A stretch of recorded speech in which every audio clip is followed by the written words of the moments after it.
Welcome back to NECC. I am Lightrose, and as you can see right next to me is Cairo, and we have a very good match. Columbia College versus Ohio Northern University. And Cairo, I'm excited to kind of go through this game with you.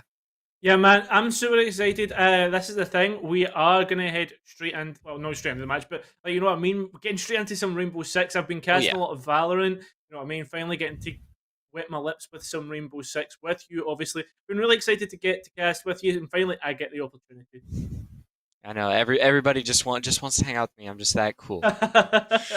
Looking at these two teams, I believe if I look at the little sheet next to me, we can see that Ohio Northern University is going to be 2-0, and Columbia College is going to be 2-1. Now, Ohio has gotten 2 bye weeks, so you know that we kind of got to take that into account. But basically, what this means is in their division, whoever wins this match is going to be the first place, taking first place in their division. So. Yeah, that's a bit exciting. I mean, it's a bit of a, not a grudge match in a sense, but it is almost, because these two teams vying for that #1 spot, the kind of top of the table clash. We'll see how they get on, but well, like Rose, we need to actually know where this battle is going to take place. Best of 3 maps potentially that we could be seeing. I mean, what are you thinking? What do you think we could potentially be seeing? Well, a lot of times, I mean, you were talking right before the match how Americans love Oregon. And I think you're going to be right, because Oregon, it's a staple, I think, of kind of competitive Rainbow Six Siege. And a lot of teams, that is just kind of their comfort zone. It's somewhere they can constantly practice strats because they'll constantly play on it. And that's might be where we're headed. I think one of already going in? Oh, Chalet it's going to be. So one of the maps is going to be Chalet. So we're going to have to see what they are going forward. But I do like a little change of pace here. Yeah, without a doubt. The French Alps, lovely scenery. But, I mean, there might be some blood on the snow. Probably at first ban. Yep, there we go. Just about to say Thatcher. Always kind of guaranteed, especially in breach heavy maps. You need to remember you can reinforce walls in this game so that you can't shoot bullets through it, but can't get through these walls. And well, he helps actually blowing up those walls. Thatcher gone. Flores, another sort of operator that works in the same vein, does a lot of soft destruction with his Rotero RCXD drones, and well, helps open those walls. Yeah, Flores being a pretty popular band nowadays, but on the defensive side, it usually is Mira Valkyrie, and because Mira has gone first, I am expecting the Valkyrie to be second, because Kaid, he can be useful, I think, especially on that basement side with certain hatches, with the walls that we see in Winery, but that side doesn't get played too often, and Valkyrie is just very, very easy ban. A lot of times teams just don't even have to think about who they're going to ban, because it's usually Mira or Valkyrie. It's not so much about shaping strategies like it felt like it used to be. It's more about just kind of getting through it, taking off maybe one operator on that attacking side, because usually Thatcher, Mira, Valkyrie, and then that's the staple bans we see usually.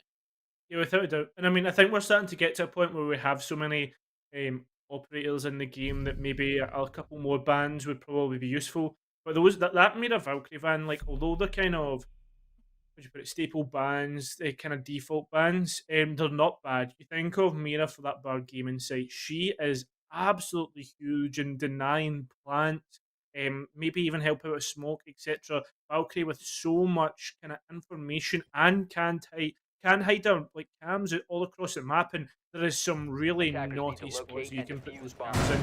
Interestingly enough, we are actually seeing a fuse. Obviously, he got his recent buff that lets him actually send his charges through reinforcement. That's also a big kind of buff for him for helping getting rid of utility behind walls. But yes, we will be seeing him in this matchup. And another thing, if I necessarily like this, are heading to the bottom floor here like those.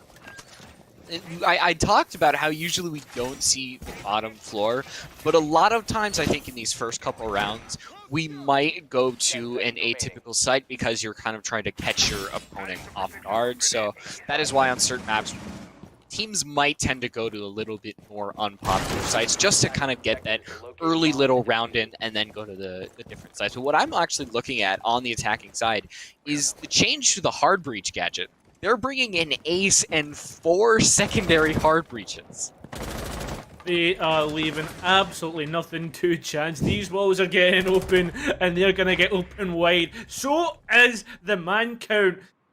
Quick's been able to pick up Oni. That's absolutely huge. And, well, there we go. Mute off the board. No C4 for denial. Going to get straight onto those cams, and KGS up on towards mezzanine.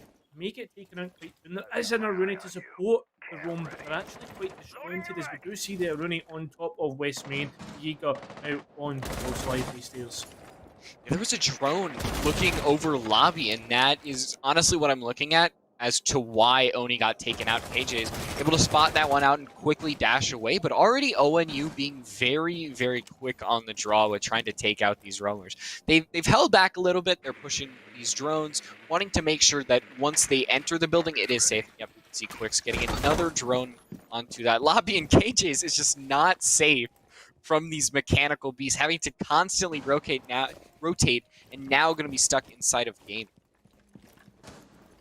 Yeah, they'll be closing down on him very shortly, trying to pick up that extra man extension and the count, you know, more guns on the board. That's exactly what you want. As we do see the bullets fading through. Will they pick him up? Yes, they will. Absolutely huge pick now. The roam has been dismantled. It's all up to the players on the site to hold this down. And, well, this is it. We've got a minute 15, and now the Fuse can just start spraying grenade pellets through on towards this site, and they can start getting ready for the execute, which will be happening around about 30 seconds, I imagine, maybe even sooner.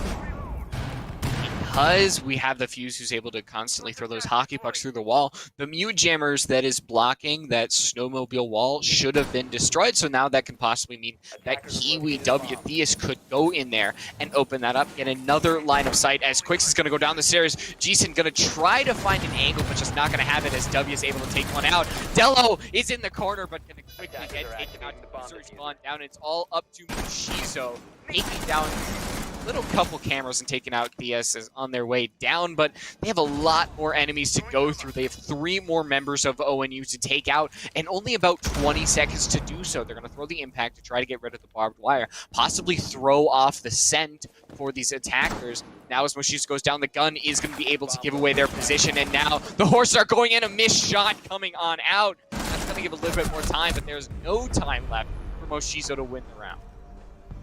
Absolutely huge plays there from the attackers to actually just manipulate the roam, shut them down, make them feel claustrophobic, and then once they'd shut down the roam, absolutely collapsed on towards the site. The defenders never really had a chance, even though the attackers made a few missteps in looking in the wrong direction, maybe never droned them out. And Moshizo, man, you need to really be doing better than what you were doing. This is the thing, Moshizo should have just reinforced the site, helped his comrades on the bomb site, but rather decided to actually rotate out the back, try to go for the hero play, and, well, ended up, he was the villain. He might have cost them that round, but remember, there was a 2-man advantage for the attackers, so we also have to think about that. Defenders, protect your yeah, I think it's less about the singular person of Moshizo and more just about how quickly ONU was able to really deal with the roam. Their drones were a nightmare for everybody in Colombia. We saw Oni just got taken out with the snap of a finger, and after that it kind of starts to snowball on forward. So that I think is the first step. So still bringing the Mute. Going back to base, though, that is a choice. Yeah, it's a questionable choice. But this is the thing. Maybe Colombia are just confident in their strats. I mean, sometimes what you find is teams think to themselves, right, no, we were going wrong, we'll adjust it. I mean, you think about the Romos getting collapsed on, On top of that, we also have to think about the fact that, well, they have information on how Ohio actually like go about their business on the attack, so might kind of adapt to that. But all in all, I'm not really seeing much adaptations from Columbia, so that does raise a question as we do see Delo and TPS on the roam once again. Possible that the adjustments could be just mostly positioning wise, not utility placement. It just could be about where they kind of place themselves. We're seeing Delo and Cages now more on this northern side, and I think that is going to be for the better because we saw the drones going through this double window, and so now Columbia can kind of stay on the same floor as ONU while also providing a little bit of pressure, so things are going well already. Things are going extremely well. Oh, no, I say that. I'm not actually going extremely well. I just doing the caster thing where you emphasize. You got the hyperbole. Yep, you got to build it on up. Well, we are seeing the first gunfight being taken. Maybe things aren't going extremely well, as what we said. As well, the Rooney does get shut down. And, well, I get proven to be a little bit, I don't know, what would you call that? Just a little bit too excited. Well, looks as if the Eagle is going to drop off early, but not actually. No, he is. He's dropping through the hatch. Didn't realise that had been moved. I was about to say he's going for a bit of a off positioning. No, he's dropped all the way back, going into sight. It was going through car garage. So right now, a minute 30, a lot of time wasted on the roam, but they have lost a man. Yeah, they've lost a little bit of map control too, especially with the Fuse in play. That is something that Fuse really struggles with when he doesn't have map control. And because ONU is able to do that so quickly, now we're going to see this main lobby. You're going to be able to plunk those Fuse charges down and completely destroy all that basement utility. You do have a Jaeger, you do have a Wamai. It's not really going to last very long because of how much explosions they're really able to put through, especially now that we're having those hatches broken. We're having a lot of offensive utility with a decent amount of time, 45 seconds. That is still plenty of room to breathe. Without a doubt. And this is the thing, you're seeing ONU, Ohio, are really starting to second guess themselves about the map control of the game. We saw the Fuse taking his time. We saw the players starting to really take their time. And right now, we are seeing that, well, maybe it was worthwhile because they've actually managed to pick up a pick through that Fuse charge on towards a Goyle's shield. Oni has picked up Kiwi, but Toxicity takes out Oni. The refrags are coming out, but no, the Eagle looks the wrong way. He gets killed from behind. It's all up, and it's all up to the Goyle. 15 seconds remain. Will Ohio get us the Fuser down? They need to find him. They need to find the planner. Oh, the C4 is in the wrong place and Quicks just swings, takes out the Goyle, and well, a great round there from Ohio. You always want to immediately blow up the C4 when it is thrown, so I have to compliment the trigger finger on that thrown C4. It was a little bit of a panic C4 because there was no way that KJ's was able to toss that C4 through there. The Goyo, I believe, of Oni, I think, was the last player alive. But now, swapping it up to that second floor, a good choice because ONU was really dismantling that placement of all the utility, whether it was the Goyo, any type of play that Columbia was bringing forward. ONU just simply destroyed it altogether. But the second floor, we are going to get some changes in operators on both sides. We'll see kind of how this plays together. This is probably considered to be the strongest when it comes to sites on the map. That's obviously like Columbia's thinking here. We'll head up to the top floor, try and get some more momentum going. Really questionable decision to go to that bottom floor for the second time now. We have seen how it's been executed and how the players played it. Yes, the Eagle dropped off. That was maybe the adjustment. Rooney taking that gunfight. Maybe that extra man could have helped. I'm not too sure. But let's focus on the top floor now. What is going to be happening? We don't see much in terms of extension utility. We are seeing Cages is going to move out towards the library, but he doesn't really have much to support him here, like Rose. And with that being said, if he gets isolated like we have seen Ohio been doing, they could really capitalise on this. And again, a really heavy extension, as we did see the Jaeger and the Rooney drop, so 3 players off of site right now. It is a little scary, but the way I think that ONU is playing is they are dedicating so much to dealing with that roam that once they realize that there are players that they're going to have to deal with, they're going to focus on that rather than simply trying to go for the side, or I can be proven wrong. ONU's trying to go forward. The fuse cluster charges make it a little hole for Theus to use as well. Very, very smart play, but instead they're going to try to destroy all the utility onto Sunroom. Back off. Their job has been done, and now we are going to see ONU go into Trophy and try to make their way up to where that fuse previously blew all his hockey bucks. Yep, certainly. And you know what's funny? I just seen the KK like run towards the fuse charge, and I was like, "Oh no, no, no!"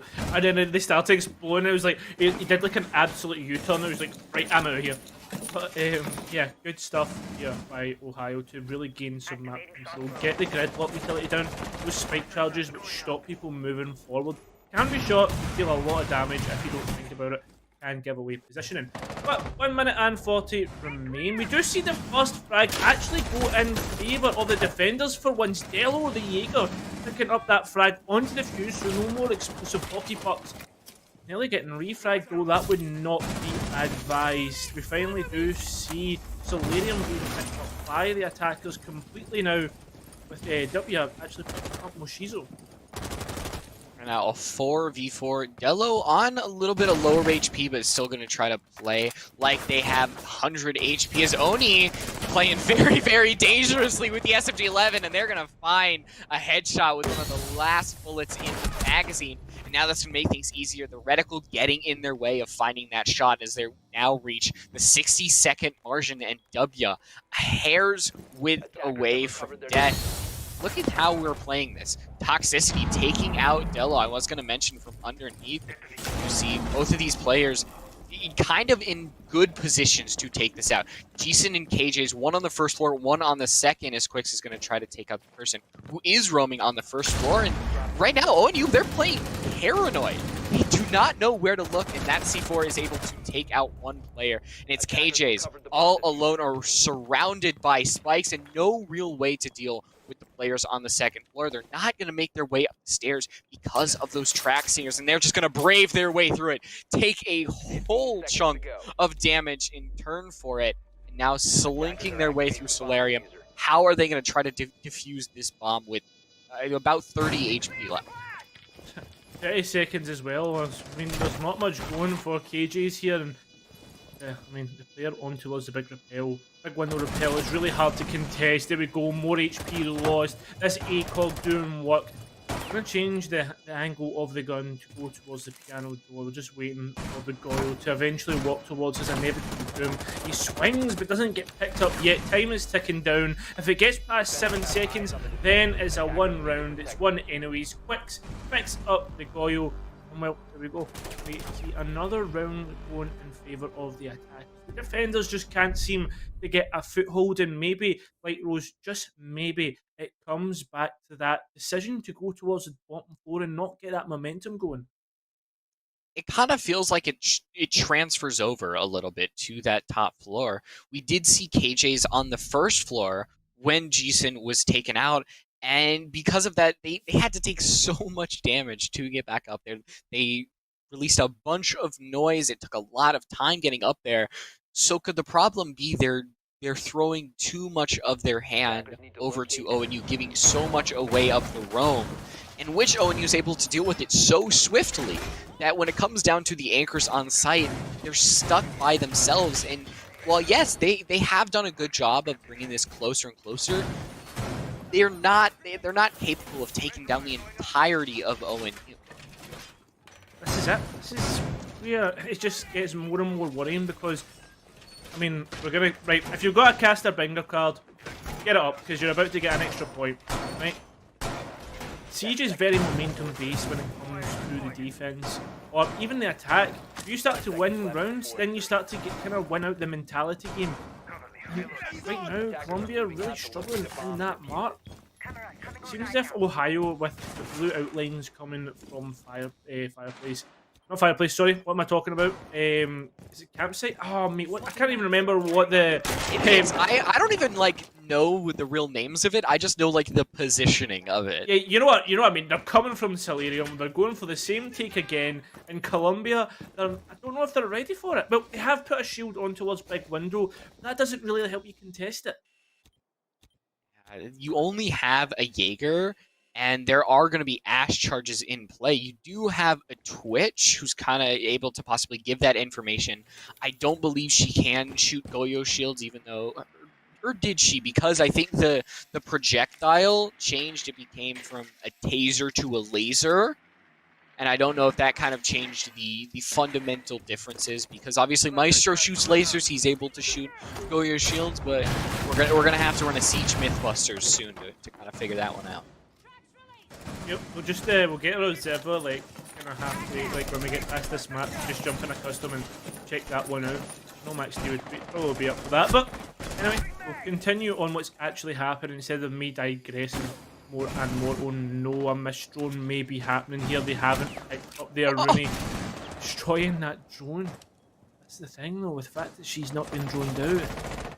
Could easily be a pick up of a frag here. But not making any ingression, not bothering to actually swing, but there we go. We now see the orange outline moving. Can she pick up a frag? It doesn't look as if it's going to happen. Holding down, and this is it. This is where the thing, we start to ask the question of, well, what's happening here? What's the aim? Because the Rooney isn't moving forward because of the kind of utility that's come out. G-Sin will pick up toxicity, which is going to slow Ohio down even more. Potentially, Colombia could be picking up the first round here. Yeah, that is important, but Moshizo still has to worry about those track stingers, and they're on a low enough HP where if they go through enough track stingers, it could potentially kill them, or just a stray bullet from anyone could take them to the grave. So they have to be very, very cautious about this. But Oni, look at him straight in the face, peeking again, bringing out the smoke canister, dealing a whole bunch of damage to W, and they're going to try to go for a second one, but it is not going to work. We're at a 3v4 as Moshizo gets the refrag from underneath, and even more track singers from away, but they know there's positioning known, so they're going to be able to take that one down. And Colombia having the advantage 20 seconds in, and there we go, Moshizo making their way up the stairs, finds two to give Colombia their first round of the map. See, this is where I was wondering what the Rooney was actually doing below, just waiting and biding her time. That's exactly what she was doing. And then just waited for that key flank and popped up. The thing is, though, Colombia actually played it extremely well. They got the first pick, and then what they did was they just traded all the way to the end. And once they traded the kills, I mean, this is the thing. When you've got a man advantage, you just keep trading out, then you are always going to win. And, well, that's what they did, especially with that great flank from Moshizo.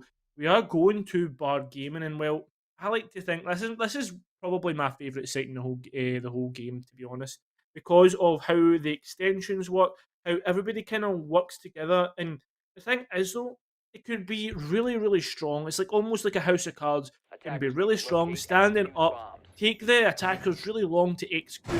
This is the thing. Sometimes certain frags can just kind of blow it all down. And then, well, there we go. It's kind of free for all at that point. It ends up in absolute carnage. But we'll need to see if that is going to be the case. Bar Gaming, there is not going to be a mirror in play, and there isn't going to be much changes for Colombia. They've swapped out the Goyo, I believe, for the first time this map, so bring in more Romai, bring in more Jaeger for, I think, good reason, because they are on a site that can be fused, and a fuse is being brought by Theus. And if you have been paying attention to the first two rounds, fuse was a nightmare for Colombia. They could not keep map control, and therefore Theus was just absolutely able to rain hell onto that basement site with those cluster charges. But right now, Colombia, they're wanting to make sure that that does absolutely not happen. You see the dedication, so much dedication to that second floor. So the anti-fuse initiative is in play.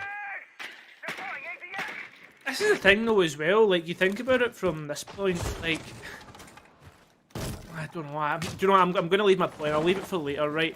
The good thing is, though, is the Goyle has gone, and lots of kind of throwables are coming out, especially when you consider, again, for the throwables in terms of the shield on top of Ivy Stairs.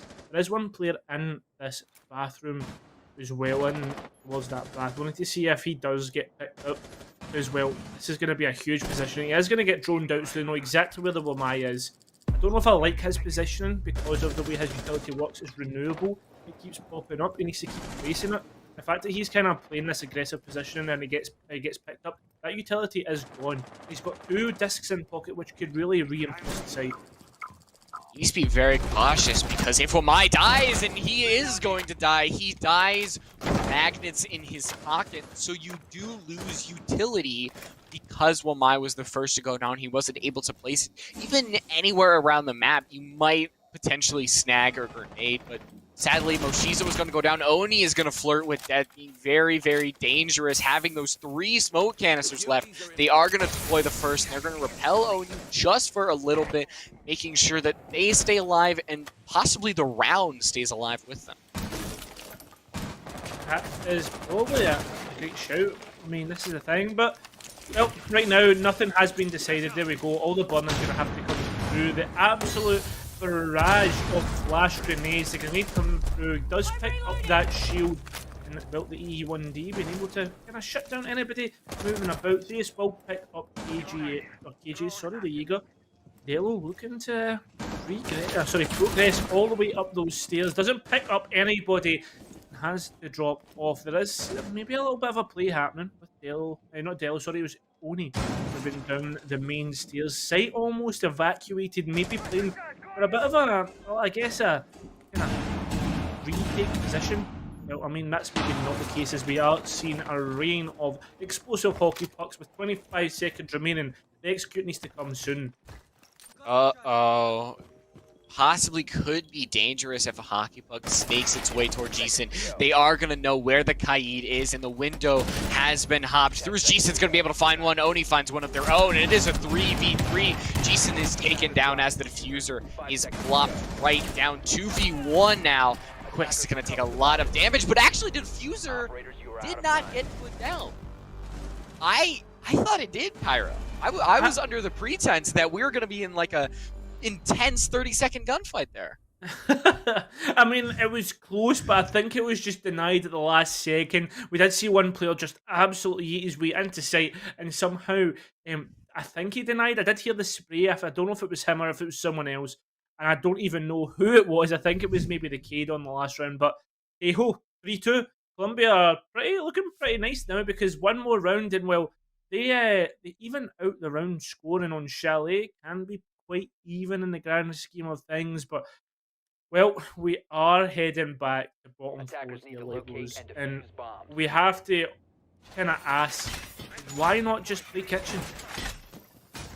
That is definitely a question that Colombia probably has an answer for in their strat book, but kitchen is a good site. You look at kitchen, the site itself, it is a very hard site to go in through if you do not give a vertical play. But I think that is the thing, is Colombia has been very, very greedy when giving away vertical play. We've seen ONU just kind of take the floor above the site very, very easily. They've been able to use it, and that is the thing that is my assumption as to why they don't want to go to kitchen. But then also you could say the same thing about basement. So that logic just kind of goes right out the window, because it just doesn't really make sense why go basement when kitchen's there. It really is. Like, I don't know, maybe the team just isn't comfortable on it, and that's a point that we need to consider. I mean, in comp, you really just want to be comfortable, play to your best, and on this site, though, Colombia haven't been playing their best. That's the one point that we need to kind of rag on. I don't mean to be ragging on Colombia. I just want them to like kind of reconsider their site choices and maybe potentially go towards kitchen rather than kind of trying to force the issue. But with that being said, let's focus on what's actually going to be happening. Colombia doing a good job to get that momentum back in Ohio. Maybe just kind of losing, focus on certain objectives and what needs to be done and what angles need to be covered. The executions haven't been great, but they've worked for the first 3. But, well, right now, they've not been working too great. Seems as if Delo and KJs are actually working really well in unison here on the roam. They're already wasting a minute and 10 seconds because, well, Ohio already know that Colombia like to do an extensive roam with these two players. But this time, they're actually playing close with one another, which is going to be huge, and they've not been droned out just yet. Like how Colombia, they haven't decreased the roam, they've simply adapted, and I absolutely love that. Delo and KJs, they've changed kind of where they roam, how they roam, and it has resulted in some round wins. You can see Colombia finding one. Dello just going to spray a little bit too quickly, and that means that they are going to have to go back to the site. So Colombia now not having, or actually having two players go back up to that first floor, both KJs and Moshizo. So still playing a little bit dangerously with the magnets in the pocket of Moshizo. They are going to be able to find one, so definitely not going down first is going to help Columbia College extremely. And now it seems like they had lost control of the map, and they've regained it in about 20-30 seconds there. Yeah, without a doubt, and here we go. Moshizo picking up one Oni with the C4 as well, and the roam has worked out dividends. It's the thing now, it's all up to toxicity, and well, I guess it's going to be Ace Clutch. 4 players left to find. Has to actually somehow get rid of the player above him. That is the one Mayo Moshizo. Doesn't even look upright and gets picked up actually from below from KGs. That roam was absolutely beautiful because, one, they didn't actually go for gunfights. Roams, you got to remember, aren't the fraggers. They aren't the players who are actually there to kind of go and pick up frags. Yes, it helps, but the main point of a roam is to kind of waste that time. About the minute 30 mark, we always kind of try and point it out as casters, because that's when we should see the roam actually head back to site. And well, that's exactly what happened for Colombia. They adjusted it so well, Light Rose, and I'm really glad to see it. Yeah, sides have swapped. So Colombia made the change in time. We're at 3-0, and they stormed back and got 3 rounds back to back to back. Question, ONU, are they going to be able to stop this momentum? We mentioned momentum back when ONU seemed like they had complete control of the game, and now the sides have swapped, momentum has swapped, and Colombia, they're going to need to continue their just absolute snowball down the mountain. It's absolutely huge, and the thing is though, the kind of snowball gets stunted a little bit here on this kind of round because, well, you're switching up the sides and the demands for attacking are completely different from that of defense. Because, well, that's the thing, on defense, you're kind of, the thing that's asked of you is patience. The kind of will to wait. How good are you at waiting for these frags to come to you? How good are you at wasting time? On the attack, you have to take it to the opposite. You have to suss out exactly what utility needs to get taken out. And interestingly enough, Ohio are going to show us our first kitchen defense of this map.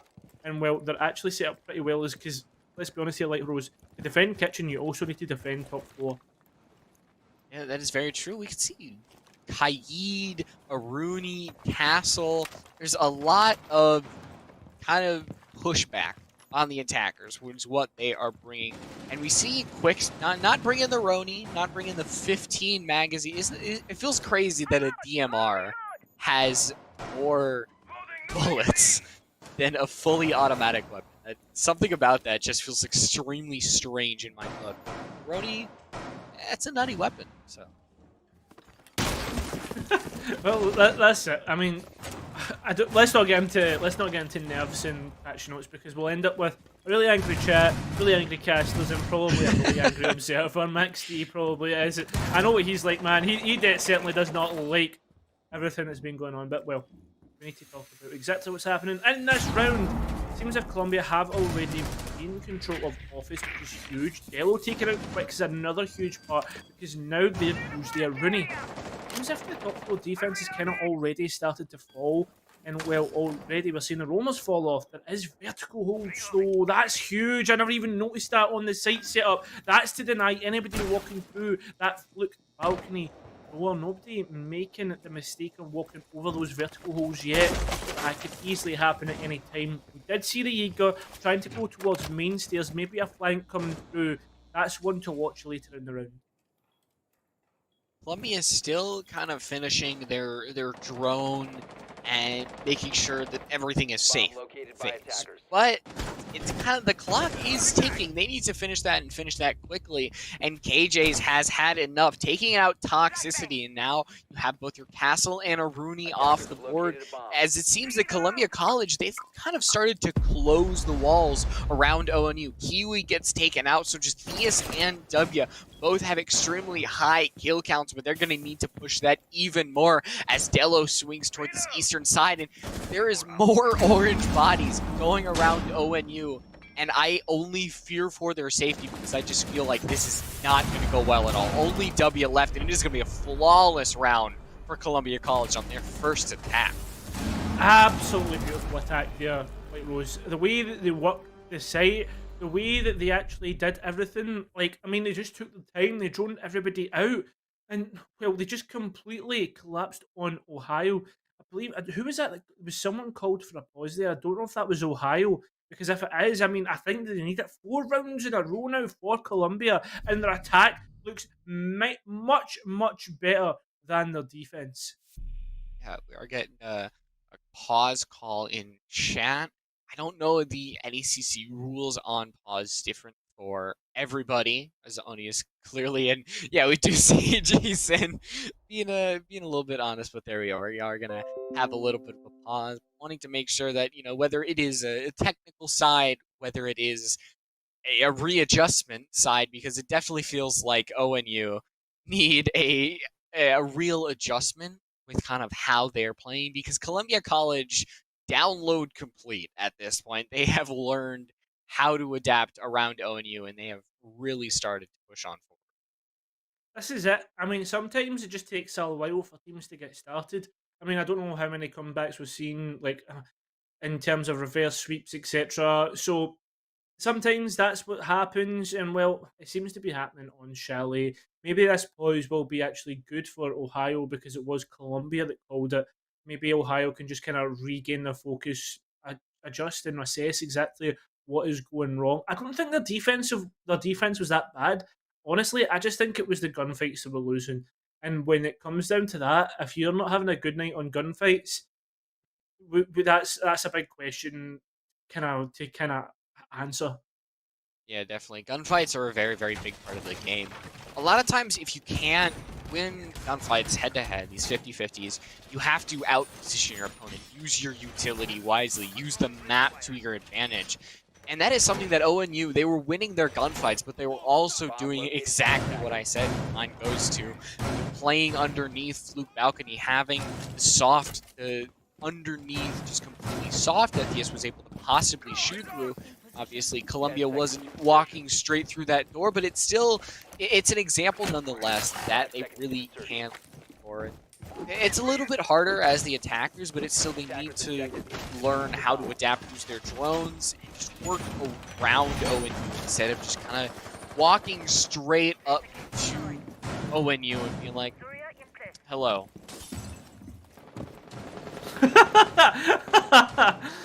Hello.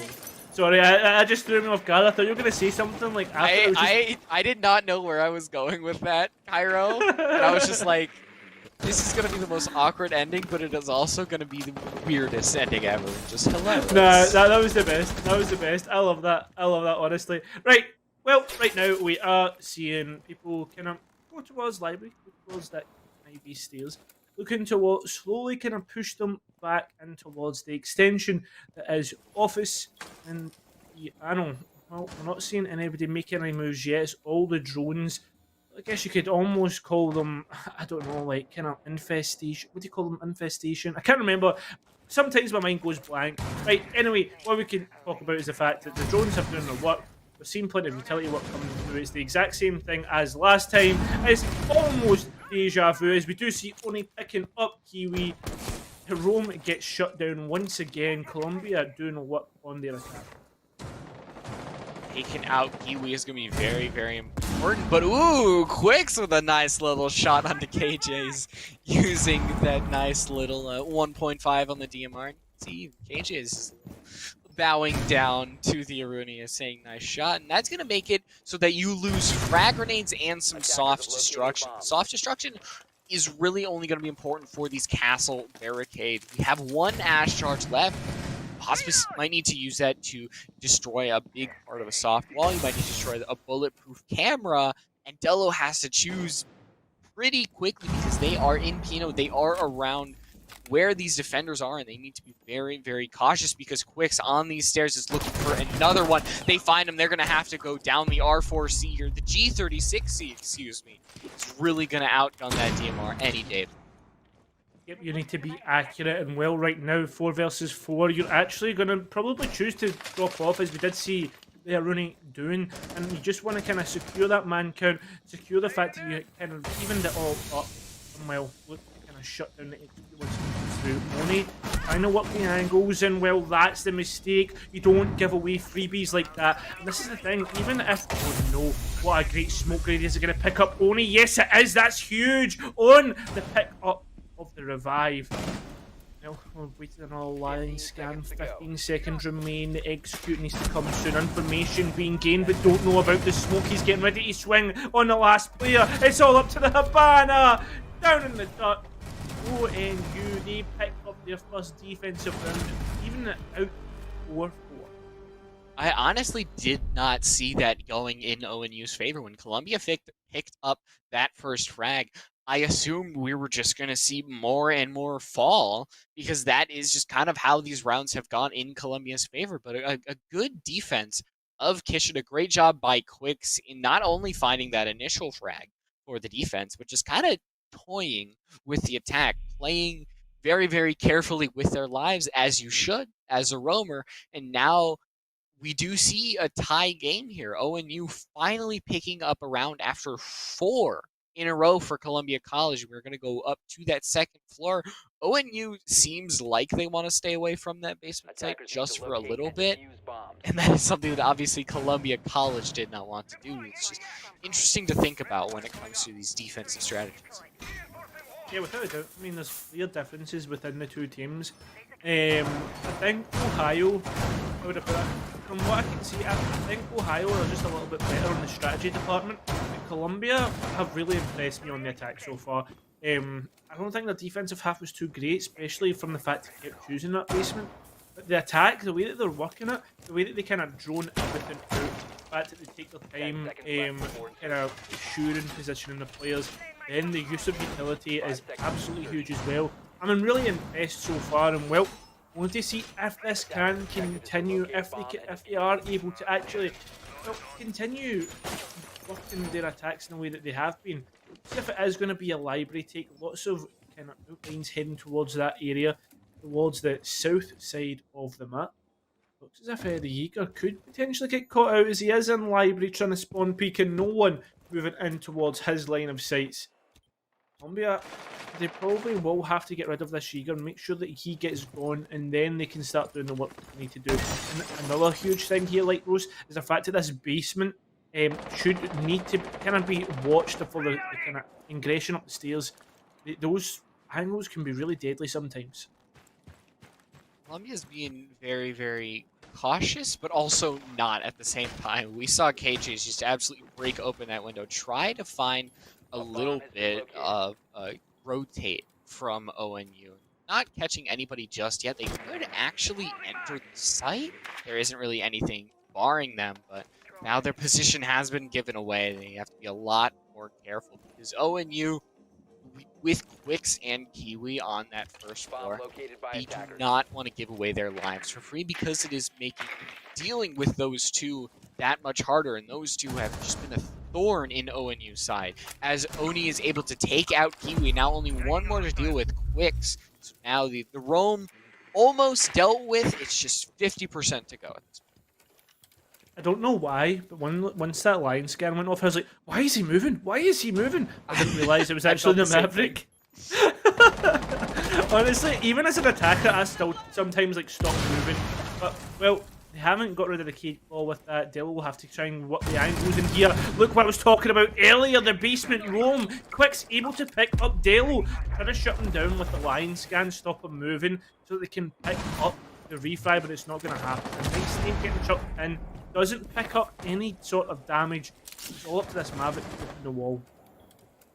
Yeah, taking care of the Kaid Claw was just ineffectual. So now Oni is going to have to take a little bit of damage. Going to not play with their lives, as now it makes opening that wall that much easier, especially now that Quicks is off the board. Last two members of ONU in Piano and on site, as KJ's has great angles both into Piano and into the sites in general. So Columbia College have set themselves up here for success. W has 3 smoke canisters in their pocket to utilize. They're going to put the first one out here. They're going to try to swing into Library Hollow, being very, very sneaky. They can find something absolutely beautiful, but that Lion Scan's going to halt them just for a second as Jason's going to start moving that user down. Swing is continuing to go on forward. Nobody's watching their back.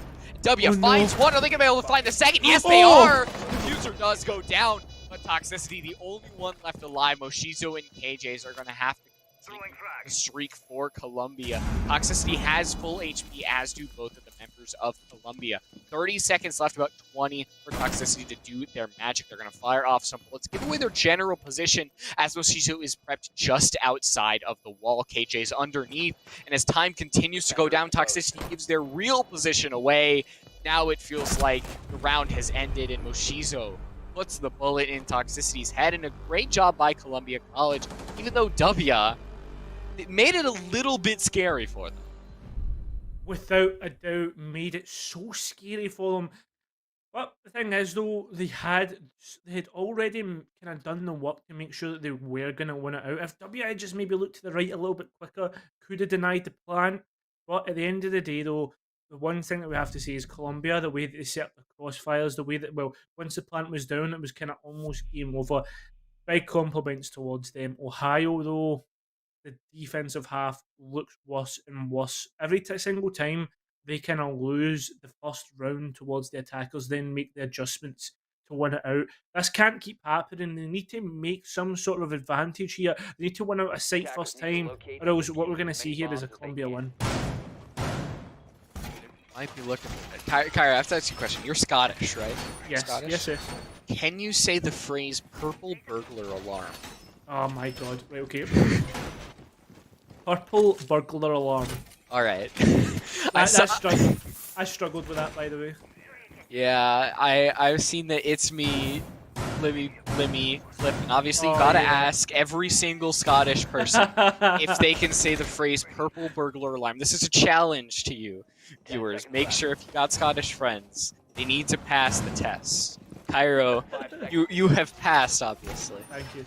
See the burglar, like that, the burglar, that bit. That's where it trips everyone up. Like I've seen the same clip where Lemmy, like, he's like, I can see that, and then he goes to say it, and it's like, wait, what? The L and the G just destroys the dialect. Oh yeah, without a doubt. That's it. Scotland would just collapse if everyone had to see it at the same time. The pure force. Yeah. Too much. Economy goes into recession. Like, people just start, like, kind of going on some, like, rampage. Like, that. This is it. It's all over for Scotland. Scotland would just sink into the sea. It just disappears off the maps. Difference in regions. It's fun how we're, as casters, we can. It doesn't matter where you're from. You're literally across the sea, and we're still able to cast NECC. Yeah. It's a fun time. And I'm thoroughly enjoying it. Right now, though, not enjoying things. I mean, we are waiting to see what Columbia are going to do. We need to think about that. Think about potentially what the plan is, and it's probably going to be the same plan as we've seen last time. Columbia don't like to change things up, and why should they? If it ain't broke, don't fix it. Looks as if we are seeing a couple of, I guess, adjustments from Ohio in the form of that Mozzie. Obviously, the Mozzie did actually pick up a drone. We've kind of seen it as he was rotating back up towards Solarium. But it looks as if maybe see a first entry frag. It's not the kid. Somehow, W is going to be able to find Oni, and they're going to be able to pick up Theus as well. So ONU, a great readjustment as Kiwi, ooh, almost finding a player of Columbia as that rotate is very, very scary. Moshizo on the door looking extra scary as well, as the Jaeger is going to be spotted, get taken out, as Moshizo's going to cover his tracks as he reaches the double-digit margin. Now, ONU's got to play a little bit more carefully. W having 12 kills, the most on ONU by far, and they have one more smoke canister after using that second to cover their piano door. Ping's going out, 40 seconds left for Columbia to try to get this diffuser down, and at this point, it's impossible to say who has the real advantage. Yep, well, we are seeing the first advantage being taken. Odello being able to pick up the Cade of Ease, which is going to be huge, but she's able to walk right through the site, picks up a freebie on the piano. That opens up the site completely for the defuse here. Gets that in, will be able to start the defuse. Moshizo shutting down any entry from piano, but, well, can't shut down quicks apparently. Cyan just holding this long angle, but comes off to reload. This could potentially leave someone to walk through. Yes, it does. Toxicity picking up that frag. The Lion looking the wrong way. Lets the Mozzie swing, but picks him up. Only one Aruni left, and that's no Aruni's left. The attackers, they win out another round, and well, if I remember correctly, I believe that is match point. And Moshizo having themselves around, doing a very, very good job. I think that was a 4K for Moshizo, only missing out on Theus. So a great job by everybody, especially Moshizo, obviously, because now they are on map point. On Shelly, after a lackluster start on their defensive side, they have come back extremely strong, and now this kitchen site possibly where we could see all of it and go on to our second map, but obviously ONU just has a little bit to say about that.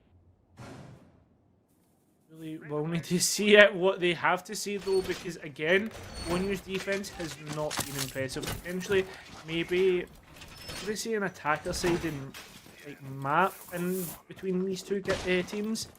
But with that being said though, like Rose, I'm not too sure, because right now Columbia have taken the advantage. We need to see Ohio really kind of progress forward. They are heading to the one site that they have won. They are heading to so there is still some hope to see Ohio bring this back. But at the same time, I wouldn't be waiting with bated breath, because Columbia have also won out this site. Yeah, you made me do a double take, saying that bated breath. It's the Scottish accent, just. It's interesting. I personally have lived all over the U.S. and I would like to think that I don't have an accent, but as somebody who's not from America, do I have an accent of sort? I see. Like, I don't mean to be like. I don't like if I'm offensive towards you Americans. Like, I don't mean to be this way. Like, for me, I always think that Americans just sound like Americans unless they're from the South. Like, all right, yeah. So it's like Americans, the South. That is the two accents that we have in America. Basically. Yeah, for me, that's all I kind of know. Yep. So, sorry for like the tens of millions of people that hate me now. But like, New Yorkers and New Jersey's. Oh, New Jersey people. Yeah. Yeah, I forgot about that one. That's another one. I'm walking in shambles. Oh, I would love to see Cairo just try to do American accents and me do a bunch of European accents. We're still trying to.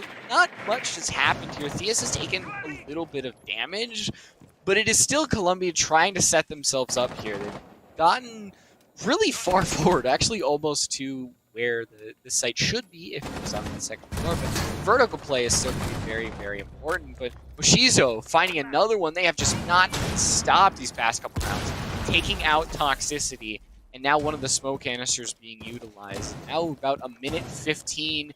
The defensive utility has been starting to be drained as Columbia, being on the second floor, can now start to break it wide open and find holes to win this round. She has been doing God's work with it. I think with how she's been playing, I mean, probably one of the top performers as well. So, I mean, congrats to her. They'll need to be keeping her alive and making sure that she can keep doing that. But right now, all we're just seeing is the top floor being ripped apart by this operator. he is kind of just trying to open up angles, but right now, finally, we are seeing some action happen, and it's all going in favour of Colombia. They are making the aggression, looking towards the side, looking to pick players up. The Jaeger maybe shouldn't have had too early on the swing from the Ash, and there we go, they're moving in. The Jaeger on the floor, on his stomach, but it's Quicks that's doing God's work in this round. It's all down to a 1 versus 1, and well, Dello needs to get this plant down, but won't do so. The defenders winning it out, moving on to 6-5 within arm's reach. Potentially, we could see overtime. Potentially, we will need to see though, because it comes down to the 1-round shootout. If Ohio win, they win. A chance at OT, a chance at winning out this map. But Colombia, if they win out Chalet. They take the first point, they take advantage. Well, they'll need to see if they can break serve as they move on to Oregon. But right now, focus on this round. Shizo has had a good couple rounds, but Quicks definitely has been able to match that with their energy. And Bar Gaming could possibly be the most important site because ONU, they have found themselves trying to climb the uphill mountain. And that is something that they really didn't start off. They've only had 2-round wins since the 3rd round. Colombia has just been so strong. And now Bar Gaming, we're seeing a lot of different operators. 2 different operators. Frost, which most people think of the big window, certain areas that attackers just don't expect. But the Capcan of Theus. If I don't see 5 EDDs on a door, I am going to be very angry. I need to see it. The change, you can see the change has brought a little bit of a difference because you can, possibly catch the attackers off guard, put 1 ED on one side, put it on the other, and yeah, suddenly you've got a lot of damage in one doorway. I think, personally, I would like to see Capcan actually lose 1 or 2 traps because of this change. Because, fair enough, Capcan traps, can be put on all in one door. It's a good change and stuff like that. I like it. The fact that he has 5, you know what I mean? It can be a bit just worrisome. Shoot him, Cairo. Just shoot. Sorry. I'm not big brain. I feel like Capcan isn't extremely powerful already because he, with high-level play, he could just drone it out, call it out, shoot it. Yeah. So having the ability, I think that's more... It'll be better for Capcan, so I think if he loses any traps, I think that'll just send him to the bottom depths at all. I think this is the thing, though, with a kind of operator like Capcan. It's the whole Frost kind of scenario where it's high levels of play. Sorry, what am I talking about? That wasn't even the point I was going to make. I've just completely butchered that. I was going to say Capcan is more like a smoke, but he actually gains more use over the time he's kind of goes through. And Oni doesn't even need that amount of time. He's going to get used straight away, takes out toxicity, and there goes your smoke W, getting down all the way from the window.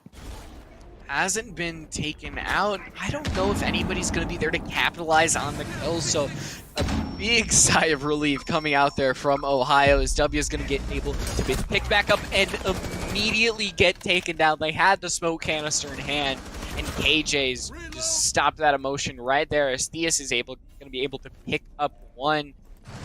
3 versus 4 Quicks taking out Oni, get a lot of damage in the process, but that doesn't matter. Frag grenades off the board, and it's only up to KJ as Moshizo slinks on forward, and Kiwi just looks straight to their left and able to find the line. Huge picks there. I mean, this is it. We've now seen the advantage going in favour of the defenders, and while the plant is going down, the Overwatch position being taken up by KGs, and he's been able to pick up Theus. That's huge. There goes the Captain Quicks though with the MK14! 1 spray is all it took, and well, we are going to see overtime. Quicks take a bow. What a play! Oh, yeah, Kiwi, who has really been quiet this match, they stepped up in that round, taking out Moshizo and then absolutely complimenting Quicks there with a little bit of that crossfire. And they set that defense up really, really well, ONU. Just their positioning was miles ahead of what it's previously been. And over time, ONU's going to start on that defensive side. And at this point, nobody has had a real advantage. It has been 3-3 both ways. So it's hard to say who gets a real advantage on this first round.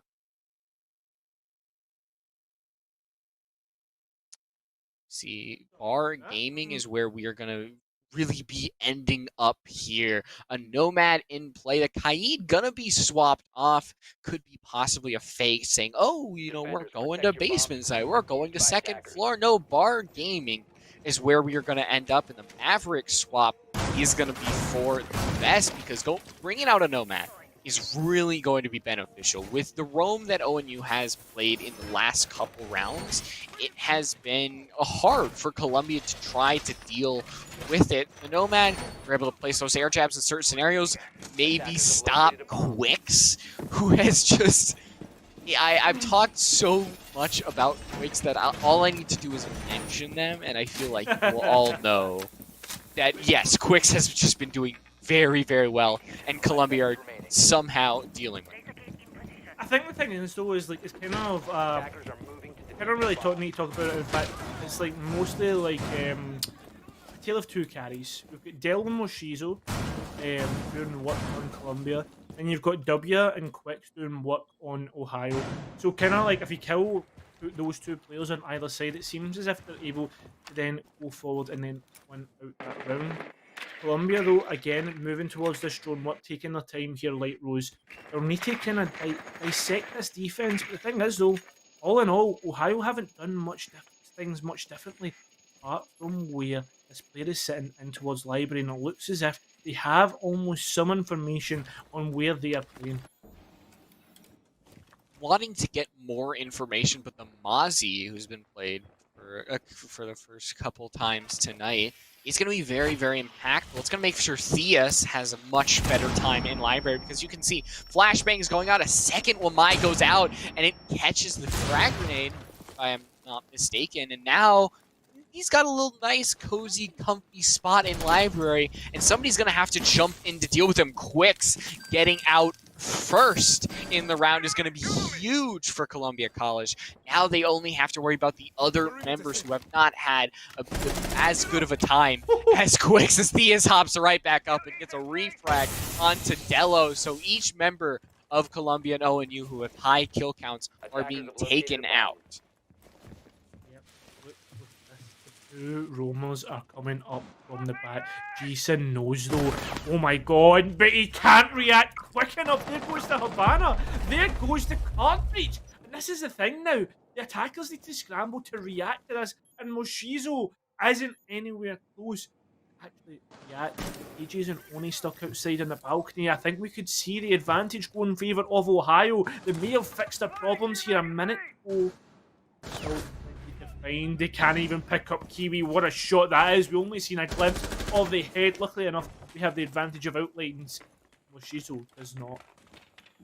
Kiwi continuing this round and round of greatness, but they are immediately stopped by Oni, who was prepared for that. And they are right outside the site. KJs, who are helping try to attack this as well, but they have to worry about W. Second smoke canister is going to be used, and they have one more as the air jab is going to go right on forward, immediately destroyed by W, but that is information that Columbia is able to use. They know that W is in this back area, helped by an ADS that is just not in reach to really able to help them through that rotate. 10 seconds left to try to get this diffuser down. Oni and the diffuser gets dropped, and W delivers a shotgun straight to the face of KJ. So a great job by ONU in turning that round around.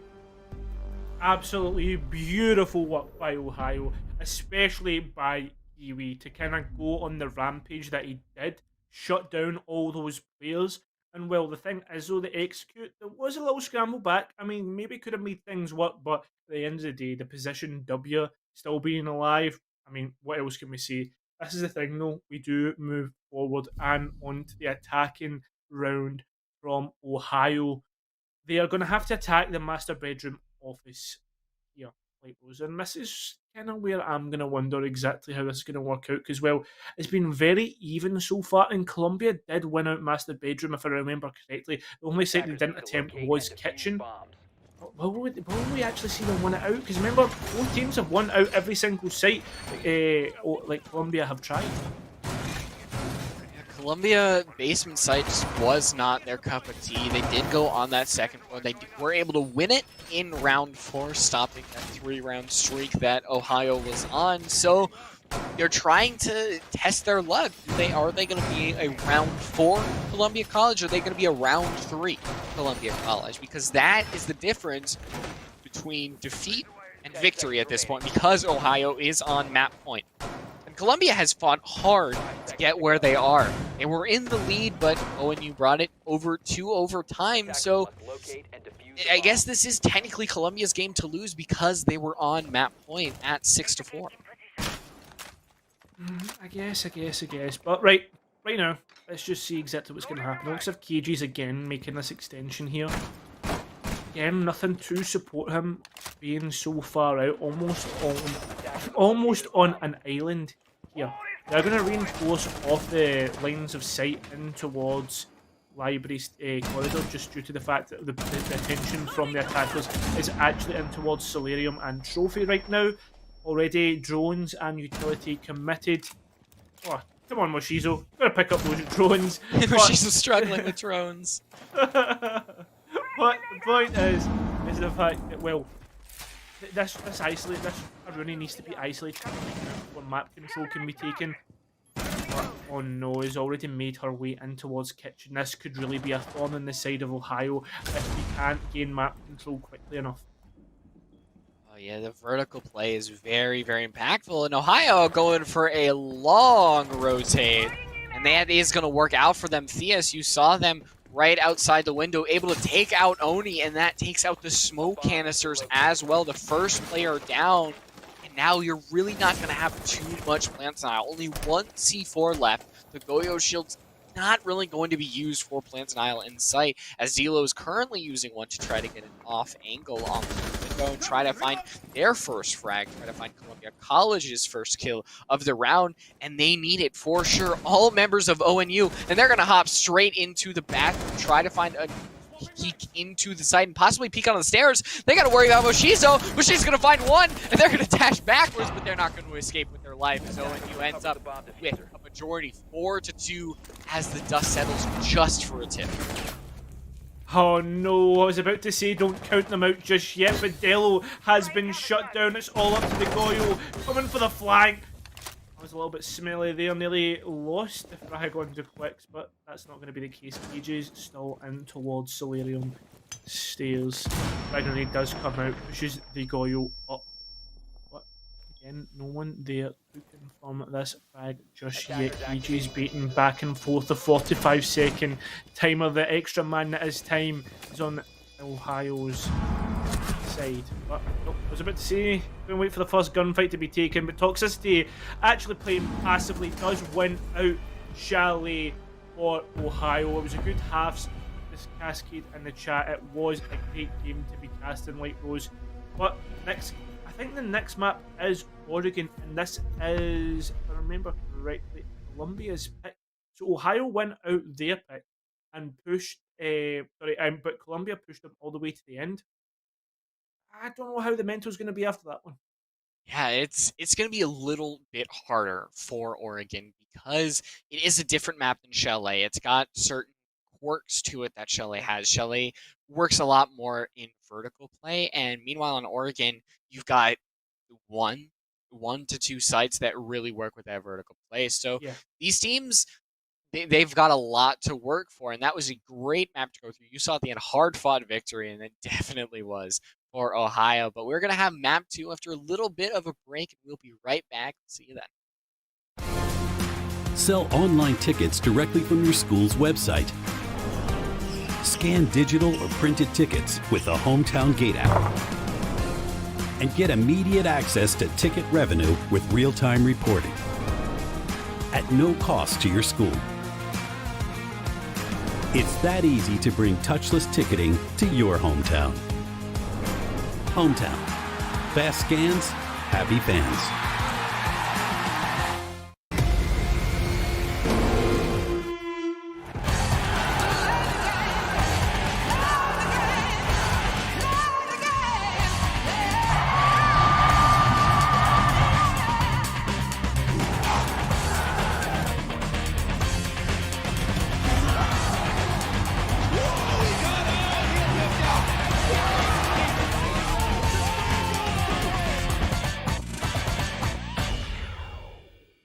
What sound experience would you like today?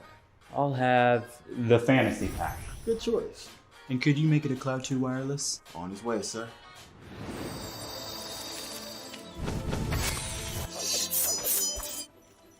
Sounds amazing.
Hello and welcome back to the NECC Rainbow Six edition. And while we are watching the Legends series, well, Ohio Northern versus Columbia College, I am Cairo, one of your casters, joined by the lovely, the amazing Light Rose. How's it going?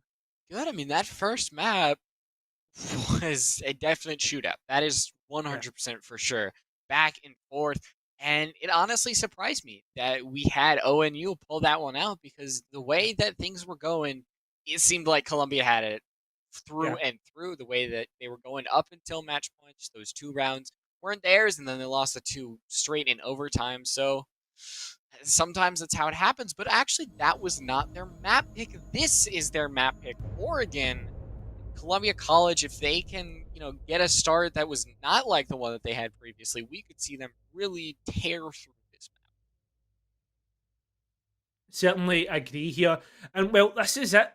I was talking about how I was impressed by Columbia and what they were doing on the attack, not so much their defense.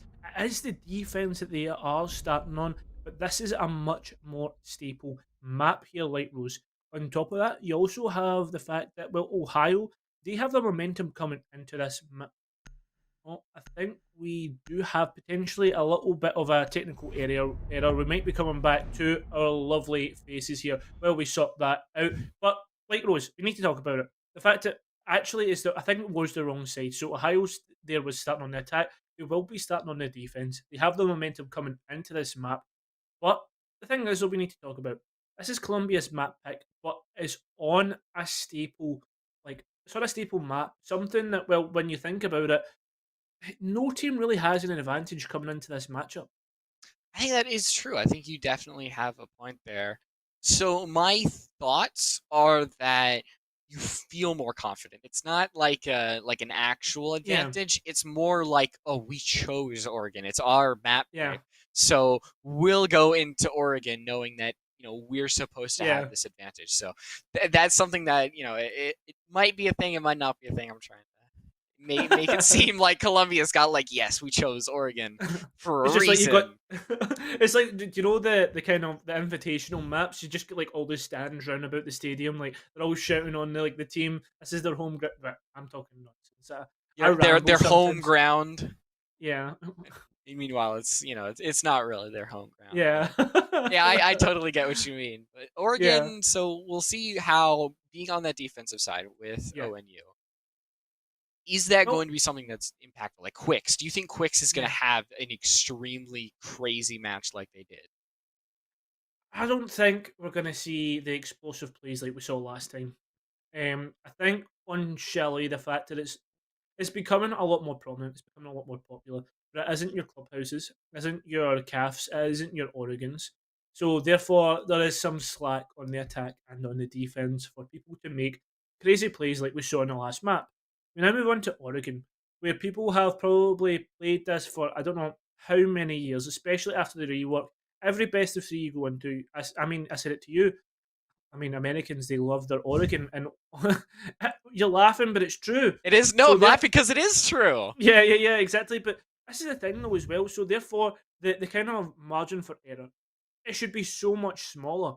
There shouldn't be mistakes being made, or if there is mistakes being made, it should be not catastrophic, but almost it should either be minute or will be round ended because that's the way Oregon works. And I don't know. I just really hope we don't see many mistakes. I doubt we will because something I have to say about the North American playstyle, which I love, is how structured and procedural it is, and that's the way the two teams have been working on the attack.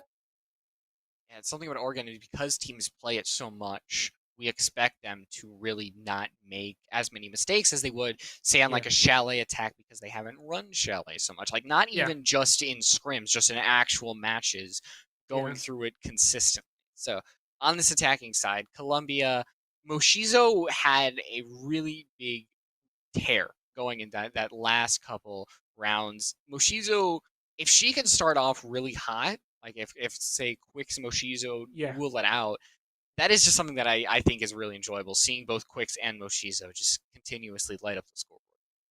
Do you know something that I liked about Moshizo though? Like, although she was fragging out, she was lighting up the game. another thing, she was bringing Lion. Lion's one of my favourite operators. So oppressive. I mean, I'm not going to throw it back to like when he first came out. I don't want to give people like PTSD and like, you know what I mean? You'll have people like screaming in the chat about the fact that there was wall hacks basically given to an operator. But point is, in fact, I really like the fact that Colombia were bringing that. We finally do have the right sides. We're going to get straight into this. And funnily enough, the English operator of Thatcher has made it through the first ban, but will he make it through the second? Exact same bans as last time on Chalet. As we will see a Valkyrie and a Mira ban as well. Yeah, I mean, that would definitely be an extreme surprise to see a Mira and a Valkyrie. But I think Oregon, I talked about Kaid last map. Oregon is a map where Kaid sometimes might get banned because he is viable on pretty much every single site on Oregon because, you know, he's able to go underneath, he's able to get hatches, but he is going to be in play. And I think that both these teams are going to be pretty happy because we did see Kaid on both sides. So that might be why he's not banned because yeah, you take out Kaid, you hurt your opponent, but you hurt yourself in the process. So that's not really an overall victory. Kids' dorm is where we're gonna be going first. Quicks going nowhere but the Rooney, as we all expect, and Moshizo on the Lion. But no smoke in play just yet for ONU. Will we see a 6-pick? Because smoke on Oregon, that is something constantly seeing. Mute going to be going on over to the Kaid. No smoke in play. A lot of questionable decisions right now. I'm very, very confused. And, well, maybe not. The thing is, though, the one thing that we talk about, the fact that the castle's being brought. Obviously, he has 4 kind of barricades now, which is huge. It's an absolute huge buff. I thought it was in a really nice place, all in all. It was very, how would you put it? Very kind of situational, which I liked about the operator. But thing is, though, he's been brought. That's been my first question mark. His second one, why are we sickening off a Maverick onto a Nomad? Yes, Nomad, very good operator, good for closing down flanks, but the Maverick is such a huge pick. Let's not understate this here, Light Rose. The fact that the way that Maverick works, he essentially he can't be stopped with the way the blowtorch works. No mute jammers can stop his utility. No electrical cade claws can stop him. And saying that, it's actually made the cade pick even stronger. And now, I don't know how I feel about this. We'll need to see how it works because right now I feel as if potentially picking off that second hard picture could really hinder Colombia here. I love looking at this setup that Ohio is bringing. You can see the extension from kitchen into meeting hall. I really don't think I've ever seen something like this before, that you've got the castle, you're able to use that extra barricade to help those raiders on that first floor, and in kitchen, as that soft wall is going to be brought on open, and now we are going to see some roamers start to scatter into the win as W. Only having the Scorpion Evo is really going to have to make that red dot a lot of work here. Certainly will need to make this working well. 2 minutes left on this round, and already we're seeing lots of rotations, lots of work being done by these roamers in forms of just kind of changing position, trying to make things work. Seems as if the Ella may actually be sectioned off from the map and potentially could be caught out from that, or maybe delay the roam even more so. Looks as if Ella has moved down to the roamers highway, though, as I like to call it, as well. This bottom floor area, this kind of basement area, can be really well used by these roamers as well. Ella is doing that and is going to be creeping up these stairs, potentially trying to catch all the players. E1D goes out, another one wasted. Well, not wasted, but one to kind of try and see if anyone will make mistakes, but it isn't going to be the case. But Dello picks up, it's the first mistake, and there goes the second. G-Sin picks up W. Just getting absolutely bodied. You expect they're going forward, trying to get one, and now Jaeger is going to be pushing on forward, and they're going to do what W could absolutely do now. They take out Moshizo. They don't get bounced into oblivion by an air jab, so the Nomad pick actually, you know, helping somewhat in that round. We'll see if the lack of a Maverick really doesn't seem to be hurting them at all, because they don't seem to be going for this Heartbreach side. Dello! Great crosshair placement. finds Quicks, not able to find Toxicity, but Jason is right there, and now Kiwi is going to have to get a 4K to win out this round, and it's not even going to happen. Oni finds that one, and Columbia College starting out this one pretty strong. So it was actually interesting because the way the two teams interacted with each other was we saw Columbia coming in through Small Tower and work their way across the map. And then there was gunfights being taken on White and on Freezer Stairs. For instance, if we'd actually seen the roamers just rotate back to site, it would therefore force Columbia to either funnel through White Stairs / Big Window and then just deny from there. Or what you see is a decision has to be made on whether which breach needs to be worked, etc. from that front. I feel as if Ohio's decision making wasn't great, and that's what's cost them the round inherently. Now we need to see how they're going to adjust. But no, there's no adjustments being made. It's actually just a continuation. Just kind of get through their sites, make sure that everything works. And well, to be honest, the way things have been working recently in terms of meta, etc., this bottom floor site is probably one of the strongest on Oregon, if not the strongest on Oregon. That blue bunker area is pretty strong if teams, elect to really dedicate themselves to it.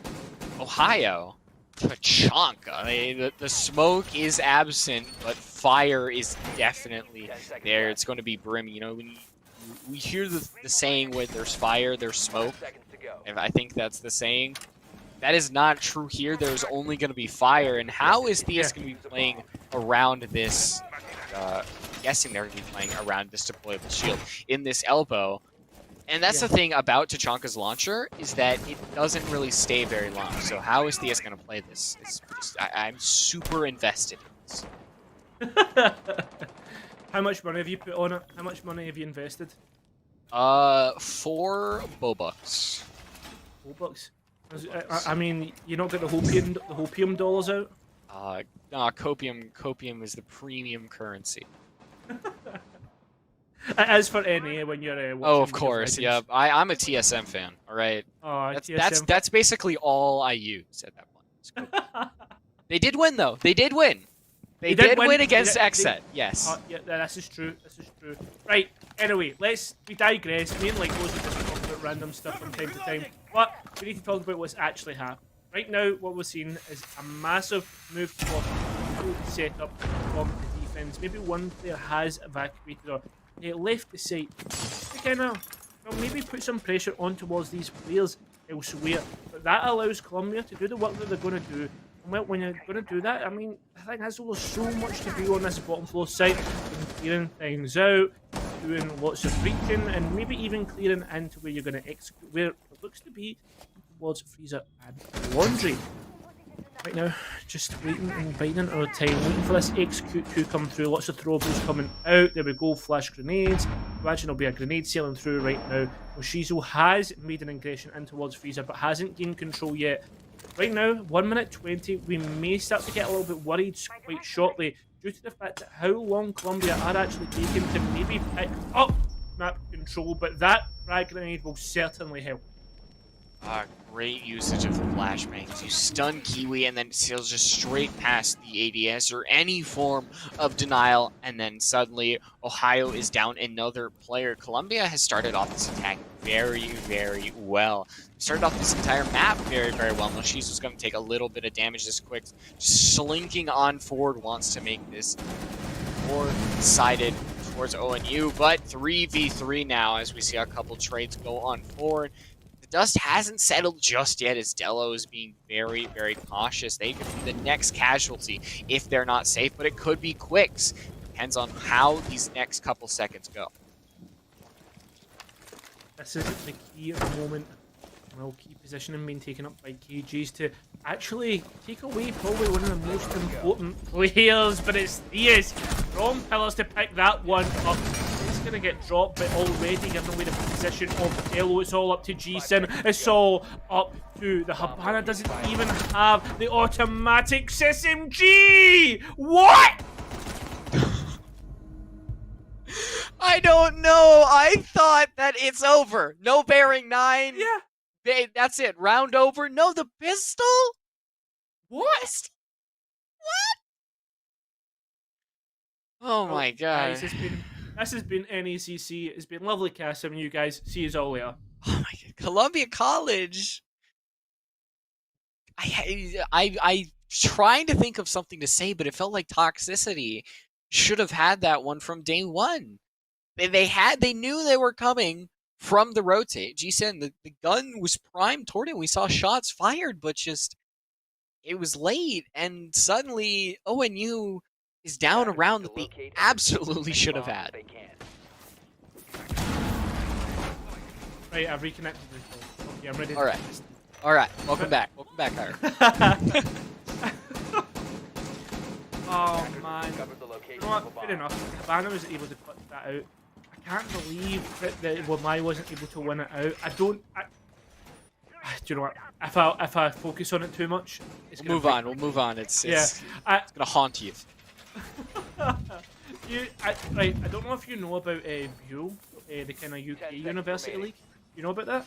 I do not. No. Okay, well, basically, I watched a game on Oregon, and the most questionable things kept happening. Like a 5-man send it through attic window. Yep. Well, that's all I'm gonna say. That kept happening. Like stuff like that kept happening to the point that like I was just completely broken as a character. But I'm not broken just now. Not just yet. Seems as if we are seeing aggressive positions being taken up by the defenders. They're not necessarily at what we'd call roamers or lurkers. They're just taking up aggressive positioning on stairs, waiting to see if anyone will kind of walk into their lines of sight. It's going to be the case of C4 does go out. Questionable to use that there, because that's a huge bit of utility gone just to make a line of sight, or maybe even working off no information. Well, it's going to rotate back, so it does seem as if it has been a waste of utility so far. And, well, potentially need to be a little bit more patient when using that C4. Even Tachanka is there. Tachanka was reworked to kind of be the roamer maker. His bullets create such large holes. And while you can see Theus in that prep phase was making rotates for everybody. Now the DP, it's got a whole bunch of rounds. It is that dinner plate gun. It's got a lot of bullets in the magazine. And Theus has found a kill. It's only been Toxicity who's gotten above that 1 kill margin. They weren't able to find the one that they should have. But, you know, we're moving past it. And instead, it's going to be a 5v5 now as we reach the halfway point through the round. And Columbia has really yet to find any sort of footing into Bastion defense of Ohio. It really is. I don't know. We need to see exactly what's happening in Colombia. For some reason, are just putting absolute work in on the attack once again. Oni picks up here the entry flag going in favour of the attackers, but the second does not. W getting that B flag. Don't want to see if maybe defenders can win this one out. They are going to have to obviously do the work. 50 seconds remain. Lots of gunfights being taken, but nobody picked up this yet. Lots of throwables to do the work, and while the Goyle shield goes out, the Goyle takes out smoke. The light comes out. I believe that's the Smith's song. Right now, 30 seconds remain. Execution needs to come through soon, and we need to see Moshizo actually return as the trade comes through. W finding 3 as they perish, and that is going to be more than enough. It's Kiwi finding G-Sen. It's only Moshizo in Freezer who's going to have to do so much. They have yet to find a kill, and especially the only player who has yet to find a kill, and they are going to find one in the hands of Toxicity, but 10 seconds left, 2 members left, and Quicks right around the corner. It is going to be the first defensive round, and a good stop to what seemed like it was going to be a really hard-fought battle. ONU comes out on top over Columbia. Yep. Finally, we do see the defenders kind of win that round out. Personally, probably got to thank W for that. But we are going to reattempt Kids Dorms in Main Hall. I don't know if I like this. I'm going to be honest. I'm going to be completely honest with that because they're bringing the Ellog once again and the castle. This really big extension below didn't work out last time. They kept losing gunfights, but again, maybe it's just an adjustment of roamers. Maybe it's just an adjustment of positioning, like you said last time. And this time, I thought we were just going to get a Maverick. No, it's a Capitao. Attackers need to locate and defuse bombs. Patel in play. He's got the new secondary hard breacher, the 2 secondary hard breaches now, and bringing the para as well. So on this second floor site, Oni, they've had some really, really good plays on the Nomad, and Nomad has had some certain scenarios where she has been very, very beneficial. So will Oni get that same benefit with the Capital? Firebolts, are there certain areas that it feels like Columbia has struggled to take out the smoke? 5 seconds left. Trying to think of the benefit of bringing the Capital versus the Nomad, because it seemed like the Nomad Attackers must locate was working out for Columbia. This is true. I think the thing is, though, it depends on maybe the focus from Columbia. Potentially, I'm not too sure. I'm uncertain about the pick, but it seems as if again we are coming from the west side from the small tower, and there is the Jaeger to kind of meet that at this kind of aggression. Well, the Ella rotates to help this one out, and another one that's potentially going to come out. Oni is stopped by a concussion grenade. That will be, I guess, communicated fairly well onto where that positioning is, where potentially pressure could be coming from. And this Jaeger positioning is absolutely huge. I don't know if you watched much of the Mexico Major. I believe it was Alamo that made this position really popular during SI, actually, not Mexico Major. And he was absolutely rampant there. Seems as if nobody is going to get picked up right now. But as I say that, Moshizo, she's doing her work. There goes Theus, there goes the K, the AUG, E2. And well, that's a fairly decent pick, because that's going to stop denial late in the round when it comes to C4s, etc. Or C4s, they haven't been too prevalent in the entire match as a whole, but they've still been very, very important. These attackers always need to be very, very worried about plastic explosives. And now there are none on the board. There's no smokes. There's really no plant denial as well. And Columbia, Moshizo is prepped in White Stairs. Jason a little bit around the corner as the frag grenade is going to widen the gap between these two teams. As W finds a headshot onto Della. Moshizo could get another one, but they are just going to have to be a little bit more patient, as W doesn't even know that someone is lurking right around him. That's it, I mean, this frag grenade, this could be huge. There's still one player to get picked up. It looks like the plan's going to be attempted, but no, it's not. Kiwi picks up 2 huge kills, and that's the thing, the Jaeger's going to get down, though. KG's 2. Plenty of time to do so. 45 seconds remain. The tension could be cut tonight. Kind of peek back and forth. It seems as if they are already guns trained on his position. They're waiting to pick up this frag, but KJ's, he needs to do work. He needs to try and find out where these players exactly are. We know that the Ella is in games. Looking through this white rotate. First gunfight is going to be taken. Is that Ella, but reduced to 1 HP? Is the Sledge? Will they run a peak? Who will win the fight? 15 seconds remain. Let's get more. Free fire does come through, but the swing from W is enough to win it out for Ohio. 2 out of 4. All the defenders, they even out the round count, and well, they've won the 2 primary sites eventually. So now we're going to have to see a tertiary site come out here, Light Rose, and it is going to be kitchen dining.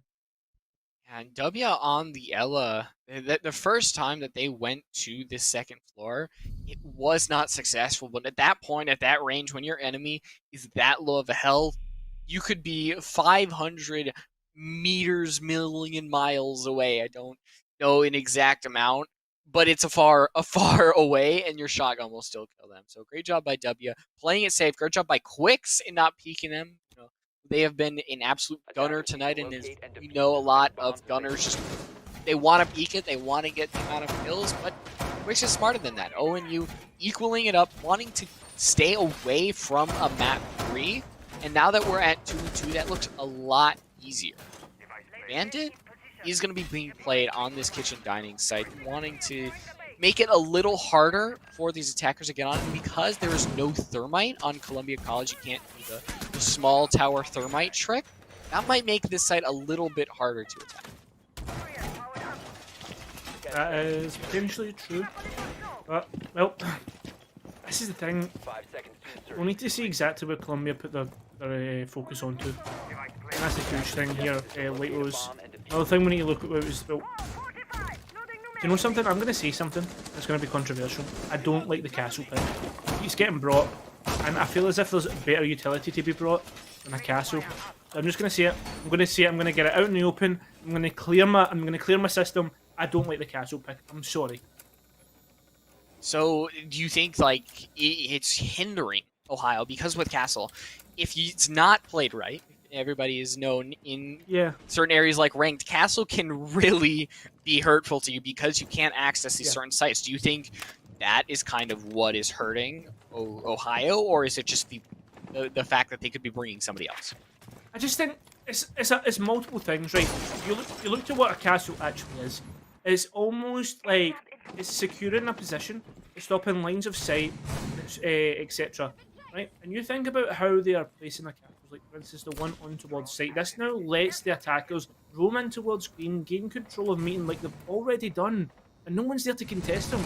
And also on top of that, castles stop sound getting through. Look how much map control is being gained by the attackers right now in terms of how they're using or where these castle barricades are being placed. And finally, when they make a decision to go forward like they have there, they can destroy it.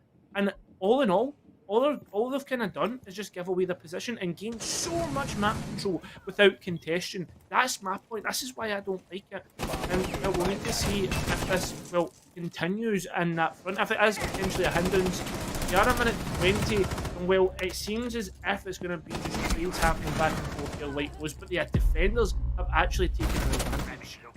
Yeah, W is going to get caught up by the line ping, not before they deal some damage to G-Sin, and now they're stuck. Moshizo or G-Sin. They are going to have to fight a person either way. They're still stuck on this white stairs. G-Sin is not going to try to push this, try to take out W. Instead, they're going to try to go for more of a plan. Go to try for more to win the round instead of just simply taking out W, who has 8 kills so far. Almost double, literally double, that Kiwi has. Oni's going to push into the security corridor. Not going to be able to take out W. W finds 1, W finds 2, and a quad on their way. Not the ace, but definitely more than enough as ONU continues strong on the tertiary side. Yes, they certainly do. They've actually got this momentum going well after I had a little bit of a weak moment when I saw the castle pick coming through once again. But nope, they make it work. And you know what? Sometimes casters can be human. We can get it wrong. I've admitted it. You can out me on Twitter. Clip this. I can be wrong. I know I am perfect. But like Rose, we are heading towards the laundry room and supply. Nothing too crazy coming out from both teams. Everything almost the exact same as last time. And as we look towards all 10 operators, they all have check marks.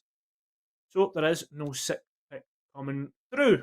Defenders, protect your bombs from. I don't know. Maybe I'm going to ask you.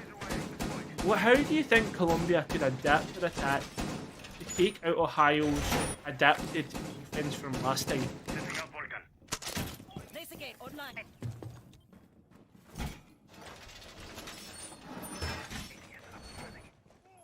Well, as I say that, I'm just gonna see exactly what happens.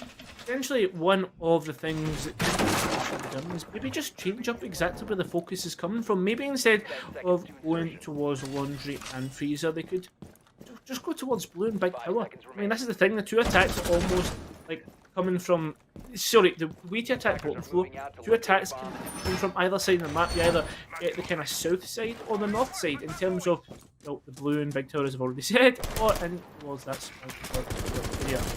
Go straight away and do the work, taking out default cams from these attackers, and well, they're going to have to try and stop the aggressive positioning from the Goyle. He's dropped off after killing a drone.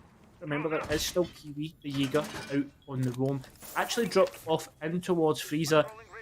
That's going to be huge, because, well, I mean, you're keeping that extra man. All in all, Colombia are actually doing some decent stuff.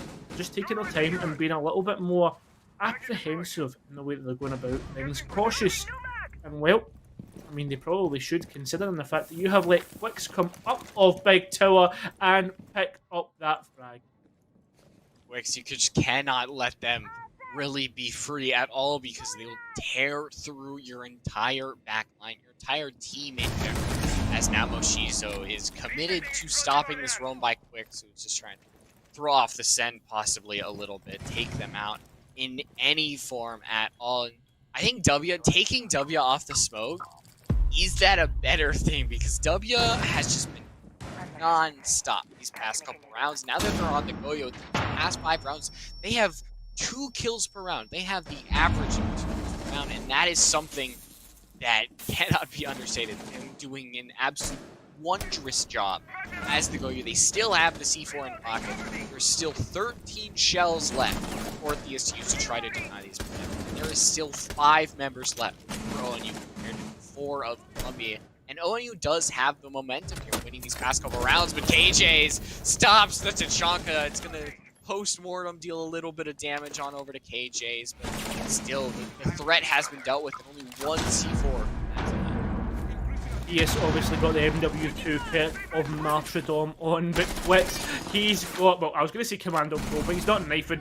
He's taking people out with EMRs. W taking out KJ's is absolutely turned into a bloodbath here. Well, there's remaining G-Sin and Delo, but I don't really know if you can consider Delo much of a player in this front because, well, he is down to about, imagine about 10 HP. Does look to move towards Visa. Wix is going to be the one, the bastion of defense on towards Big Tower is my forecaster was calling the defense earlier in the game. 20 seconds remain though, and now just going to be probably a collection of kills. They can eat a clutch from G-Sin, then I will eat my hat as well. They're peeking out with pistols and all sorts. The disrespect comes out from Ohio, but they take a natural 4-2 split on Oregon. White Rose, all in all, pretty good defense at the end from Ohio.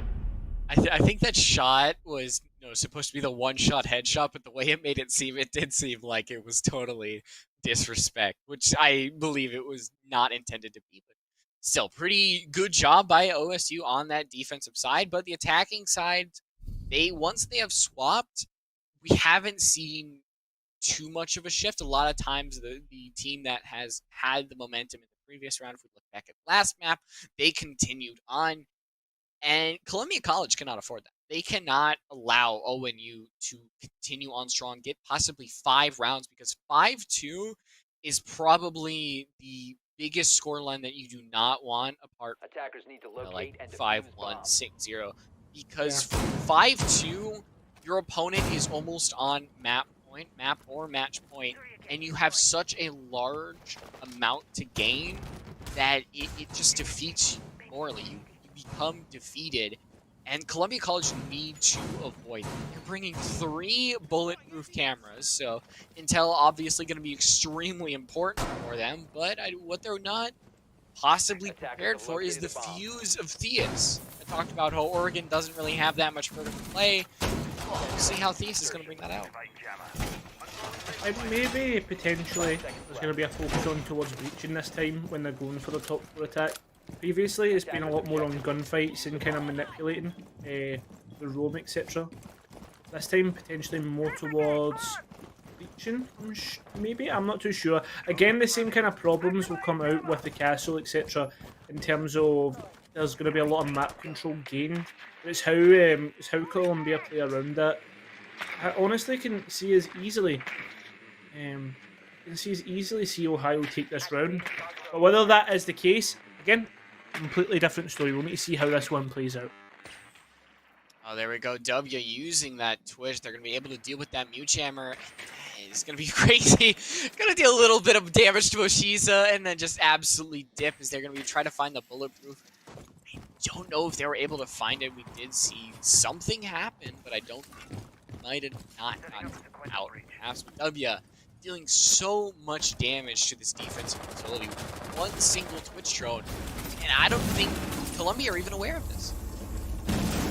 No, and well, look at this, they're already breaching in towards meeting. A lot of work has been done here, like Rose, in terms of, well, I mean, they've got the wall open, they've already done the work with the twitch drone, as you said earlier, etc. And then now we've got the fuse charges going off to put pressure in towards Attic. right now, I mean, the thing is though, Ohio are really working well here in terms of picking off the boxes on their checklist, etc. But they're not going to be checking off any bodies as the Jaeger picks up the first initial frag of this round, but gets refragged. Delo is in the dirt of the remaining 4 players, and KG's to already take this gunfight and is going to win it. There goes Quicks, is retreating already. Doesn't have enough reinforcements to actually block his path off from where he's retreated.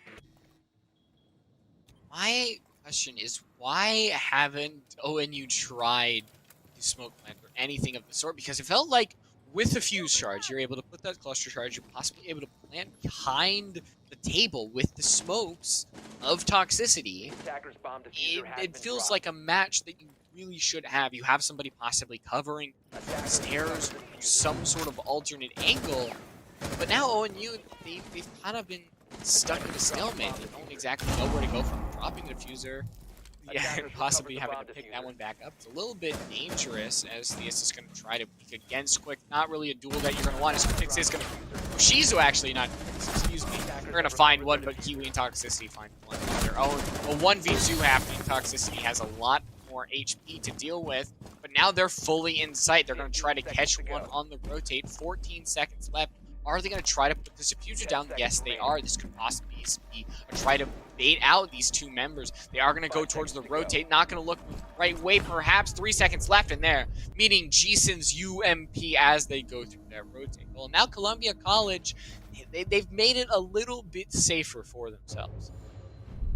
They certainly have, and well, on that case, we are seeing ONU, Ohio, maybe letting the ball slip there, because that is the tertiary site. That's the site we expect them to win in terms of statistics, in terms of how everything works. But Columbia actually winning that one out put themselves in a really good advantage to potentially, if they can, win out the next 2 sites and take the first advantage that they have seen on Oregon. No, wait, that's a lie. No, because they took the first 2 rounds. I am absolutely lying there. Again, I am wrong. Potentially this could be a very bad sign of things to come, but we are seeing a fuse being brought out by Theus. A little maybe potential focus on towards breaching. Don't know if it'll work, but this is the thing. If we look towards the defenders, they actually have no electrical utility, so it will actually be worthwhile if they can get the mute jammers off the wall. Yeah, only the Ash has no potential at all to deal any soft destruction from underneath, but they have W.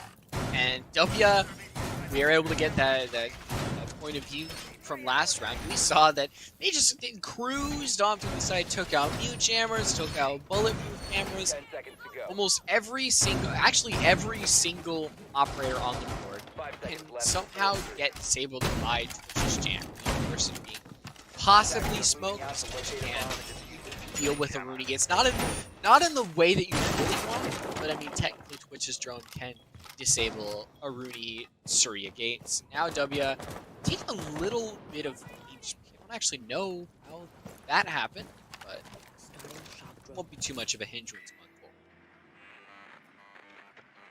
forward. Exactly. Well, I mean, the thing is, though, Twitch drones are just the Twitch drones that they're getting, like the effectiveness of them right now. They're getting so much out of them. This is a thing that now begs the question of maybe, I don't know, I was going to say maybe positional utility, but sometimes, like for instance, the fact that the Twitch drone can get through that kind of drone hole in attic is something that just sometimes you don't account for. But already we are seeing the breach getting work from Ohio. They're doing really fast work here again. This time we need to see the execution onto the site be better. We need to see them actually not...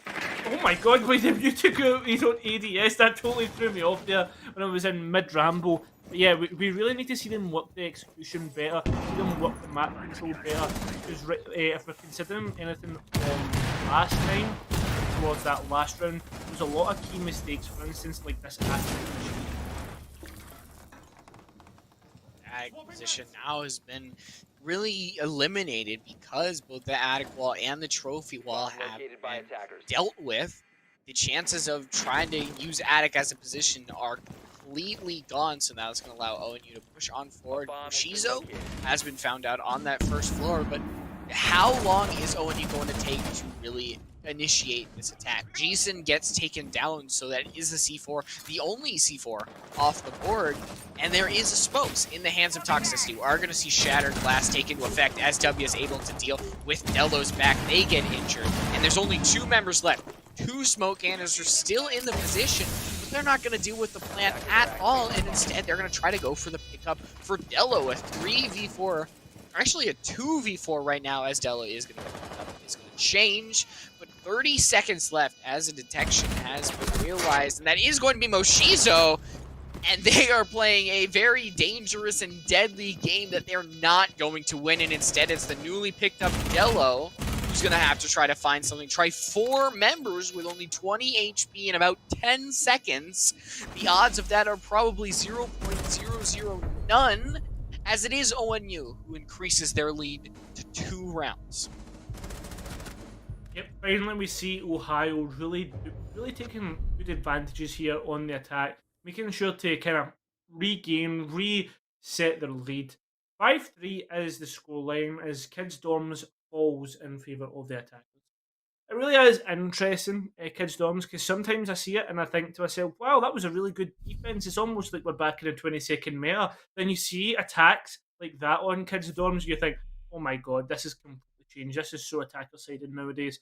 And that's just the way sometimes it is. Sometimes people are just a lot more, I guess, impressive on the attack. Like, for instance, if we look towards the first half and think towards those first 2 rounds, Colombia, they were doing so well on the attack. I was like, well, it seems if we just started off the way they did Shelley, we're just going to keep kind of taking advantages on the attack. But it wasn't to be. They let the ball slip.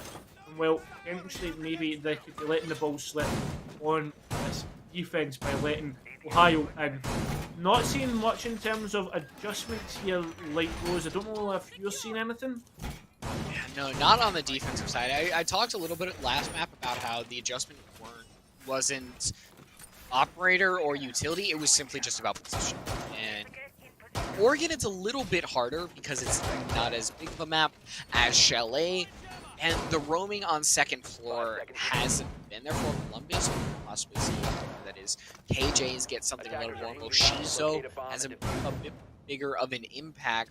But overall, ONU still seems like they will have control, with W still able to just throw their drone all over the place, with DS having that secondary hard breach and Ying Candelas, which I really want to see have an impact, but they're very, very hit or miss in that department. So right now, ONU still displaying the same strategies, and if we go off of last round, the same strategies, they did come away with a victory. So right now, the ball is in Columbia's court. The question is, how will they deal? We'll need to see. We do need to see. But the thing is though, we're already seeing Moshizo up the heart old trick. She is doing exactly what she did last time. This time, a little bit quicker. Yes, already getting the wall open again. Ohio keeping up this kind of seeing them do lots of good work on the utility front. If I could get my words out tonight, it would be really helpful. But well, we'll need to see how that goes on through the rest of the map here later. Yeah, luckily the hard breaching is being done by Theus because Kiwi is down, so if Theus chooses, they could get that trophy wall. They could possibly rotate to walk-in closet if ONU wants to start playing around there. So you only lose guns in terms of Kiwi's favor. Kiwi is the second fragger just below W on OSU, so that is pretty impactful. Trying to deal with Attic. There is nobody behind there. They're going to be able to deal with that bulletproof as KJ is able to take out Toxicity. And now Columbia is still wanting to not go down without a fight here. SW is going to find one for their troubles. Are they going to be able to find a second? Yes, they are. And it is a 3v3 in the little flick of a trigger. Things have turned on a dime. This is it, and here we go, the Ying Candelas. Maybe we're going to finally see them get worth here. Fly there, but W is going to be picking up a triple kill. The plant is starting to go down, but KJ's and Moshizo need to react. Quicks is quicker though, and he picked up Moshizo. KJ's needs to make his ingression in towards the site, needs to make his ingression in towards this round. It doesn't look likely as he needs to pick up key. There's a scramble of bullets. Finally, the Ohio move on to match point. It feels as if we've been casting for 5 minutes here, like Rose, but already we are potentially on series point here. But we are on series point. Potentially, the series could be over after this round. I think compared to last map when it was just completely back and forth, ONU has really taken their strides. They have absolutely gone on forward, just taken advantage of any mistake that Columbia has done. And they're on match and map point. So the victory is within their grasp. And it is going to be on this basement site. The buck is going to be 6-picked over to a thermite.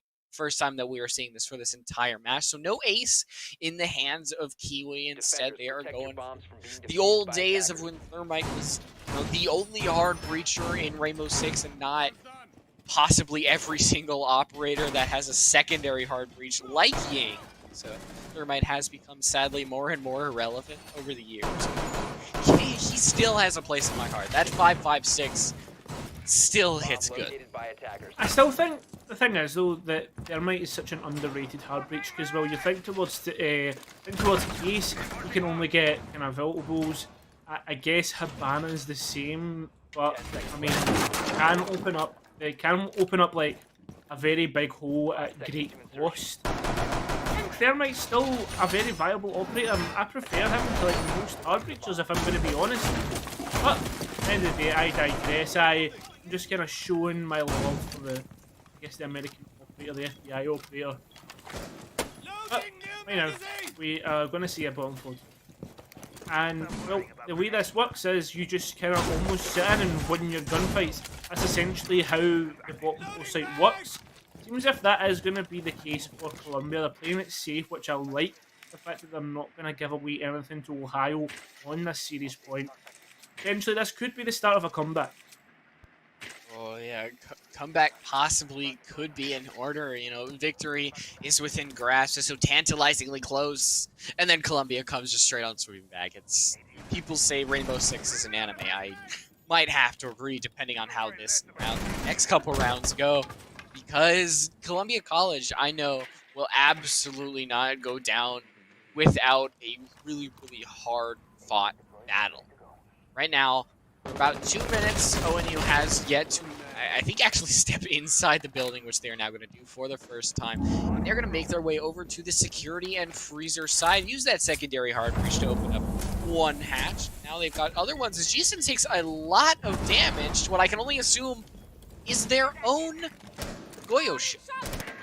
Now, like I said, I don't know if a Twitch does that. We did not confirm or deny the Mythbusters, but now you see now having to use a shield in defense of the Twitch drone, and that impact on this match. Now Theus gets the first opening frag onto Dello, and more possibly could follow, but Kiwi gets taken down. Now 4v4, and that's not able to find the head. And that is going to be extremely unfortunate as Oni gets taken down, and W still gets closer and closer to that 20-kill margin. I can confirm the Twitch does destroy the Goyle shields, and well, it seems as if all the bullets are destroying this defense. Ohio was so close to winning out this series. They're so close to winning it all, and well, they're going to maybe do that as they take out the Goyle. Can he rescue it for his team? No, he can't. We have our winners. We have the winners of the series. It is going to be Ohio keeping their perfect record in the Legend Series here. Ohio varsity. And W at the front and center of your screen. It seems like deserved. You see that right before you swap back to our faces. 17 kills. 17 kills in 10 rounds. Absolute crazy job by them, and a crazy job by ONU in what seemed like an extremely close fought battle of a first map. And that second map was ONU all the way pushing on forward, winning it out. And that is actually going to be it for us. We saw that 2-0, and we thought we were going to be here for a little bit longer.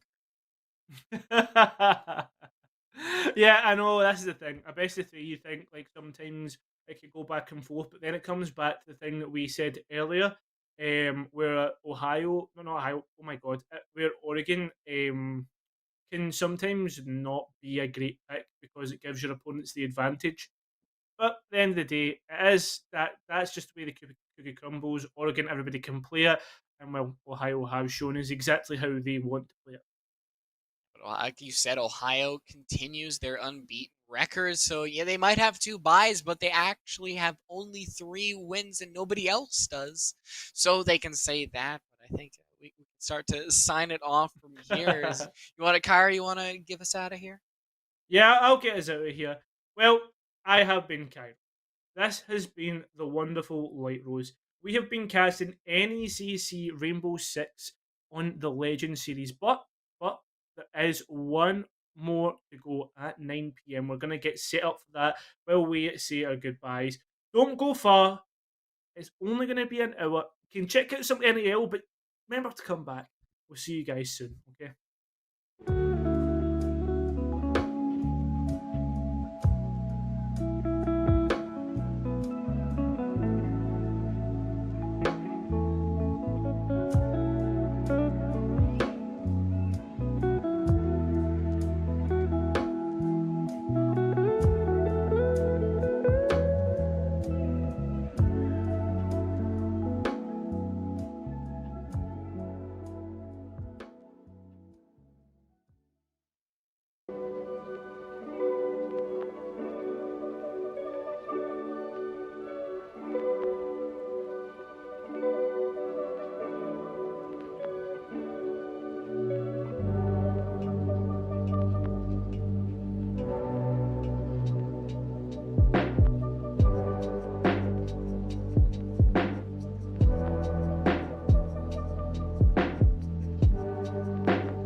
Welcome back, everybody, for NECC Rainbow Six. We're continuing our Week 5 matches here. I'm Treasure, and I'm joined by the indeterminable Wealku. We got a great match coming up for you guys tonight. We've got California State University Dominguez Hills and Murray State Gold Team for tonight. Wes, how do you think this action is going to be stacking up?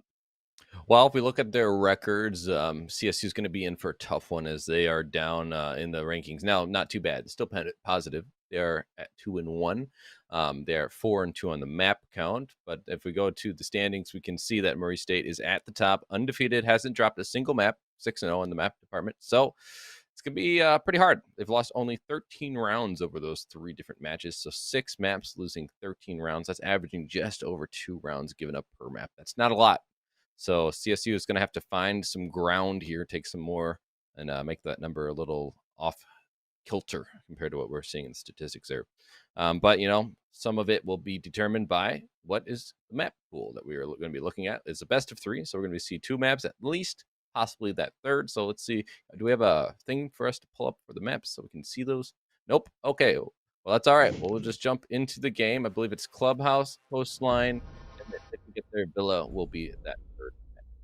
Yeah, that's definitely a real satisfying map pool to be looking at. Clubhouse is the most, I would say, just bread and butter. One of the most played maps of all time, indefinitely, in the current meta. Coastline as well, a crowd favorite, and player favorite, is one of those maps that's just very comfortable to play on. And a little less intensive as opposed to Clubhouse.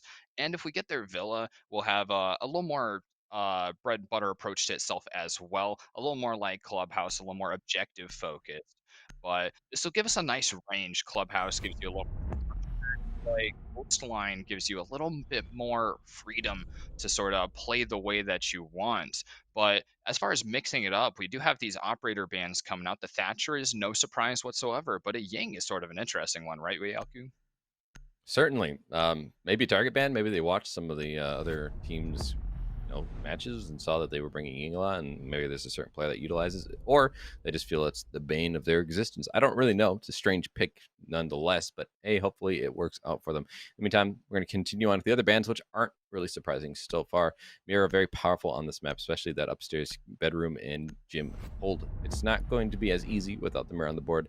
And then we have lastly Valku's pick rate has skyrocketed. She's going to be the #1 band operator on the defensive side, and she's going to continue to be in that band. So leaving the Kaid open will allow them at least to buy more time, but with the Maverick on the board, how much time is just a matter of how much skill the Maverick has. Yeah, this is a little more normal for the most part. That Ying, a little bit of a weird one, but her being out of the game isn't really going to change up the core gameplay that we'll be seeing here on this map. The first objective we go to is a second floor objective, not too commonly seen as the first objective pick. So Murray State Gold will be going with the gym and bedroom hold to start off with. They don't have the Mira to work with. She's a really strong operator there with her one-way mirrors, but they do have a Maestro, and they do have the newly buffed Castle and Wamai. I want to point out that that was a really good 6-pick because they didn't 6-pick on the attack towards the sledge, which would be a direct counter. Instead, they bring the Buck, who cannot buck open those castle barricades. So, yes, Castle is going to have the shotgun for rotates and 3 barricades. So he doesn't have the full buff out that we were hearing about that's potential, which is 4 of those barricades with less health, though, less bullets to destroy him. Hasn't gone through quite yet, but it is something to keep an eye on for the future. In the meantime, he still is strong, though. He has beepers, gives away player position when they're in the range of it. He has those 3 barricades we had mentioned, which will help shut down these windows. You have to utilize a lot of utility on the attack to clear this different utility. We have the the Evil Eyes, the Roonies, and I was trying to think of my disc name, but I just can't think of it, so we're just gonna call them the Magnets. And oh, there you go. You stumbled right into it. there it is. This is a lot of utility. Yeah, that'll actually be a huge sink for the throwables. There is going to be a decent variety of them being brought by the CSUDH attack. Zofia being one of the operators that brings the most. Her Lifeline gadget brings 4, split half and half, 2 impacts and 2 concussions.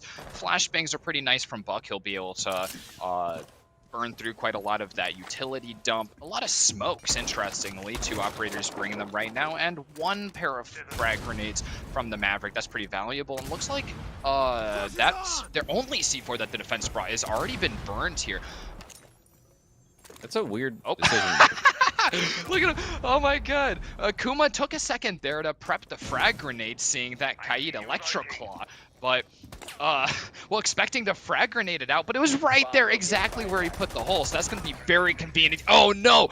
Suwon getting destroyed right off the bat, sitting in a bad location to start off with, and that's a free kill given to Squall to open up the round, and on one of the worst operators for the defense to lose.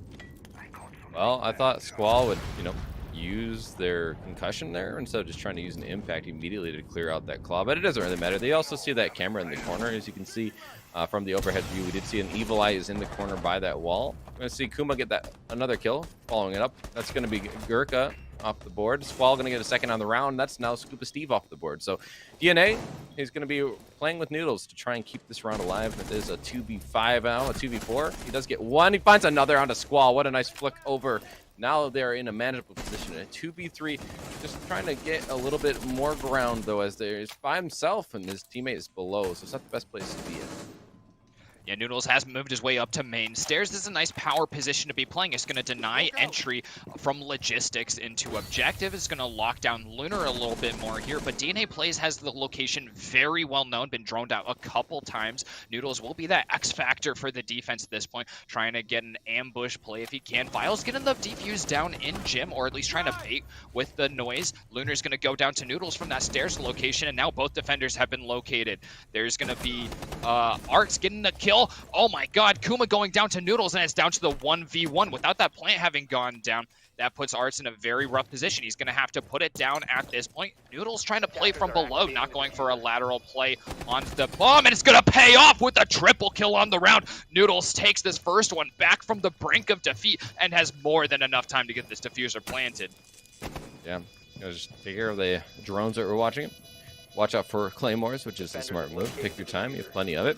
So he's going to get this defused. It's going to be the first round one. So going to an off-site comes down to a narrow clutch, a 2v5 clutch, in fact. So very well done on the side of MSU. That's going to be first round in the books on the defense. But now they have to decide, what side are they going to go to. Basement is very strong. CCTV, though, not as strong, right? We've seen the win rate on that bomb site go down, down, down. It's not a good spot right now. So in fact, I would argue that that was actually the second strongest site. So the real test here will be CC. If these attackers really have watched a lot of film, they should know very easy attacks on the site.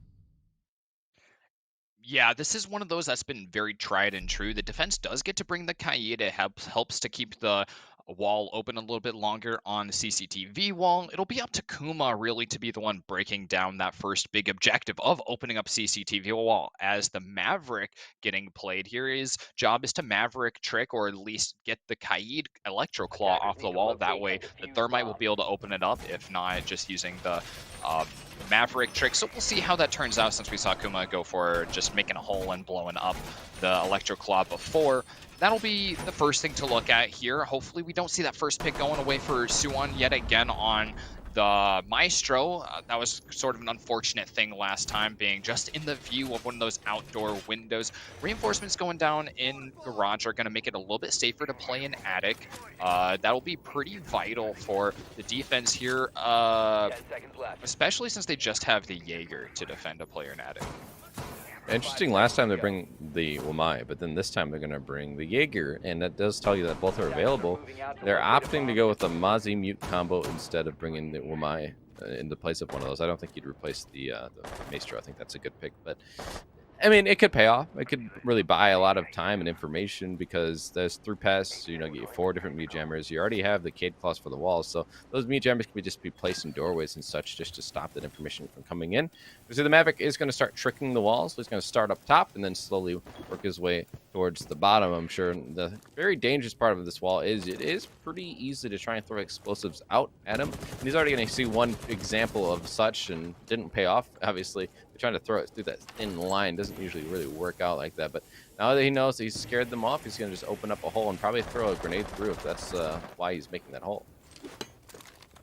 Yeah, it looks like the Maverick trick hasn't been the decision Oh. to go through there. The C4 is going to be thrown out. It's not going to find the damage here through the wall, though, and Kuma is actually a little bit safe at this point, having baited out that C4. Kuma does have to go back to Maverick tricking if that wall's going to be opened up anytime soon, though. That is quite a bit of time that has been burned, about a minute here, and the Thermite Arts has actually moved away, going to open up a wall on Garage here to get a little bit more accessibility down there, as it looks like we're going for a garage push from CSUDH. Is Kuma not aware of the trick that you can like make a line in the bottom of the wall and then make it soft? Squall getting another opening kill. Really good job from him. That's going to be Gurkha off the board. So it's a different name, but that is Gurkha. Just want everyone to be aware of that. That's why we're saying it. That's 2 deaths now for him, not netting a kill in the first 2 rounds. He's going to be off the board, but now he's going to at least be able to jump on cams, which they have plenty of. We're going to see this trick is finally coming out from the Maverick. It's a little late though, you know, and the concern is Sophia's already pushing garage, it looks like, and that's really the only one who can open up this wall now that it's soft.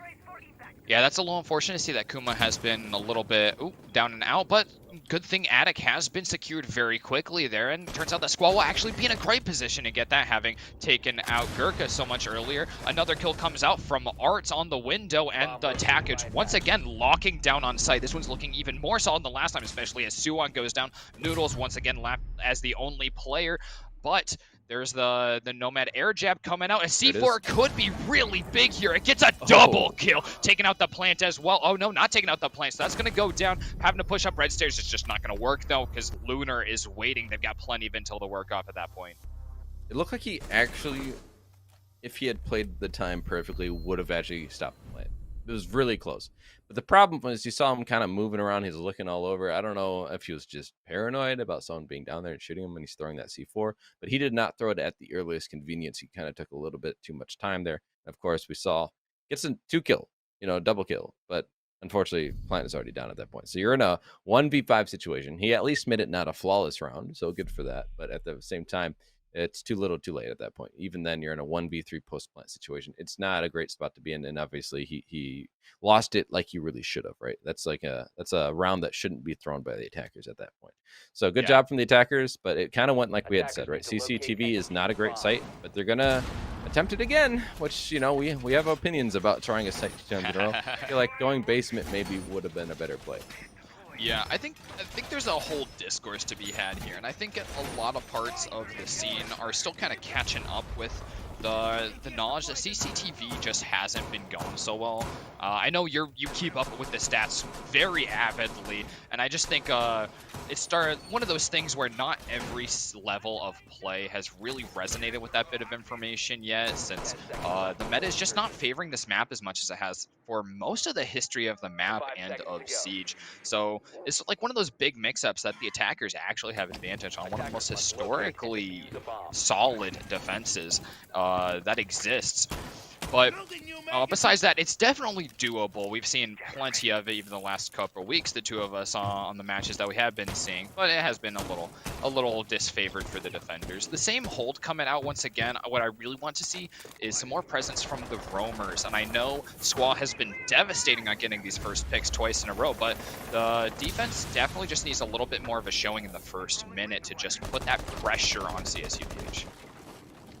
What I don't like is also just the C4s that are just wide, way wide of the mark and being thrown very early. It's just wasted utility. We saw it net 2 kills, but it was utilized just a little too late last round. But even then, it was still better utilized in those early round C4s that have been going out.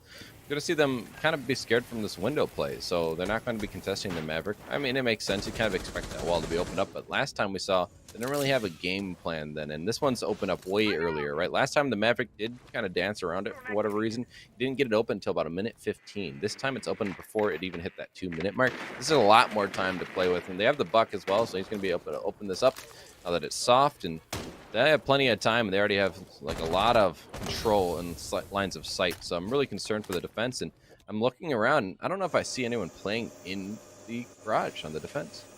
Yeah, that's definitely going to hurt here, especially since CSUDH is very comfortable with pushing up through Garage. But it does look like there's actually a cheeky defender down there looking for someone to make their way up to Rafters. Noodles holding that line of sight while the rest of the team holds up, mostly in cash room. So we're going to see a single player on the attack kind of pushing up through construction. Noodles does get that kill that they've been looking for this whole time, setting up another C4 just to make sure that no one else is coming for revenge. There isn't anyone, though, so that's a bit of a lost C4, but it's so okay to make sure that you are going to get back to site totally safely, especially taking out Squall, who's just been devastating at opening up rounds. And I was going to point that out. He has had multi-kills the previous 2 rounds. He gets shut down early here, so he can't have that same kind of effect that had really almost ended him 2 wins. Now, a nice shot from Scuba Steve. He's going to get Playboy taken out. Noodles finds a second kill on the round. That's Kuma. We're going to see a push-in, though. That's going to be Arts, otherwise known as Vile in this game mode. He's going to be DNA, though, going to get a kill on his friend. So he's all alone. He has already found a 3K now. He needs to find 2 more. He finds another. That's a quad. God. Can he get it at the ace? Oh! What an explosive game so far. We've seen 2 different clutch opportunities, one of them going the way of the player in that 1v3, and now we get to see a full-on ace coming out. We're only 3 rounds into this game. Insane to see. 2 rounds already up of CSUDH. MSU getting that one when Noodles was able to make it happen is so unfortunate that even after great plays from Noodles, yet another game in a row, Arts was there to pick up on everything that was left by the defense. That was crazy. For him to just jump in and get 2K is already good, but then to continue on and get the ace there, it looked like they were not aware after the first 2 kills. They just didn't seem to be aware of his exact position, which is telling me that MSU were a little low on communication there in the final moments there. They were up 3-1 at that point. He had just gotten a double kill. His teammate died, and then he's in a 1v3. And then what happens? 1v1, 1v1, 1v1. He wins every single time. And you saw that player in cash when he killed him. They had just looked lost. They had no idea what his position was, even though he had just killed everyone from the CCTV location. So that's kind of weird to me that they didn't get that information communicated to those partners. But you never know, right? We're not at the highest level of play. I'm going to give them credit on that, right? I don't want to act like this is like the highest level of play. This isn't pro league, so the players are obviously still learning and everything. But at the same time, that is definitely something to watch out for. These teams that are trying to make a push for playoffs and even move up divisions in the future if they want to keep playing in the league, you know, they just got to work on those kind of fundamentals. Yeah, those quick communications will always help at every team, and sometimes it's about, you know, building up a little bit more of that familiarity with your teammates and the trust to know exactly what they're saying and be able to act on it immediately, and that's a really big aspect here. So that is something I would love to see. Maybe a little bit more there, although that is a crazy situation to get put into where Arts is just slamming the way through every single player, quite literally every single player that MSU had there in sight, even after what they thought really would have been the round for them to have it and secure a lead. At this point, the basement hold is really going to mix things up at this point. The defense is once again using that Mute and Mozzie.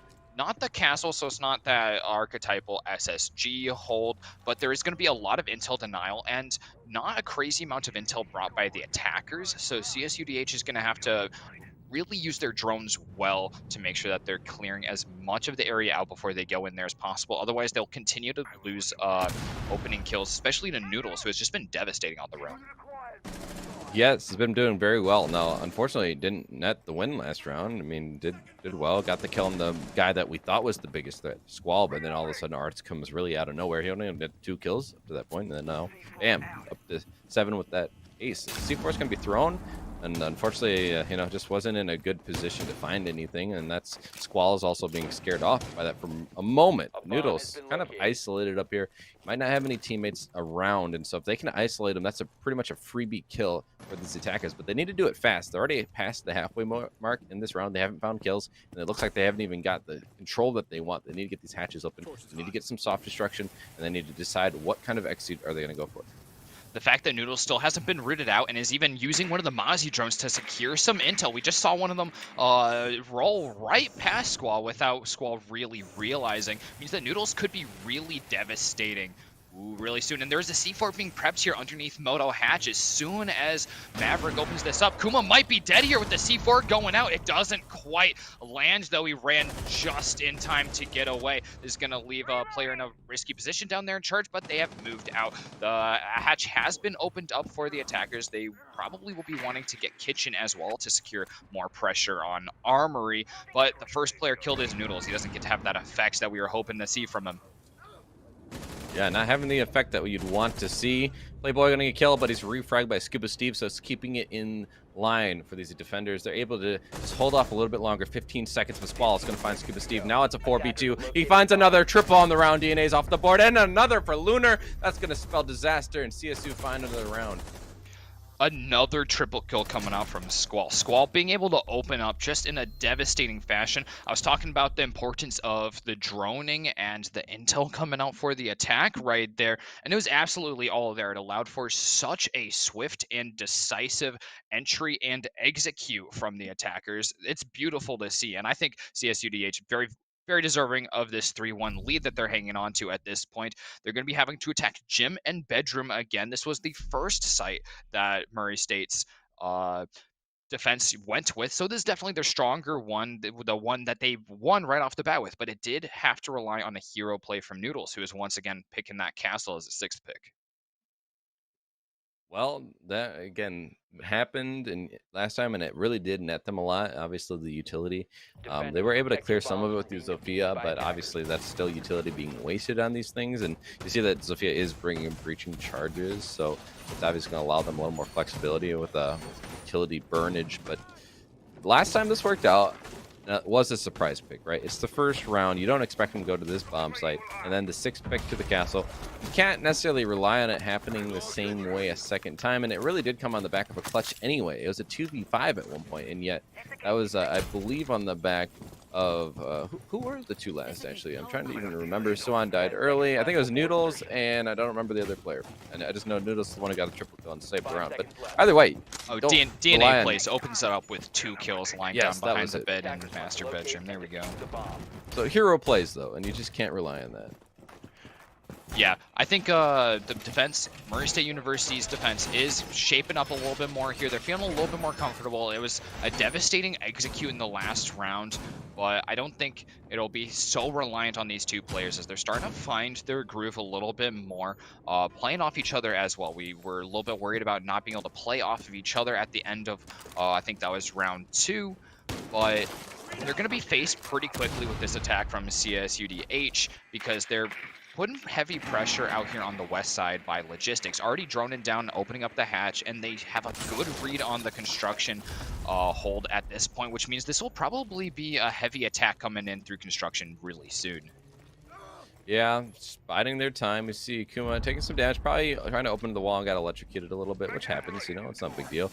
Noodles playing these main stairs. He was kind of below and on these stairs last time, and he, again, got that triple kill. So he is a problem if they don't try and push him out of this position. That's going to be Lunar getting the kill, though, and that's going to be Gurkha off the board. The early first pick, yet again, going in CSU's favor. They are just trying, though, to get the key positioning here, as they are still not in the greatest spots. They have Logistics, yes. Jacuzzi wall looks like it is opened up. We still need better lines of sight into the bomb sites themselves. I must say, placing Lunar down here in Logistics is a little bit worrisome. It was a great first kill to open up this round, but this is one of those situations where Lunar is kind of trapped down here. There is a soft wall into construction, which is a possible avenue. A Playboy dropping down as well, but if you'll notice, Noodles is watching from main stairs right now and has a great line of sight to watch if they do try and move up. It's a great power position, and it's a great position to put your top fragging player right now on.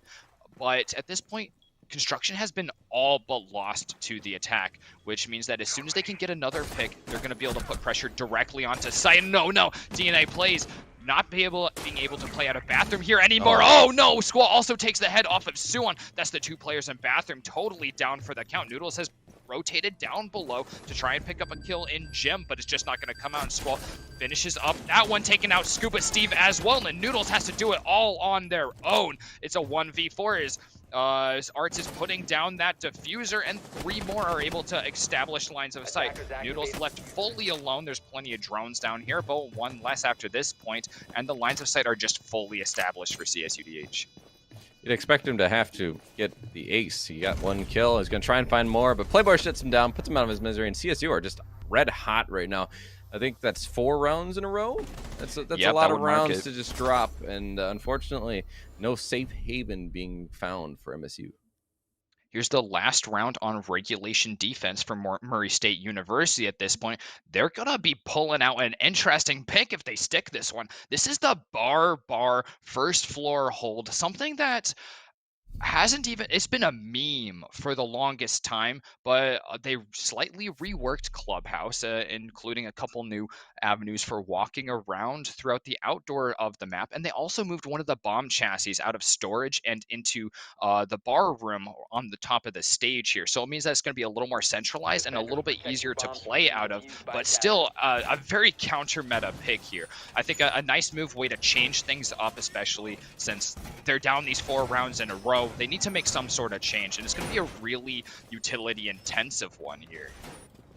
Yeah, and it makes you wonder just what is going on with these other, traditional bomb sites that they don't feel comfortable going back to one of those. I mean, I know you won only one in the beginning of the game, but like Basement should be way more comfortable than it looked when they lost it last time. I don't know what's going on. They are at 3-0 and 6-0 on the map count, so you would think that they would be comfortable with a lot of maps and maybe just have a decent map pool, but maybe this is a map that they aren't super strong on and that they aren't super confident on, and they just let it go through. This time I'm not 100% sure. I'm not even aware of the complete history from the season of where they've even gone, to be honest with you, but either way, it is showing a chink in the armor for this undefeated team so far, and it could prove fatal later on. So this is definitely something to watch out for coming back and biting if they don't learn this map better come playoff time.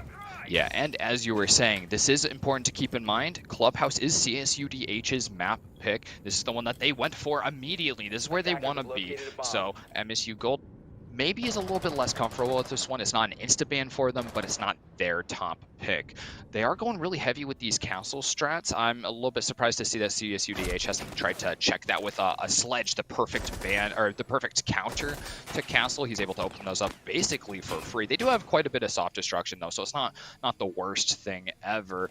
I would be worried a little bit that the castle strategies might be limiting the roaming from MSU Gold, and that's something that I think would be a great counter to some of CSUDH's attacks at this rate. Opening up this wall from Strip Club is going to be a great start, though. All Art's doing that job and making it really hard to hold in a bomb, which we're going to see Scuba Steve almost losing his head for. I mean, I'm impressed he didn't die there. I don't know how he got away with that. I guess they just weren't watching the angle. It did seem like those 2 attackers over in Strip Club were kind of moving around a little bit, so maybe they just weren't holding an angle there. We're going to see the peak come through, and yes, indeed, another opening kill for Squall. That's 4 now, by the way. And Suan going to die as well. So him and Gurkha have been 4 of the opening deaths for their team, which has been a theme. You see Lunar is going to get taken out by Noodles, though, so that's going to even the man count. But a lot of pressure coming in from these attackers, letting up these angles, and that's one of the deadliest parts of this bomb site. There's so many angles. Watch out for a double kill now for Squall, but he is going to get pushed on by Noodles from the kitchen area and possibly even from the bar site. It depends how aggressive these defenders want to get, but they look like they're aware of it. The drone work is coming through. Squall is in a nice position here to get lines of sight into the objective, but I think the defenders could have conspired together to swing doubly on him. He's someone that they need to shut down, a high-value target. They do get Kuma, though. Playboy taking out Scuba Steve in exchange, then we're left with only Noodles, and it just can't happen. Squall on an absolute tear so far this game. Getting another triple kill, that makes, like, I think that's 4 rounds out of 6 so far where Squall gets at least 3 kills, which is basically unprecedented. It's going to catapult them to this 5-1 advantage as they switch onto their defensive half. Looks like they're looking at CCTV for their first hold on defense. And with a 5-1, that means you can be mediocre. You can go 4-2 and win 7-5 on your defense, meaning you don't even need to be winning that much, right? There's a lot of wiggle room now. And on the other side, MSU, you're on attack, which is, this isn't a site where, or a map even, where I would say that there's any real favors. More often than not, we don't see one side consistently winning over the other. It's really an even map, one of the most even maps you can get. So attacking and defending, can't really say there's terrible favors, because a bomb site like this one, like we saw, not a high win percentage. But then there's basement, which does have a decent win percentage. So it just depends on the bomb site. But overall, the map itself is pretty balanced. So that doesn't help you though if you're MSU. Like, yeah, it means you can win some attacks pretty consistently, but it's not overwhelmingly easy, right? And I don't want to say that anything is easy in this game, but even on a map like this, it's not going to. It's going to take that coordination that we just haven't seen yet. And I think CSU is ahead in that game, right? They're just their coordination. They've been just helping each other. They've been utilizing utility, droning for each other, and just setting each other up for success, which MSU hasn't shown. Maybe on attack, they're a little different, though. Yeah, and I am excited to see what they do with these defense. CSUDH is investing very heavily into Garage and CCTV. They've got their Jaeger set up here alongside Playboy, who's going to be up in Rafters. It's going to be hard to nade him out of there, and he's got 4 reinforcements down there in Garage. That's almost half of all the reinforcements available right there. Meanwhile, out on CCTV wall, there is not just a Kaid Electroclaw to electrify the walls, but also 2, count them 2, Aruni gates out there to just continue making it so costly for the attackers to keep throwing utility through here. Right off the bat, Scuba Steve is going to be going for this Maverick trick. We'll hope that he is lucky with this, and he's going to realize that just throwing a frag grenade through there isn't going to be the move since there's already that Aruni gate. They're going to burn the first one, throwing some frags in there to try and add some pressure onto anyone trying to reset that Aruni gate once the time comes. There's that first half of the Maverick trick coming out for Scuba Steve, and they got to get the bottom half at this point. There's no one playing in CCTV to really add on that pressure, but I'm really curious to see what MSU Gold does with this. They're going to have the wall in just a matter of time at this point, but what's their second avenue of attack? Is it going to be a dive down construction? They have a lot of players still out here by CCTV wall. The trick isn't going to work because they didn't get the far right. You can still see a little piece of metal. You have to get the whole thing, and they aren't aware. They just wasted utility. And now it should still be soft if they can get this figured out. Top right, though, still not quite done yet.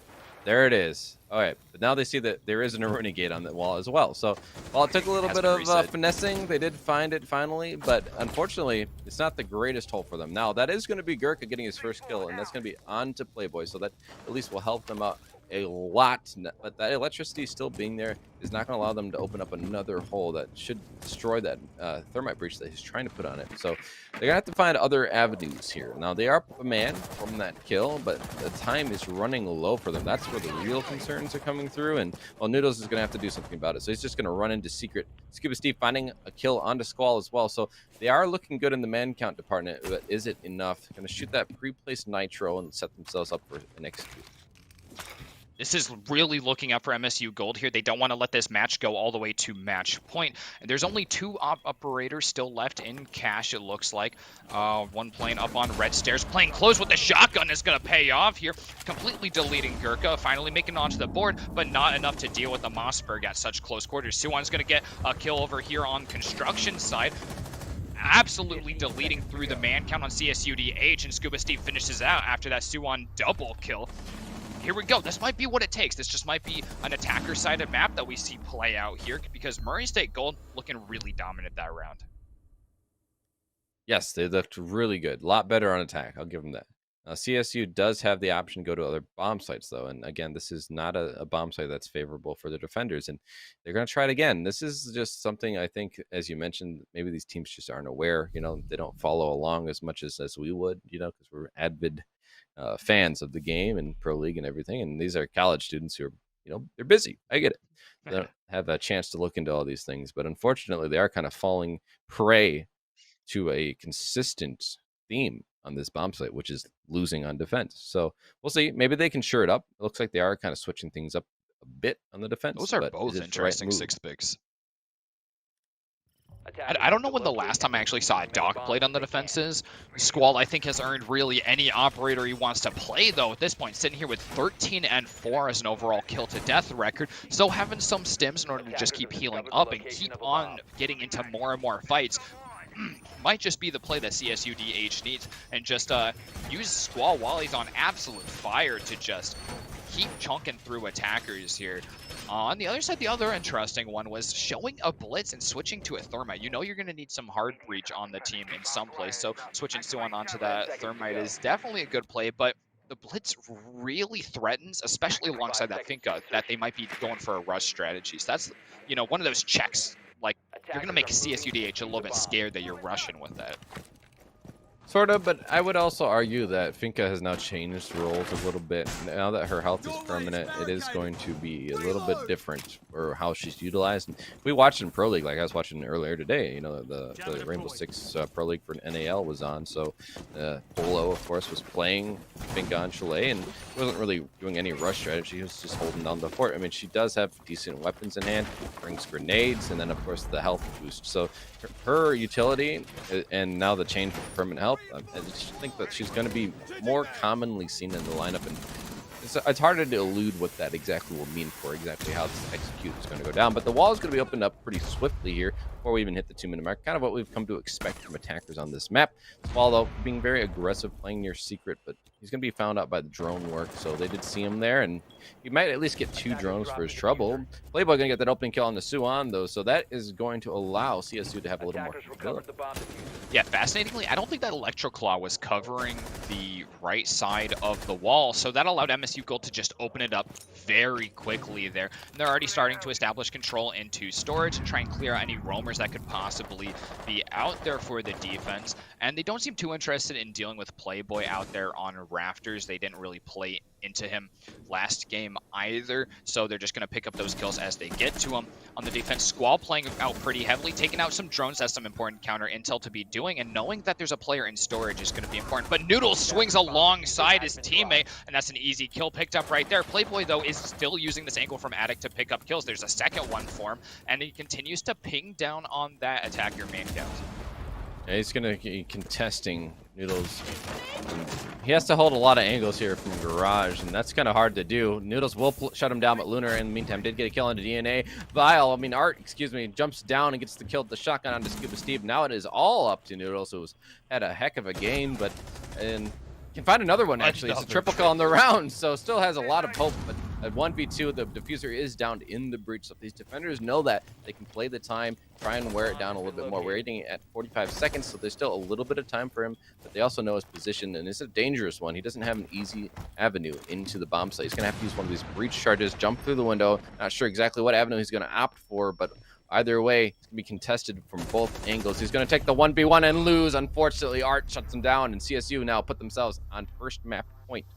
Yeah, the one thing really going for his Noodles there was that he knew the location that Arts was in, and he had a much longer range gun, that LMG versus the SMG-11, but Arts makes a crack shot and takes the head off of Noodles there. Like you said, match point right here, California State University, Dominguez Hills has plenty of opportunities from here to finish out this map and move on to Coastline, sitting on that 1-0. MSU Gold, they've got a big hill to climb if they're going to be able to take Clubhouse.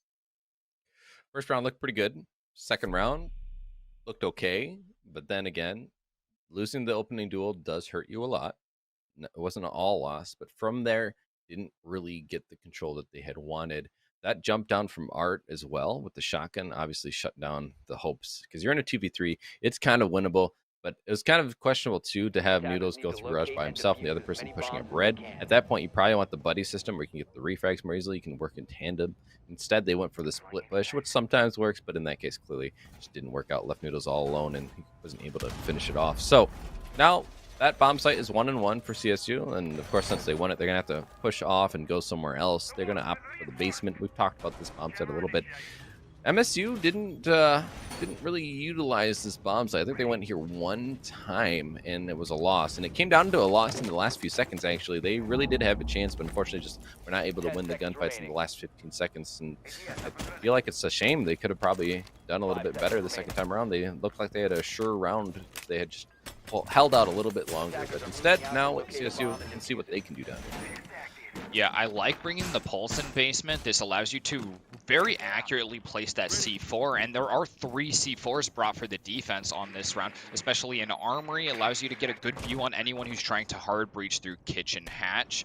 And of course, that will be Gurkha's job here as the Habana, the queen of hatches. She's the most capable operator at opening up a lot of reinforced hatches, especially now that she's able to split up her pellets and to use them 2 at a time, even to burn out impact grenades, which have already been burned for the defense. So she'll have quite a bit of luxury there in order to just open up those hatches with ease. The attackers starting on the second floor and starting to push all the way down from there. They're gonna take their time. Well, I don't know. They won't be taking their time. They'll have to make some good speed with it since they will be clearing all 3 floors of the site. But it's gonna be necessary, especially with Squall playing up top, but not very much longer since Noodles was able to play right off of that and does clear the last roamer off the top floor.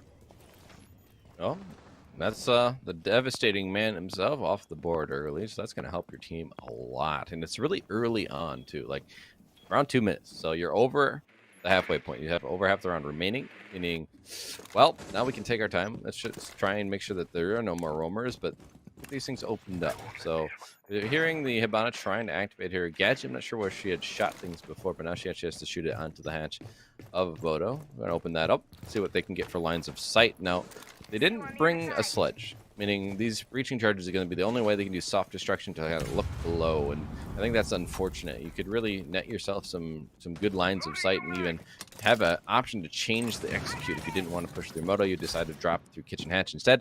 A lot of that is precedent on, can you have that soft destruction to be able to look into the bomb site and clear things out? Well, if you don't have the soft destruction, you can't really do that. So they're really limiting their options here. DNA, though, he has that Jackal scanner, so at least they can find some information in that regard, but they're kind of stalling out here, getting down to less than a minute. They are setting up for what could be a pretty devastating Moto and main stairs push here. Suwon looking for an angle of sight, and Gurka dropping down with Scuba Steve looking for a kill directly and is going to find it on Playboy. The numbers advantage is shaping up very heavily for the attack, especially as they get these lines of sight into blue. If they have someone watching Armory from the hatch from kitchen, they're going to have a lot of pressure here into sight, especially as hard breach starts going out. Those ace charges opening up.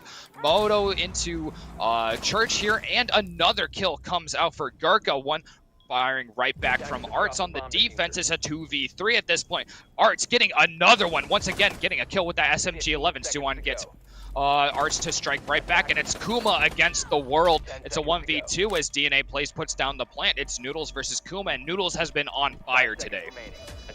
Well, plant is going to go down, so now we're in a 1v2 post-plant situation, and Kuma has one of the worst guns in the game in hand, the UMP. So we've seen clutches before, and he can gather at least some of the information, but the radius of the scanner is not great. He's going to get the shots and the kill. DNA not playing it well. I'm not sure why he got up out of that position, but now it leaves Noodles in the 1v1 clutch situation. However, he does have the LMG in hand with good scope, so he at least has the angles. Pulse still pushing closer, should be able to find his location, but it looks like he's still unaware of exactly where he's playing. He's going to be pushing up, playing a little paranoid, but he doesn't have the time for this. Only 3 seconds. He has to jump on this and just stick it. He's not going to be able to get the defuse. It's too little, too late. He has to just kind of bait it out, but it's already done. The round's going to be won by MSU Gold.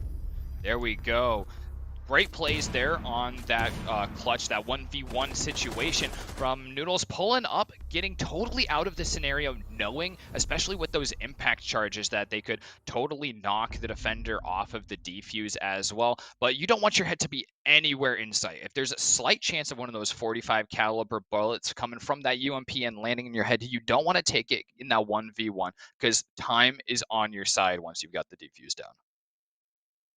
And he played it well, like you said. Unfortunately, his teammate, I don't want to be too critical, but DNA, I'm not sure even why he stood up there. He could have just played a, by the sound, wait for them to push, and then get up and peek. I don't know. Probably ants in the pants, but either way, his teammate's able to win it out. So we're going to see them now try a different bomb site. Basement wasn't their favored site.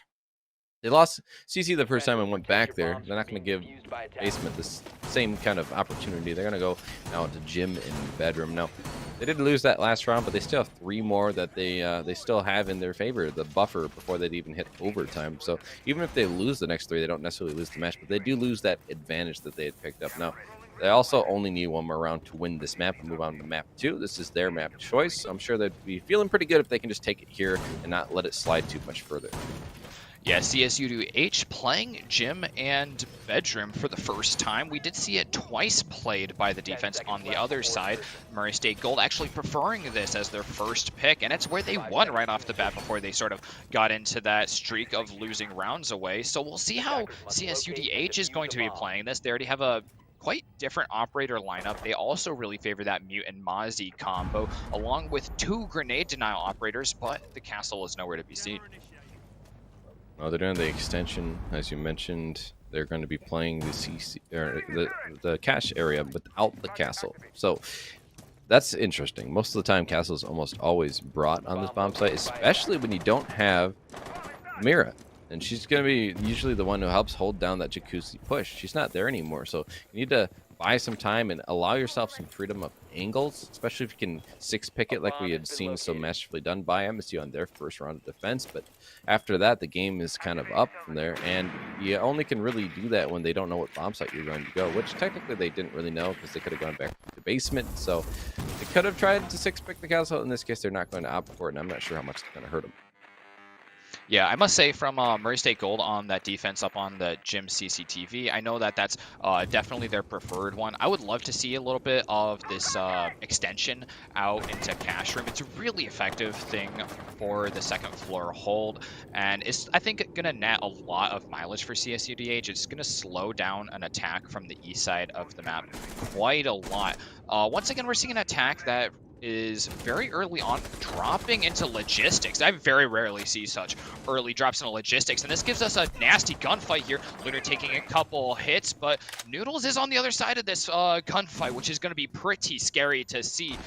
Gurkha also getting a crazy line of sight all the way into gym and continuing to push up, looking for a kill in bathroom, but it's going to be Kuma who comes out on top. First down is going to be in favor of CSUDH as their position gets a little bit more comfortable despite an attack deep in the heart of their site. Well, interesting push. They had the information on the Cade. Now, I'm surprised no one pushed over there. Squall going to get killed into Suwon, but they could have shot him from below using the ping, or someone could have laid down near the drone hole and just shot the Cade through that. And it was just a missed opportunity to me. They could have just took their time, got a free opening kill, and then had a man advantage before they even go for this drop. But unfortunately, Playboy now can kill the Noodles. It is not looking good, and they need to make a 2v5 clutch. That's going to start with Scuba Steve getting a kill onto Art, so at least things are starting to pick up. But they have a lot to do with only about 30 seconds remaining if they want to keep it alive in this map. Otherwise, this round's done, and they move on to map 2 with a loss. We're going to see a nice headshot onto Kuma from Scuba Steve, so he's trying to keep things alive for his team. But again, still in a man disadvantage, and his teammate is working in tandem with him. Squall, though, going to get a kill onto that teammate we were just talking about, so it's a 1v3. He already has 2 kills. He pretty much needs to get the ace in a very short fashion. He's going to get another kill onto Playboy. That's the triple in the round, but 2 more need to be found. 10 seconds remaining. He needs to push in. He needs to make it happen, but he can't. Squall shuts him down. CSU take map 1. That's a pretty commanding victory over the course of that. We saw a bit of a reversal there on that second half. Murray State Gold getting a couple rounds in it, but in the end, it is going to be CSUDH that comes out on top and gets that first map, Clubhouse, to their name. But map 2 is going to be Coastline. This is actually going to be Murray State's map pick, so it might go quite the opposite direction. It might just be a map comfortability issue here. And I mean, some great plays from quite a few players on both sides. Scuba Steve getting a great round there at the end, and obviously Noodles and Squall absolutely terrifying throughout map 1. Yeah, but not even just them, though. On the side with Squall is working in tandem was Arts, and he had a lot of moments that we just aren't as flashy necessarily, but certainly had impact on the round, taking out some of these other side players and maybe even clutching it up once in a while here and there. He certainly was like the underdog being overshadowed by his teammate, but he was just 2 kills below him, I believe, or 3 actually, so 16 kills for Squall, so obviously very impressive, but 13 kills still for Arts as well, so both of them, the duo, just trying to carry their team into victory, and they did so in the first map. So before we get to map 2, though, I do believe we have a short break, so just go grab some water, go to the bathroom real quick, and just come back very swiftly because we'll be right back.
Hello, welcome back. NECC here, and well, we just saw a good matchup in the first map. It was taken though by CSUDH, and well, that was their map choice, so it makes sense. They're up against MSU Gold, so Murray State. They're going to be going to their map choice now, though, which is Coastline. So if they can take it, then we will go the distance and get to Villa. So it's all precedent on this map, though. Could be a swift 2-0 though from CSU, looking at how well they won their gunfights really on the backs of Squall and of course Ards. So those two really carried them. Can they continue to have the fire in their belly, or are we going to see a little bit colder, which should, that's how revenge is best served. Yeah, well, CSUDH is going to be starting on the attack again here on Coastline. It won't be their map, but they performed really well on their attack throughout our first map on Clubhouse. They won 5-1 on their attacking half, which is really great, especially on a pretty even map like Clubhouse. Usually you'll be looking at a 3-3 or maybe a 4-2 actually split the other way. So that was a great way for them to start out. Murray State University did get a lot of leverage back, though. They kept winning rounds and making sure that they weren't just going to go softly into that good night. They kept up the fighting, so maybe this will be a little bit more momentum that they need to get started at this point. They're getting a little more fired up, a little more warmed up after that first map, and we're going to be getting in here to for our second map on Coastline. At this point, CSUDH is on match point if they're able to win out this map. Right, if they win it, it's done. 2-0. They move on. They bump up their record to 3-1, and they'll be having the head-to-head as well. So they both have the same record of 3-1, but CSU would be above them, obviously, because of their direct win against them. Jackal being banned here is not surprising at all. We've talked about this map, many times, and he's going to be off the board because it's a small map. You don't really worry about hard breaching, so Thatcher or any hard breacher isn't really a prime suspect in who's going to get banned. And then the Ying, of course, is very powerful. We saw it last map. Not sure how much of an effect it had on the game itself, but CSU is going to be the one starting on attack. And last time, you mentioned it, they had a strong attack. Yeah, last time they also did ban the Yang. This time they're going to be the ones banning the Valkyrie instead of MSU Gold. So they'll actually get to switch it up from last time. That Jackal being the ban makes a lot of sense. It's a big map with a lot of real estate. So the fact that he's able to just look at so much ground that gets covered and do a great job of eliminating roamers, which are so pivotal on a map like Coastline, is going to be big. The Mieta is one that you don't see banned as often on this map. She's really highly banned because she's such a dominating character. But this is one of those maps where there's only a couple locations where she is really strong. Hookah Billiards is not really one of those sites, and it is usually the first site that we will see. So the most common one typically seen, besides maybe Kitchen, which rivals it in some metas. But looks like we are going to that Hookah Lounge to start off with, and there's going to be a lot of Ronies despite that one having a recent nerf in this newest patch. Yeah, we did see it played last map. Didn't seem to be too much of an issue, but again, we weren't always watching them with that gun in hand, so maybe they lost gunfights because they ran out of bullets, because the lower bullet count in the mag, so that kind of can hurt you, but we'll find out for sure. We do have a sub, though. It's Ben Arceti. I don't know if we mentioned it yet, but Suan is out, and they are being put instead, so just a little bit of a switch up. And maybe, that's what MSU really needed. And no offense to Suan, but they were on the support role, and they were dying a little early in some rounds. They were the opening death 3 times, and your support playing the Maestro when you want to utilize those cams later in a round, you can even deny plant with it, and them being dead, it's not ideal. So this might be the changeup that they need. On the other side, they couldn't really slow down Squall as well. So that's really the storyline for me. They had Gurkha and Suan dying early, and Squall on the other side was getting those kills. So they need to keep their support players alive a little bit longer on MSU, and they need to slow down Squall on the other side. Yeah, I think one of those things that we did see with Suan there being a support player getting picked up early is just that attention to lines of sight, and it might just be that they're a little less comfortable with playing the support role, and they just need to find I think playing support, as a support player myself, it takes a little more just seeing yourself get killed from more open windows and lines of sight and realizing exactly where those spots are. This is an objective that's actually a little safer.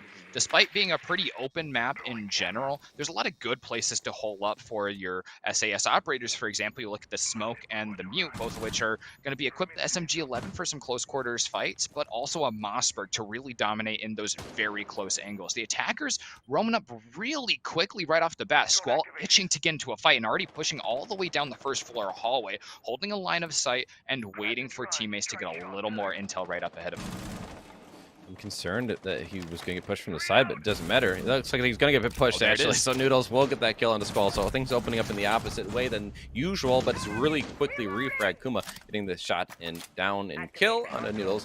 And going to play it safe from there out. They're going to start droning out, but there are still 2 defenders down here that they have to worry about. Well, losing Squall and Noodles, the highest performing players from last game, is going to be an interesting little change of pace here to start right off the bat. Squall did get a little bit too ambitious, but luckily he played close enough for his teammate to clean that up for him. I really like that cross communication and the roaming presence that was being brought by MSU Gold here. Unfortunately, has been a little bit mitigated from losing Noodles so early, and that is going to favor the attack a little bit just to thin the man count before the round gets too late. They're slowing down a little bit as they look to push from second floor now. And Dominguez Hill's just trying to get their drone work in, and they do have a little bit of drones still in the pocket, and luckily for them, it's not all in one man's pocket. You know, each player at least having one, so that helps a little bit with like versatility and who can drone and push. But Scuba Steve going to shut down Lunar, and that's going to put them in the man disadvantage, and we're getting closer to the end of the round, so they really can't afford too many more bodies to drop here. I mean, just 3v4, but they still have enough time that they can get this drone work in and maybe start getting an execute down. But their positioning right now is concerning. They aren't really near the bomb site whatsoever. It's going to take a quick dash down the hall, and they don't have the lines of sight they want either. So the control of the map is not in their favor. The time is not in their favor. They're just going to have to go for a quick execute through luggage into the Aqua, and then from there into Billiards. So it's quite the distance to trek, and now down to 30 seconds. But the quick peek from Art is going to take out DNA. Now a 3v3 situation, but again, time ticking down. About 20 seconds remaining. 3v3 situation. Scuba Steve has already repositioned into the Billiards area behind the pool table. He's going to be the one first contest, but Playboy's ready for him. Shots him down. They can actually get this execute down and maybe starting to get a plant here, but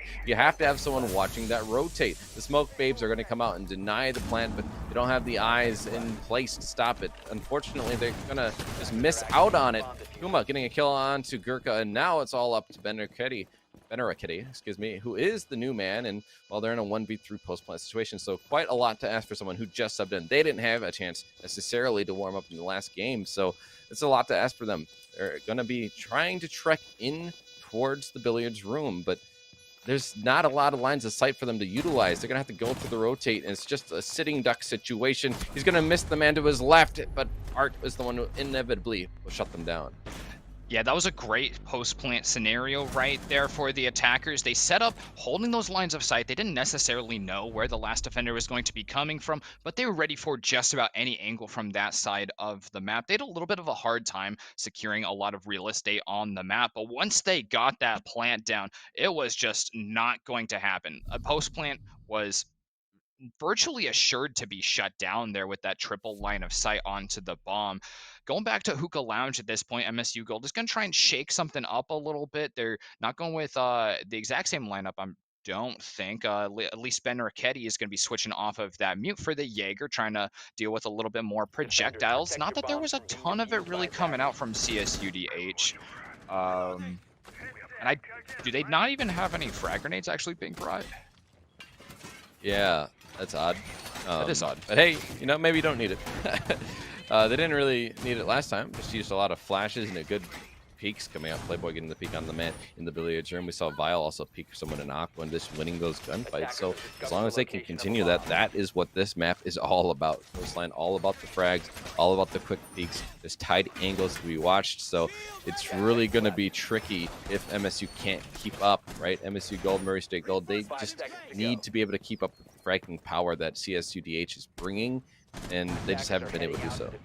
Yeah, it does look like a focus on those gun-oriented operators. There's not a single bad gun in the attacker lineup here from CSUDH. If anything, maybe ironically, Ash might be a weaker firearm being brought, but the J36C is not really one to shake a stick at. Noodle's playing up aggressive out here in Kitchen. Not really anyone to play off of him if he does get fragged out, but he's going to be playing a little bit sneaky. That first drone does see him, so he's going to have to be a little bit careful, especially since there's a line of sight potentially down here through the back of Kitchen.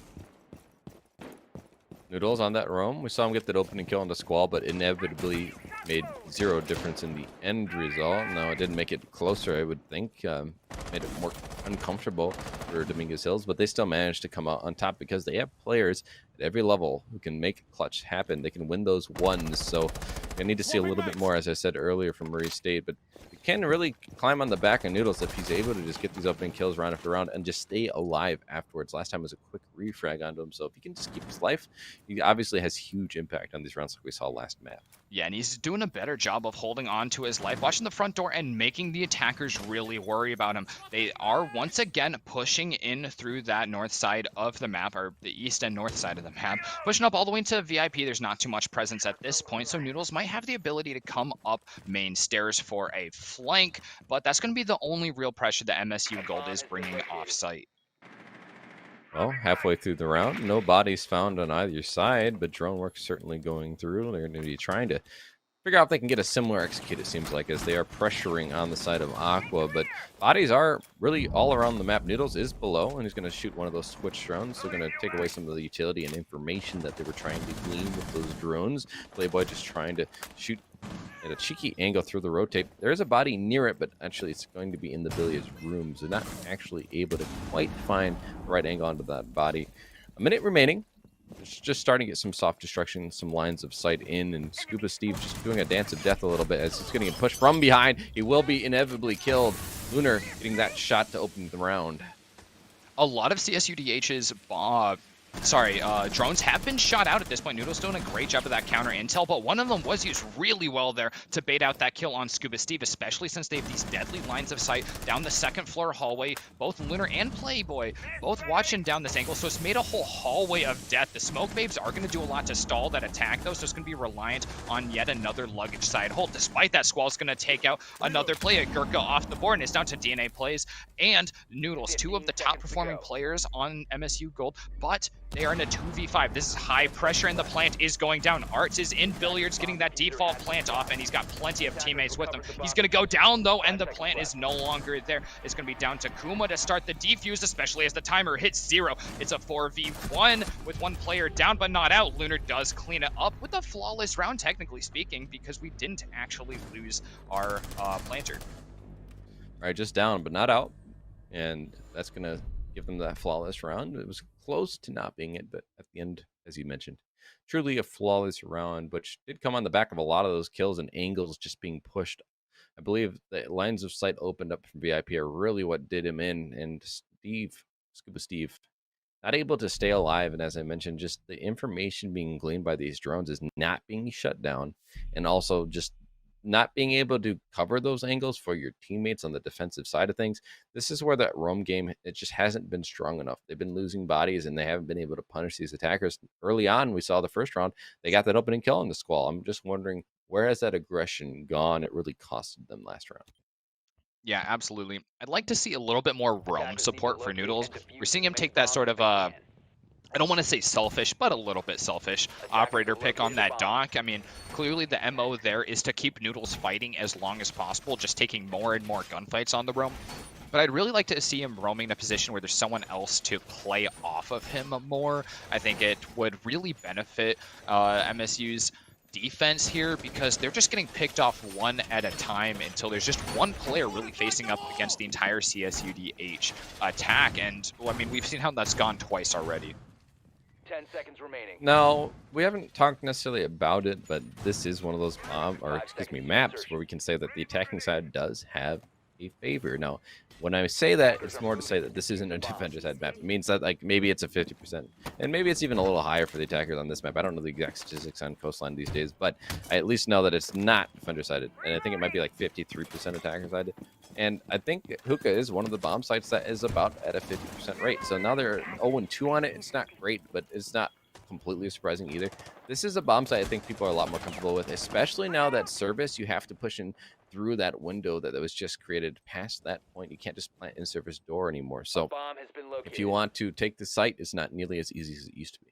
Did you see that? Gurka and Scuba Steve both watching on the bomb chassis right through kitchen window, looking for an early pick there. It's a little bit cheeky from him. Noodles playing upstairs and looking to get into one of those gunfights that we were talking about, him really itching to get into, but it's a 1v1 here. The drone advantage is going to be there for, I believe that's Arts. Oh no, it's going to be Lunar trying to root him out. Neither of them too keen on taking the gunfight.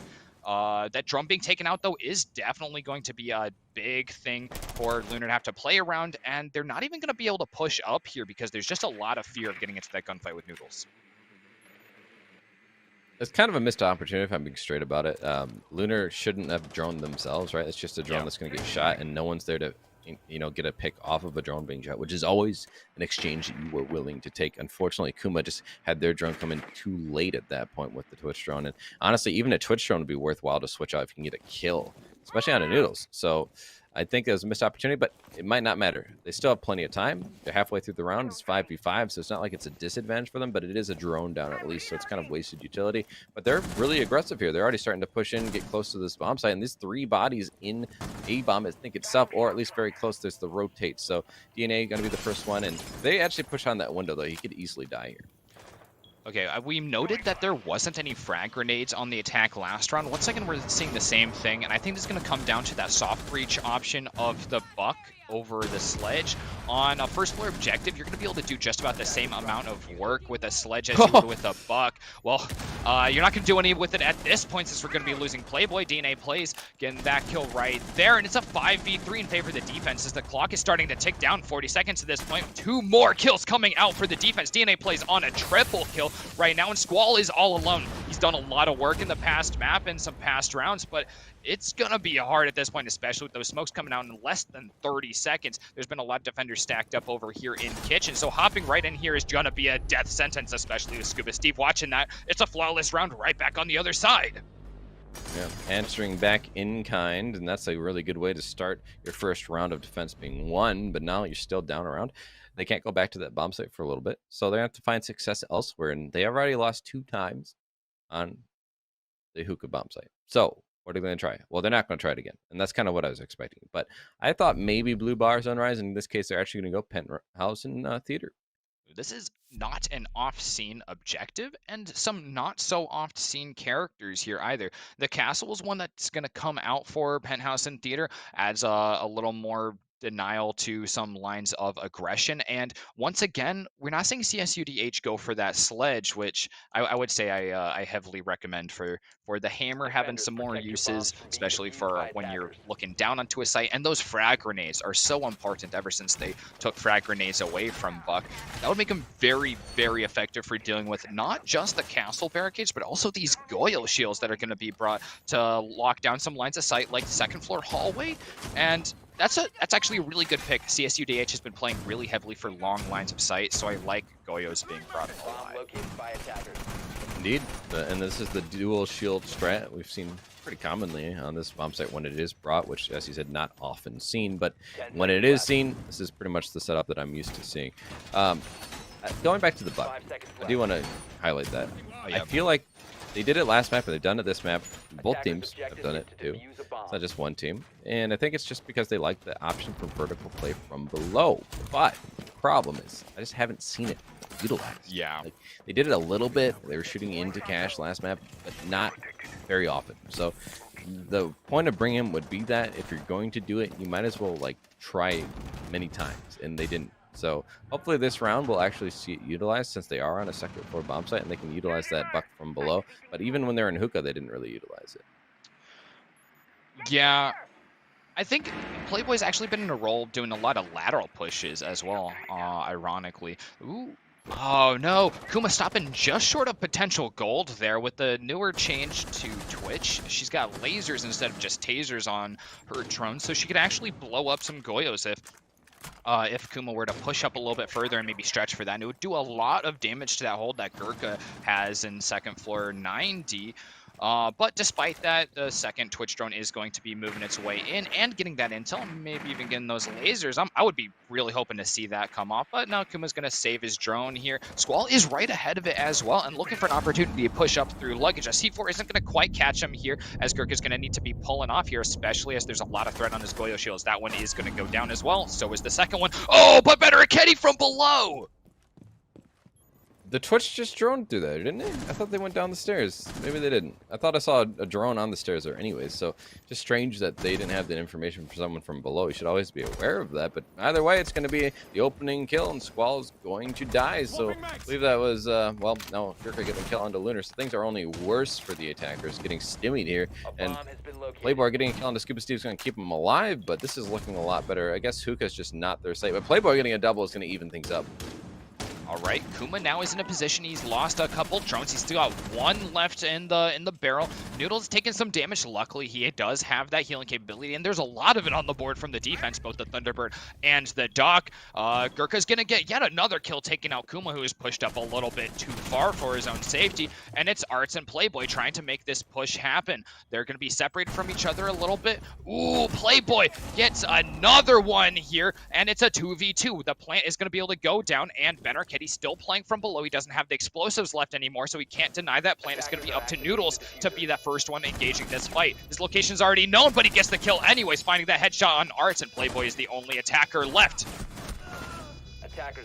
Well, it's not going to work out. Each defender pushing in and getting the 1v1, and that's going to spell disaster for the attackers. They got the plant down as a good attempt, but the post-plant holds just didn't work out. Noodles winning his fight really spelled the end, honestly, because then you're in a pinch, and unfortunately the Buck is just in a bad situation. So it's going to allow MSU Gold, or Murray State. In fact, I just want to make sure I'm clear about what school it is, because there's a lot of MSUs. It's going to allow them to even the round count. So they're going to go back to Hookah, which we've seen lost twice. So this is the bomb site they have struggled with, but at least on other sites they have been successful. Well, this has definitely shaped up to be a little bit of an interesting thing. 2 attacks going the attacker's way on Hookah. The kitchen, not too surprising, that's a pretty solid defensive hold, but the penthouse being quite a convincing hold, as well as Murray State University does even up the round count in this map. This is the kind of momentum that they really need at this point, especially after a rough loss on first map of Clubhouse in regulation rounds. Ben Arquette here is going to be bringing the Thunderbird yet again. Less healing for Noodles, but a little more to share around the team. They're going for a very different meta in the way they're going to be playing this defense. Obviously, we saw last time they liked the Goyle. I think they're just sticking with it. They're like, hey, that worked pretty well. So they're bringing Goyle again, bringing the Thunderbird again. But now they're actually working in tandem with the Wamai and Jaeger. So those shields are going to hold a lot better, unless, of course, this Twitch drone is able to get in and take care of some of those things. So they just have to be very wary of the Twitch drone. That's really going to be the bane to the existence of a lot of this utility. But if they can watch out for it, that's going to make this defense a lot easier. And, well, it's the one they struggle with the most. So obviously this is what you need. I do like bringing some deployable cameras as well from both the Jaeger and the Aruni. These will do a little more to keep them in tune with what attack CSUDH is bringing, because that's been a little bit of a rough spot on the Hookah attack for MSU Gold here. Oh, my. Well, not so much of a rough spot. Squall pushing right up towards Hookah, and it's going to be to his own detriment, especially as the kill is secured. Gurkha expending the C4 to make sure that that one's not going to go away. They need to keep Squall out of this game, which they've been very successful at so far. Squall, despite almost hitting like 20, was that 17 kills in map 1, is now sitting on 1 and 4. Last map, at least 4 entries. I think I did actually miss a couple even, so he might have had 5, but he had 4 opening kills and only 2 opening deaths, so he's very positive. Now he's 0 opening kills and 3 opening deaths, so he's almost matching the number, actually exceeding the number of deaths he had for opening deaths, and hasn't had any of the success on the entry that we had seen last map. So he's been, as you said, just completely taken out, and I think that's a huge reason why they've been pretty successful so far. I mean, a 2-2 isn't super successful, but it's good enough, and at the very least, they're keeping it closer by not allowing him to rampage like he did last map. Now, Art, he's the one who had a really good map last map. He's not as hot here, but he's still doing pretty well, and he's on that support role playing the hard breach, so him allowing them to have an even man count at this stage does help them a lot. It's going to put them in a very great situation, considering they still have a lot of utility clear potential here with these Twitch drones as well, and looking at all the drones in pocket as well. They just have so much information they can glean still, and just getting close to a minute, they have time to start droning here. So that's what I want to really see, but the aggression coming out might just cause them to just lose that advantage. All right, I gotta say one of the most worrisome things about this defense on Hookah from MSU has consistently been these lacks of reinforcements. We did see a little bit of a change. Gurkha just putting up a second reinforcement we saw a second ago, the Goyo. That second reinforcement was right next to what had previously been a bare wall for the last couple of rounds. So it was a nice adjustment to add that one, but I'd also love to see some reinforcements out by VIP because it's being played so heavily by the attack. We see consistently Lunar and Playboy getting opening damage at the very least, and sometimes opening kills right through that angle. At this point, they do have this full pressure ready for their push up through luggage, which we've seen a couple times before. They've not quite gotten this kill on our player in Aqua, but elsewhere, Gurkha taking quite a bit of damage. The Thurnbird's going to heal him up a little bit, and Noodles is able to just hold on to this bar in Aqua, getting one kill and looking for a second one as the attackers are forced to push up. He does get it, and side by side, it looks like another one is going to come out for the defense. Oh no, it was actually stolen away. Yeah, I got support from Scuba Steve back there, billiards. Let's go Scuba Steve. So they finally make it work out, and it's because they really did change their hold. I don't think they changed it from round 1 to round 2. They just tried to do the same thing, and it didn't work out. So I like to see that they are able to adapt, but it kind of puts them in the driver's seat. It does. Mingus Hills, they have only won on that bomb site, and now they lost it. So they can't get the 3-3 split if they can't win on another site. So now they're on to Kitchen. We talked about how this is even stronger, and it used to still be a really decent site. You know, it was arguably the top site still before the changes. Now that you can't just plant and service door, it's even better. So what can you do? The attackers, they got to figure something out here, and I think it starts with just their cohesion hasn't been as clean as last map. We've seen Squall die alone a lot. No refrag potential. The drone work for him hasn't been there, to be fair.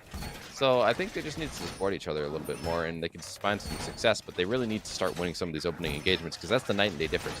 4 out of the 5 rounds, they have lost the opening engagement. They need to start winning some of those. Yeah, last time we saw the first floor kitchen hold, it did go in MSU's favor, and this is actually the first time since the round 1 of this matchup that we've actually gone to see Murray State University in the lead. So this is pretty pivotal, actually. They have a lot of momentum. They got the wind in their sails, and I'd love to see them keep it. We're going to see Noodles here going once again for sort of an aggressive push up into Hookah.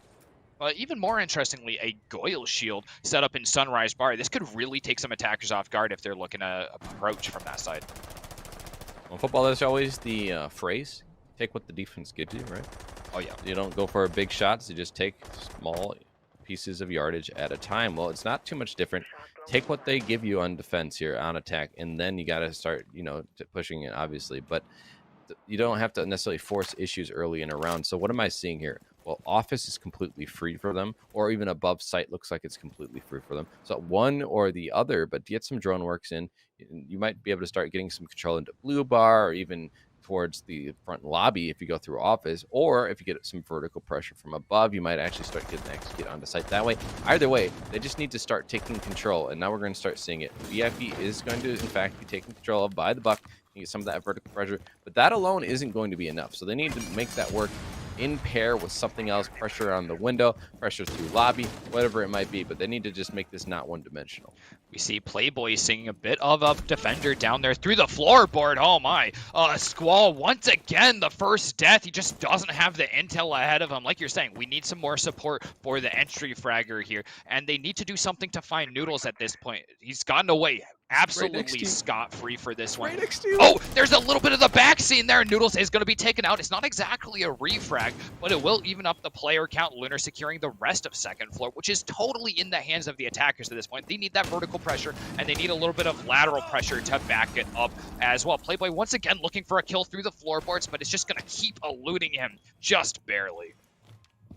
DNA's in like a bad position, arguably. Like if they just played that angle and held it a little bit longer and held it a long angle on it too from above, they could easily see his position from the holes made in VIP, but they just haven't been holding it at the right time. Siege timing, of course, just not allowing them to net the kill. So now they're not getting the man advantage they want. This vertical pressure, it has to net you something, and so far it just hasn't, and that's going to cost you time. Now that is a nice shot from Lunar. That's going to be the second on the round, so he's the one opening things up for his team. They're going to need a little bit more, though, as it's only down to 40 seconds now. So they have to start figuring out what executor we're going to go for. They can't all be on different sides. I see someone near white stairs, I think, and yet someone else is over in VIP. So what is the push going to be? You can't be split up like this. So they need to start working in cohesion a lot faster than this. Cool Vibes is the push for the man with the bomb. So he's actually going to opt to go upstairs. They don't have time for this. There's only 15 seconds remaining on the round. There's no physical way this bomb can get into sight. So they have to just go balls to the walls, start shooting some of these players, and they're going to have to start a triple now for Lunar. Can he make it happen? He gets the quad, and they need one more, though.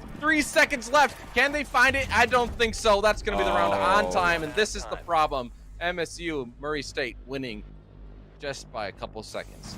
It's so disappointing to see as well with the giant 4K coming out there at the end of the round. They just needed to commit and really decide on a strategy a while ago. They spent too much time and too much manpower up top looking for some kills, and you can't guarantee vertical kills. You take them when they come to you. Maybe you leave one player watching an angle to make sure that defenders can't play certain angles. It's more about locking down lines of movement for the anchors rather than actually getting the kills. So I think it'd be best if you leave that buck operator up there, make sure that no one's getting back into kitchen, no one's rotating between kitchen and kitchen service, and then you let your fraggers go down and just run through site and get that plant down. That way you aren't going to be stuck with one player left on the defense and the bomb just too far away from the site. He needed to commit. Need to locate and defuse bombs. Yeah, absolutely. You caught that at a pivotal moment. It was just, what are you doing rotating with like 20 seconds all the way to the other side of the map and then away from the bomb site too? You're closer to bomb site in Cool Vibe. So it's one of those fundamentals that, like, I'm not trying to sound angry now. It is one of those fundamentals. You have to know that. And with experience, hopefully that's one of the lessons learned, because that really costed them. Obviously, Lunar showed capability in dying moments of the round to win those fights, which we saw from them last map. They just need to do it earlier. Really could have won that round had they just pushed earlier. And unfortunately, the missed timing, whoever the IGL is, maybe didn't call it fast enough. I don't know. Either way, information that we don't know. All we have to make comments on is what we saw, and what we saw was just not fast. Yeah, I mean, like, it's just the decision making. Sometimes you got to make a quick call, and sometimes you make the wrong one. And maybe that was just a call to rotate with a split moment decision that just didn't work out in your favor. Those will happen to everyone at any level of gameplay. I mean, the best IGLs make blunder calls like that. Interesting picks on the defense. We're going to see a lot of drone work coming out for the defenders. Squall kind of relegated to a more anchor position here, playing the Echo. That's a character that's got some cameras, got a deployable shield to play behind, got some nice guns, but they're not going to be used as much as a lot of these other operators, since he's a 3 armor, better played on site, and you want to keep him alive as long as possible. Kuma also playing a drone operator. The Mozzie going to try and steal some, and that's a lot of intel and counter intel coming out from CSUDH's defense. Talking about things coming out, well, let's talk about some differences. We have Elysian being Brow, which I don't think I've seen.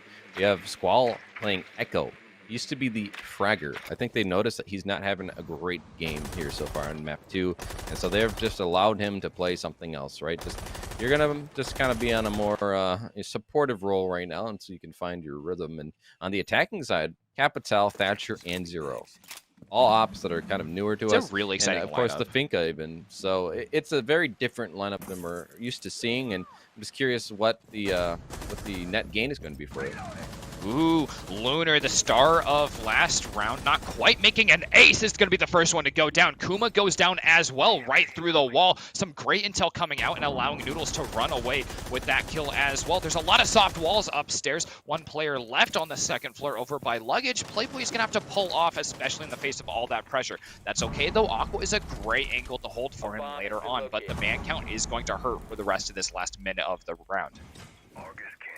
We do have Art, and he's shown that he's very capable with that SMG-11 in hand, so not to be underestimated, but when you have too many bodies being thrown at you, that's when you can just run out of ammo and die because of that. So no matter what, he has to be careful. That's going to be Squall, though. He's going to start catching some fire here after being down bad. He gets his first kill in quite a while. It's going to be on Gurka, so that should be Thatcher off the board. No more utilities being shut down. Those Echo drones hopefully haven't been completely destroyed yet, so that'll allow them to at least utilize those later in the round without worry of a Thatcher grenade disabling them. But Yane getting a kill onto Art is going to make things more difficult. 30 seconds remaining, so they could play the time and buy a little bit more for themselves. They could find it just winning on the clock, but it's a 2v4. It's not advantageous for them, and the positionings are known in the bomb site. See, Noodles is just holding an angle, though. You have to start pushing up at this point, don't you? Squall's getting a second kill on the round. He's trying to find another. Playboy getting one, though. That's going to be Veneraketti. Noodles finding Playboy, so now it still is all up to Squall. He has 10 seconds left to buy. He can get a triple on the round and just try and stay alive. We're seeing the push come out. Can Noodles There's find the him? foot. 2 seconds left, 1 second left. He gets it! Barely! Murray State narrowly taking a round. Wow, after what seemed like just such a dominating performance there from Squall, finally turning it on, finding those shots with both the MP5 SD and the Bearing 9. It's switching, just juggling guns there, kill after kill, but it's going to be his foot just poking out there. He made the right play. He hid behind the shield, hid behind Vase, made sure that he's going to be as hidden as possible. And there's some great operators left on defense there. Legion Mines and Echo drones both on the board to keep denying that plant, but it comes down to the final half a second for that last kill to come out. And this is looking like a phenomenal showing from Murray State University so far on their own map. This is exactly the comeback that they needed to try and make it onto map 3. They just need 2 more rounds if they're to make it to Villa. Attackers need to locate and defuse as many bombs Keep in as they mind, can. they did take 4 rounds in a row, and now 5 rounds in a row. Bomb So a good located by streak for attackers. them, but it doesn't mean that CSU DH can't do the same thing, right? The Dominguez Hills, they won 2 rounds early in the map, and since then they've been dead cold. So they need to just come alive, and they can still come back. I think this is one of the maps where streaks are more common. So I don't want to give less hope to their side of things, and any of fans that are watching them, they still have a chance obviously here, but they need to start showing it here, as you mentioned, 2 rounds away from losing this map and moving on to that Villa 3rd map. So they don't want to do that. I'm sure it'd be just better to just take it 2-0. It'd feel a lot better. Obviously, you'll take it if you can get it in the 3rd map, but I think that it'd be a little more scared after losing the momentum, because now this win for Murray State Gold, that would put them with the momentum on the side going into that last map. And I do believe in momentum to a certain degree, especially when you're dealing with people who are less experienced. So they need to make sure that their mental doesn't get chalked. All right, interesting operator pick thing here. Echo, or sorry, well, not Echo, Zero, being brought again from the attackers. Veneraketti on that role once again. I think it's a really nice pick, especially now since this last patch has given those hard breach charges 2 hard breaching charges, so double the hard breaching without having to bring a single dedicated hard breaching player. So that's going to add a lot. He's a very utility heavy character right now, and a map like Coastline allows you to not have to bring one of those dedicated hard breachers. So this gives them the luxury of just packing on that utility. It's that same lineup that we saw last round we were noting. There's just so much there, especially with Thatcher being on the board. He's going to shut down so much of these defender gadgets, and we're hearing all of those EMP charges raining out right now, looking for a kill over here in Kitchen, trying to take out Arts right off the bat, but he's going to keep himself alive. Hopefully there's enough presence from the 2nd floor. We saw a good 2nd floor push from MSU last round. Hopefully we can get that again. Hopefully. That's what they're hoping for. Drone work coming through. We are pretty early in the round, but getting closer to halfway through. So they're starting to get that vertical pressure. Instead of a buck, they did, if you noted, have the Zofia with breaching charges. So she's the one who's going to be opening up those lines of sight below, like we'd seen from Dominguez Hills on their attack. But the problem with their attack, remember, is that they took too much time. They didn't have the bomb in a position to actually get an execute down, even though they were getting frags, just didn't have enough time to complete that round for themselves. So I just wanted to make sure that Murray State don't fall prey to the same problem. Yeah, well, you see, DNA is playing outside, though. Yeah, there's still 2 players outside. That's definitely worrying to me as far as that goes. Well, vertical pressure being added yet again. I think he's actually using his Sophia Impact now, and oh, no. concussion coming through. Playboy will finally be down, but They haven't even netted the kill yet. C4 going to come up. It's not going to hit anything, though. I'm not sure why they're not activating it. I think that is art with the C4. Maybe just playing time, waiting for someone to peek it. Either way, they have some information. I think they have some drone work on Squall. They seem to be aware of his position, and indeed, DNA is going to shut him down. So that's actually a 5v3, essentially, unless they can help Playboy up. So this is a really good position to be. The Firebolt will finish him up, but Lunar's going to shut down Noodles. Well, Gurkha gonna shut down Lunar anyway, so it is still a man advantage, or two, in fact, for the side of Murray State. You'll be seeing them push into sight now, so Art is left alive, and, well, he's gonna be dead now. DNA shuts him down, too. So, well, one man, Skooma, and not in a great position here. 1v4, Plant going down. He still has a chance to actually win it up, but he's gonna have to wallbang him. It won't happen. Gurkha puts him down, and that's gonna put them on map point. Well, Murray State University offering us up some nail-biter attacking rounds. They're taking their time on the attack, but that is okay because they are delivering up that intel. They're finding individual defenders, making sure that they catch them out, making sure that they catch them in crossfires. I mean, you look at that example of Arts being caught totally off guard, taking a bullet to the side of the head, so from somewhere he didn't even expect, a push-up from kitchen door by Sunrise Bar, and there's no way to fight back from that, and it left Kuma all on his own to try and take it against just about the entire Murray State team. So this is a great position to be in for Murray State University, of course. They're on that match point. They just need to get one more, and they're going to pull out all the stops. They're going for a Montaigne push onto this hookah hold. You know, Attackers need to technically, locate and defuse bombs. Squall was the opening death because Playboy was down. So, oh, no. He now has 5 opening deaths and no opening kills, so he is having a rough go compared to last map where he was just nuclear, right? 16 kills and many opening kills as well. I don't know what's going on this map. It's clearly not for him, but hopefully he can bounce back next map, but maybe he can still bounce back this map, but they're not in a good situation. Yeah, luckily for him, Lunar has been taking up a lot of that slack, taking those second gunfights, if not being the one to get the opening frag.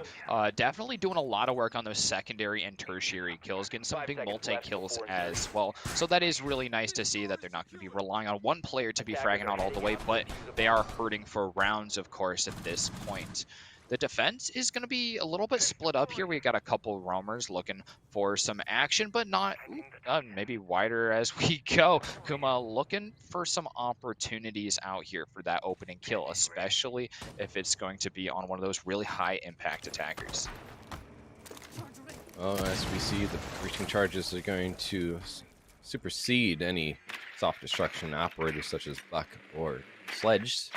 This is an interesting lineup when you think about it. It's not very common, but it hasn't really hurt them at all. And looking at it as well, the Montaigne being brought for the first time is going to allow them a lot of flexibility as far as where they want to push, because a lot of what can be considered deadly points of attack can now be circumvented with that shield. So I'm curious where the push will come from, because the Montaign's outside of the balcony, and yet there's other bodies otherwise in VIP, so a little bit of a split push coming up, but it could net them. Ooh, it looks like that Yokai burst is going to come a little bit too early. It's not going to be possible to get the kill there on Noodles, who's just going to remove it from the board. He's got DNA plays right behind him as well to keep that up. Oh, Squall going down first yet again as DNA plays places a phenomenal frag grenade, which is also going to take away one of those deployable shields, which is going to make it really safe for Gurkha to approach right here. He's going to go for a turtle plant, using the shield on his back to protect himself behind all those smoke grenades. Some grenades coming in from the defense, but they're not going to find the right location, and the plant is down. Gurkha's just going to need to defend this with his shield. Wall, he's got some gunners around him, and DNA plays, picks up yet another kill. 3 players left on the defense. They know where the Montaigne is, but oh my god, DNA plays just keeping it up. There's one on the window, there's 2 out there on the deck, and Scuba Steve Benaraketti finished this out with a flawless round to finish out map 2. One apiece, each winning their map pretty handedly as well. And neither of them looking like they're sweating too hard against the other team. But that also makes it very interesting, because map 3 is not really either team's technical choice, right? It's just a map that happened to go through, and that's going to make it really hard to know who's going to win. I'm worried, though, from what we just saw, right? That was a lot of rounds in a row. Literally a bunch of rounds in a row. 7. Literally a bunch. The only one to in the very beginning. They haven't won a round since then. They lose the map. Now they're going to go to map 3 on a very cold streak. Cal State, Mingus Hills. That's not great for them. I'm worried, but we'll have to wait for the answer to be answered on this third map. But first, a break, and then we'll get to the action.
Hi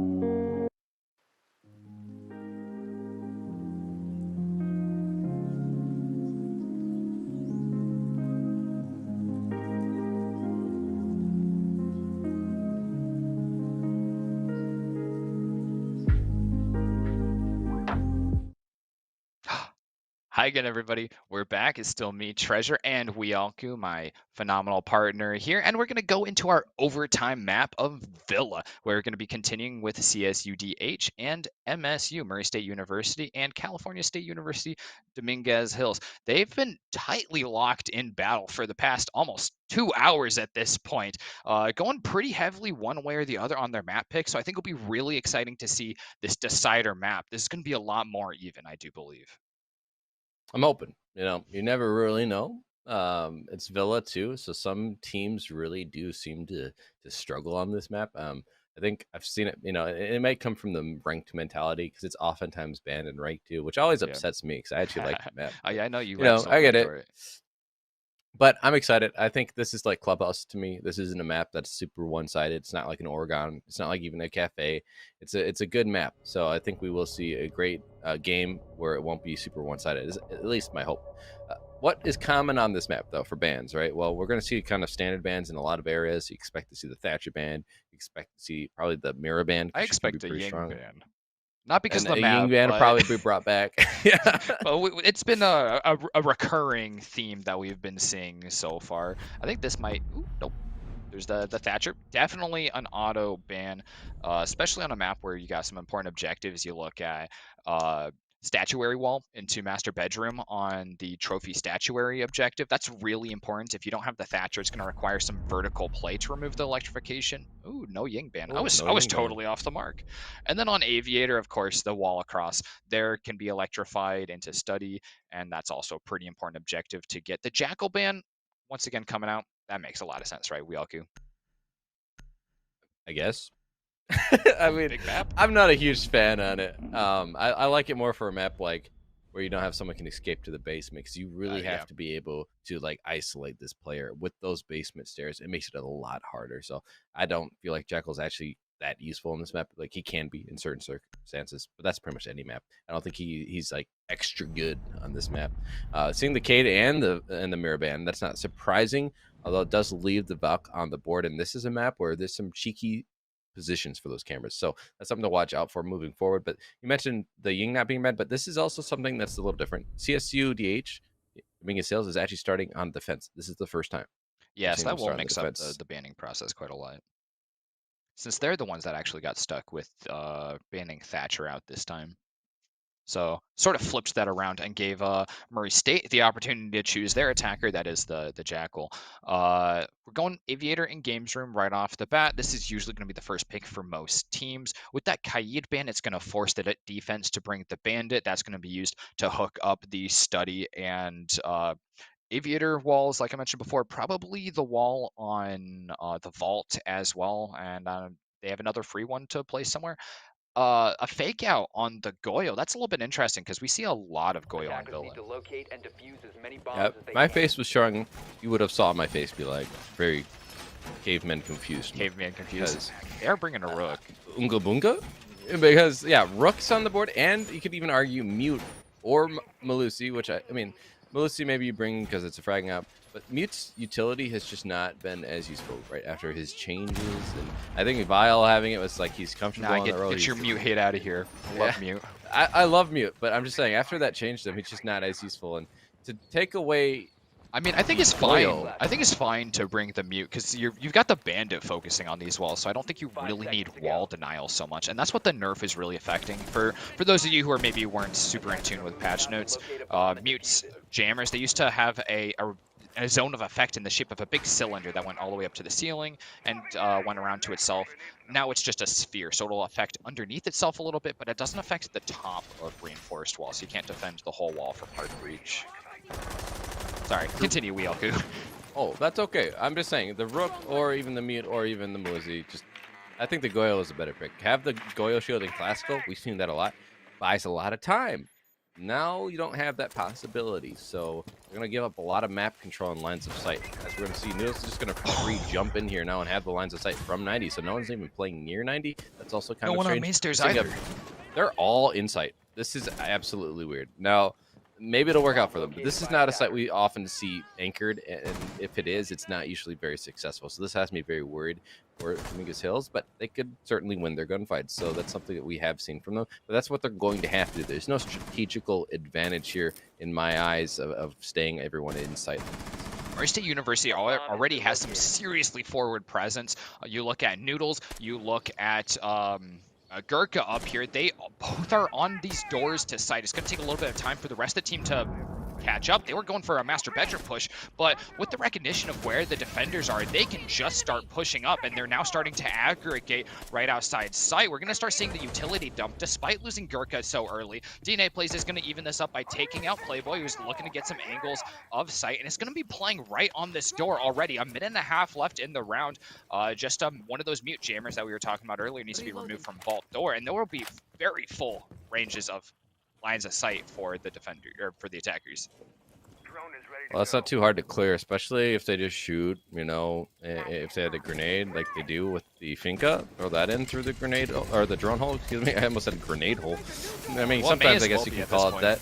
We're going to see Scuba Steve is going to get killed on the Lunar, but Squall and Art are both going to get some refrags. DNA gets the kill on Kuma, though, so it's just a gun-ablazing fight here. Squall is going to be down, so it's all going to be up to Art with the SMG-11 in hand and shotgun, so he needs to shut down 2 of these attackers. They have plenty of time, too, is the problem here, and they have pretty good guns. So you're going to see the smoke grenade coming out. He's going to see him push through the smoke, but he didn't get the down! Oh, no, he's going to have to throw a C4 through. It's not going to net anything. Now he's in a 1v2, and he's losing sight control. This is the real problem here.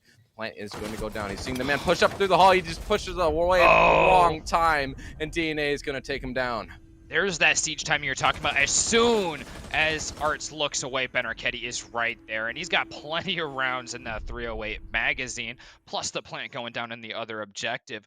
That defense just didn't pan out, unfortunately. Like you said, it's a little bit uncommon to see an anchor-heavy hold on that site. I would really love to see the Goyos brought back for that one, actually, instead of being 6th picked out, because it does so much to give you control over Classical Hall, which is the part of the objective that Murray State University took immediately. Yeah, they just jump in through 90 window, which is just, you don't normally see that because it's dangerous. Normally, it's like a maniac play, usually. Yeah, I mean, usually someone could be playing below, and they're using cams to see for you, which is common in Classical. You always have to watch out for that. So that's why I usually have people play below. Or someone's playing near main stairs, and they can quick peek you. Just a lot of information could have been utilized, and they could have just peeled back the site over time. That's normally what is common on this map, especially because there are a lot of angles. The walls are pretty easy to get opened up. So you can't rely on anchoring in sight because you're just putting yourself in a disadvantage. So you need to have a very strong roam game. And, well, last time, anchoring in sight is very much the opposite. So it plays out just kind of what you would expect. So this time, somewhere in the ideology that I'm talking about, you do still need to have a strong roam game, especially below. Try and deny them, trying to shoot out your denial on the wall from below. Like the jammers are probably going to be put on that main wall. Someone should be playing in kitchen trying to stop it. Yeah, it'll be pretty necessary because with an IQ being there to play below and open up that mute jammer, it's going to be real easy to do that if there aren't any defenders down there in kitchen. The Ying is being brought. This is the first round that we've actually gotten to see her played at all throughout this match after those bans through maps 1 and 2. And the Valkyrie as well making a debut appearance this round. The Ying was brought last round too, and never mind, kind of helped them with their push. That's all right. But I do think that the Valk could be the game changer for these defenders. They seem to lack information. Like, well, Art, would he have turned away at that moment in time had they just had a sneaky cam in Classical Hallway? But at the same time, perhaps they would have just been able to act on information way earlier had they had a cam in general. But obviously they didn't, and they gave up that 90 control. And from there, it was just, we're going to play on our back foot now, stuck in sight. They're going to open up walls and pinch us from all these different angles. Hopefully this time, again, that isn't going to be the case. They have some people roaming off site. They have more intel in their hand with these Valk cams. That's what I'm hoping. Well, another interesting thing, actually, that interaction with the IQ being here, and, well, right now, looks like Gurkha's not even going to need to use IQ's gadget to see that Valkyrie cam, but it is going to be really good for getting rid of Mozzie and Valkyrie cam. So that's a little bit of an unfortunate accidental ban that MSU ended up with for CSUDH's defense. They're going to be putting some pressure here on Master Bedroom. Squall is keeping some very hawk-like eyes on that window, though. Ready to look for a kill. Scuba Steve taking a lot of damage for trying to hop in, but not quite down for the count. It's unfortunate no one was holding a cross angle. Had someone been playing landing, they could have got a kill. Well, Lunar, well, never mind, Playboy is there now, so they just must have missed the shots. Lunar, though, getting that kill, and Nindle's going to open things up, but Gurkha's going to get a refrag right back onto Lunar. That seems to be the trouble for Lunar, just getting shut down early. They're going to see it down, but then being helped back up Gurkha because of those Finkas, so that's going to help him out a lot. A C4 from Art is going to net a kill, though, so that's going to keep slowing down these attackers. The aggression is being shut down at each and every step. The Yin Candela is going to fly through, and he's going to have a freebie kill onto Art, but a nice quick peek from Squall is going to shut him down, so they're maintaining that man advantage. Squall was great on the timing there, getting away without being flashbanged at all by the Ying Candela and still being there to get the immediate refrag. The defense is at an advantage because not too many lines of sight have been opened up. That hard breach wall is still fully open. Fenricetti gets a kill to try and even it out here, but DNA Plays isn't going to be able to heal him quite fast enough to save him from death there. Playboy and Kuma are still sitting in sight, and there's only a couple choke points left for DNA Plays to play with, and the diffuser is down in a very noticeable location. Oh, no. That frag is not going to help him out much if it's going to be magneted right above his head, and this is just going to be a rough point to push, especially at 15 seconds. He's going to see gunshots slinging out towards him. He picks up the bomb, but there's still a default cam watching every single one of DNA Plays' movements. 6-5. Oh, the clock is ticking down, but both defenders have actually moved off. They're waiting for the plant to go down, and DNA Plays is stuck here. Easy and free kill for Kuma here as CSUDH wins round 2. Way better defense. I think we can just say that for sure, just not because of the kills coming out for them. They actually got the opening kill last time from Squall too, and they still lost. So keep in mind that that wasn't even necessarily what mattered. What mattered was just that they were holding down different positions and able to choke off the pushes. So they're not able to push through the breach, which wasn't even really successful. I don't know if they got the wall open. They weren't able to push through the bedroom door. Weren't able to push in very quickly into Astronomy from bathroom, right? That was being shut down. There's a nice C4 kill as well from Art. So just a lot of things going well. I also said this to you before that I didn't see a lot of the cohesion that we'd seen from map 1 from Dominguez Hills, and yet that time it looked a lot more cohesive. They were working off of each other. You saw Squall insta peek and refrag Art when he was in Kindela and shut down. So that's exactly what I like to see. I just want to see the team play, and if both sides can bring that, well, then we're gonna have a really close match. Yeah, we're heading back to Aviator Games, that first map or first objective that we got shown, and we saw some interesting mind games once again in the 6th picks phase there. Squall was the one to shut down the Ying last round, and he actually showed off a ward in there trying to scare the Ying away, but Scuba Steve is going to stick it, and Squall won't end up actually having the counter for it. Instead, going for Wamai. Doing a lot to remove grenades, though, so I don't think they'll be too worried about the Ying Candelas with all those Wamai discs plus Jaeger ADS is available.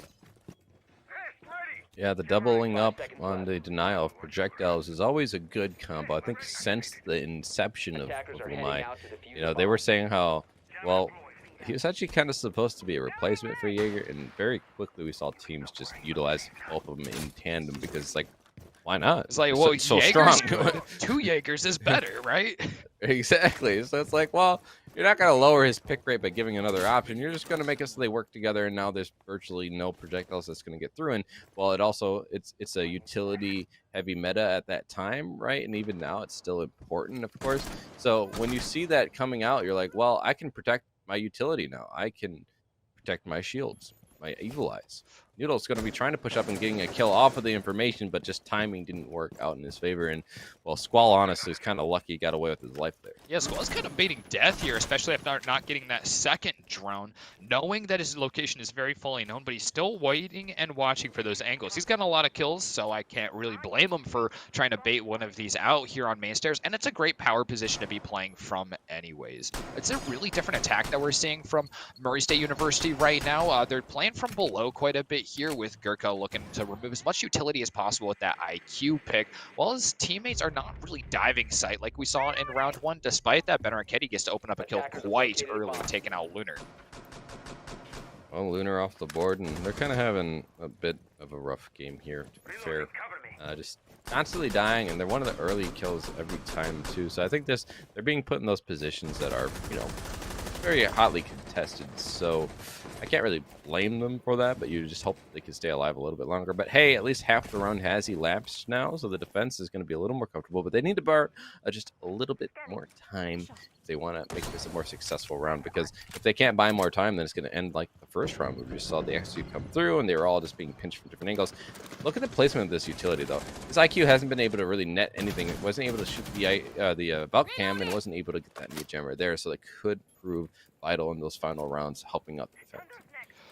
Yeah, it looks like the defense has once again turtled up in sight. They're down one player, but the man count is going to be evened up here. Playboy taking a headshot on Gurkha there, and removing that IQ is not going to have any more chances at redemption on removing utility here. Another kill comes out for the defense. Squall getting that one as Noodles tries to make an opportunity to push up main stairs, which is no longer being held by Squall, and Squall doesn't get to hold anywhere now that he's taken out of Study. It's the 2v2. Noodles pushing up through Study and trying to get some more justification. He's at that 1-2 right now and looking to get those big kills like in the previous maps. Benaraketti has been picking up quite a bit since he's been subbed in with this triple kill. At this rate, he's taken out Playboy, and Kuma's left all alone. Oh, but he's going to get one kill right there, nearly taking out Benaraketti, and he does it with the Deagle to finish it out. That was fun. I always like the Deagle finish. It does manage to come through, and he's able to get the kill and the clutch. So I love it personally. It's beautiful. I guess it wasn't. That's gonna be. It wasn't actually Golden Gun. Was that was a different skin. A different golden skin. I don't even know what that one is. GoldenEye. What? Is there a GoldenEye skin? I was just making a reference. Oh, okay. Because I don't think that ivory inlay there in the handle is on the Golden Gun Deagle skin. So there must be another one that I just am too poor to have unlocked. They should have a John Wick skin. For what operator? What operator do you think is John Wick? Well, I saw Citizen pull out the pistol, which I like the pistol on Legion, and I think that would be fitting. Attackers need to locate Legion John and Wick? defuse as many bombs as they can. Yeah. I'd be okay with that. Diversify. Bomb located by attackers. Yeah. And I'll be Keanu Reeves, my mind is just racing through all different variations of combining Keanu Reeves with Legion, and it's like every single image in my head is just funnier than the last. There, definitely a nice little thing. There's that golden gun again. I'm gonna be thinking about both of these things like all night. Like I won't be getting any sleep. I'll just be thinking about Golden Deagle skins and John Wick Legion. In the hand of an Asian John Wick. Yes. It could be a beautiful thing. It could be. Speaking of some interesting things here, though, we're going to Kitchen. Not too surprising here on the back of a trophy and Aviator win. Kitchen is a real common pick here. It's the first floor objective of choice for most teams. It's actually stronger than Aviator games at a lot of levels of play. So real solid one. Not too worrisome that it's on the first floor, but you do have to have some vertical presence typically, and I don't know if we're really seeing that right off the bat from Dominguez Hills. Notice that Art still. Oh, he just put it down. I was supposed to say he still had a meat jammer in his pocket, which is kind of odd at that point in the round because there's 30 seconds in. But hey, he got it down, so it doesn't really matter. You're getting to see that vertical pressure, like you said. So an immediate pushing from Gurkha. He's being very aggressive on this thing. It seems like he's aware. He's just pinging some stuff. Maybe he knows there's a meat jammer there, blocking the drone that could come in. They're gonna utilize a grenade for barbed wire. Okay, interesting utilization of your utility, but hey. If it helps you, it helps you. We're going to see the G8 just going burr, but it does not net a kill. Oh, no. Well, Squall's actually going to get the kill onto him and another. Oh, my goodness. That's going to open up the round with a double kill, but DNA is quick to respond, getting a kill. We're going to see the aggression coming up from Squall. Triple kill now, and he shuts down DNA, who's been pretty hot so far, and now is all up to the new man, Benaraketti. He's been pretty hot as well, but unfortunately just unaware of Lunar's position, and things are falling apart so fast. The refrag couldn't come through the potato, but unfortunately for Lunar, he does find his shot in the mark. and put himself in a 1v3 now. I must say, that's how I'm feeling with the AK-12 after the nerfs to its recoil. It's so bouncy right now. So sometimes, like, if you're not ready to pull the trigger on that thing, it'll take advantage of you there. This is a rough situation to be in for Ben Arquette. He's been on fire this map so far at 6-2, but so has Squall, and he's already gotten a lot of kills in this round, and he's got 2 more teammates to play off of. This is a rough situation to be in. There's not much intel to work with. I think there's one placed drone that Ben Arquette has. Some teammates are keeping some eyes on them, but it doesn't look like there's too many drones available for his team, and the defense is holding steady. They know that they've got the advantage. They know that they only have to burn like 50 seconds here. Just wait for Ben Arquette to come to them. At least he's got a little bit of utility. Those Selma charges are going to open up some potential options. He's going to go above. I don't know if he's going to just try and open the hatch in laundry. I mean, maybe it's already open, but it looks like Playboy is kind of aware. He's kind of looking that direction, but never mind. He's going to drone work now. He doesn't have a lot of time for this, unfortunately. So 30 seconds, he's just going to go for, you know, the last-ditch effort. Let's just drop down, try and get something going here. But unfortunately, Meatjammer's already going to deny any information he would have tried to get some of these kills that he needs, but I don't think it's going to really work out for him. He's just going to have to go for the swing. It doesn't. He had the pre-fire. Playboy. But once again, that recoil just giving Ben Arquette a rough time, unfortunately. There's another round going to the defense. That's 3 in a row right now for CSUDH. That's definitely a great place to be, especially in map 3 of a best-of-3 series. They're going to Trophy Room and Statuary. This is the first one that they got on this map, so this will be some more familiar and comfortable ground.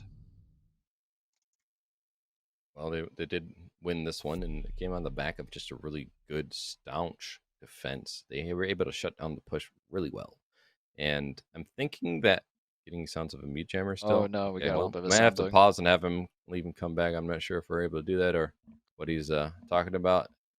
Either way, looks like the round is about to start, so we're not really able to do it now. We'd have to wait till the next round. Unless We they get want it a down get a back. rip in all chat. Yeah, and all reels suck, so hopefully we don't have to do that. Well, I hope that is going away here once we get into the round. We mentioned briefly the P10 Roni nerf. It got a little bit of additional recoil. It got 5 fewer rounds in the mag, and we're going to see the first time that I actually get to see someone in competitive making that weapon switch because of it. I'm not sure if Lunar is an E10 person to start off with, but they're using the E10 EBR instead of the Roni. It's a DMR instead of the machine pistol. A big swap, but both guns are quite effective. 5 seconds left. Indeed, and I like the Maverick being bringing some grenades that they were not able to fully utilize last time. They had the sledge, so I do like the amount of utility that they're bringing. I just want to see them utilize it and actually net something productive from it, because, and I'm not trying to be mean when I say that. It's just I haven't seen it, and then maybe there's just not a lot to see because there's not shields that they can eliminate. They're such an obvious target. You're like, oh, that was a good utility dump, but they just haven't really netted any grenade kills either, though. And you have a lot of them in pocket. You have the Incandels, which at least we did get to see the push into Astronomy kill Art, and so that was good. But outside of that, it just hasn't done too much for them. It's been mostly just peaks. So hopefully they can utilize these flashbangs, Incandels, or grenades, any of them, just try and get some kills for free with utility. Yeah, I would really like to see this hard breach go off. It didn't happen the last time that MSU attacked this site, and they're really, it looks like, dedicating to opening it up this time. They've got 3 different operators dedicated to hard breaching, so that's going to be a big utility sink for them. Noodles pushing up right here, looking for the opportunity to Maverick. Sure, can get that right off the bat. I don't think I've ever realized beyond this prep phase that I've just seen very little Maverick on this map at all ever. Like, that never really resonated with me until now. So I have someone below, not only denying the IQ from destroying the denial, but you also could have meet below the C4, for example, who could just throw up a C4 when you see a Maverick coming through. So unfortunately, they're not going to have anyone who can get those kills, but it could have been an easy one for them from below. In the meantime, they're just going to be holding up these angles in Astronomy from Trophy, and Squall's actually going to get that opening kill again. So he's on fire this map. He's coming back alive after being kind of cold last map. Yeah, and that's great to see. It's definitely something that's helped to springboard CSUDH to this lead that they're sitting on. They've got 2 maps up, and they're up a player in this round. From the attack, I would love to see Murray State University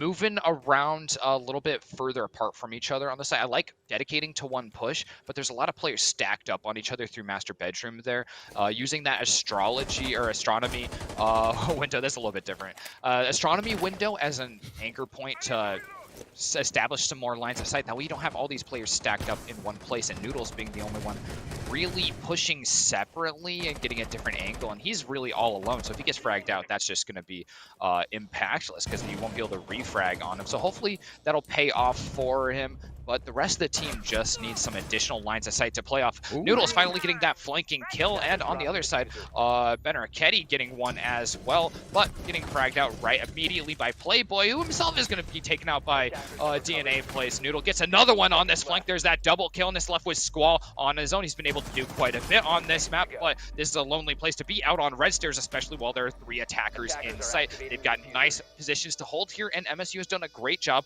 of not overextending once they get the lead. 1v3 post-plant situation, and as you mentioned, time is not on his favor now either. He's in a terrible situation, and he has to check his corners. He's going to be caught unawares from the left side as well if he over peeks this, so he really has to play this perfectly, and he's not going to. Noodles getting a freebie there, and Squall, Murray State aren't done yet. Squall knew that Noodles was right there. I don't know why he forgot that there was a player still hard right there in statuary. He saw him, and I don't know. There's a lot of pressure on him in that situation, unfortunately. A lot of angles being watched by those attackers who had sort of flipped and become defenders once they got the diffuser down there. But that's going to be really big for Murray State right now, getting it a little bit closer. Like we said, this will be much more of a map on our hands, as this is the decider map, and both the teams really ran away with their own map choice. So this one might be one more for the books. I'm hoping to see some overtime on this because we are seeing some great interplay between these teams. I think they've really hit their stride as we get into this third map of the night.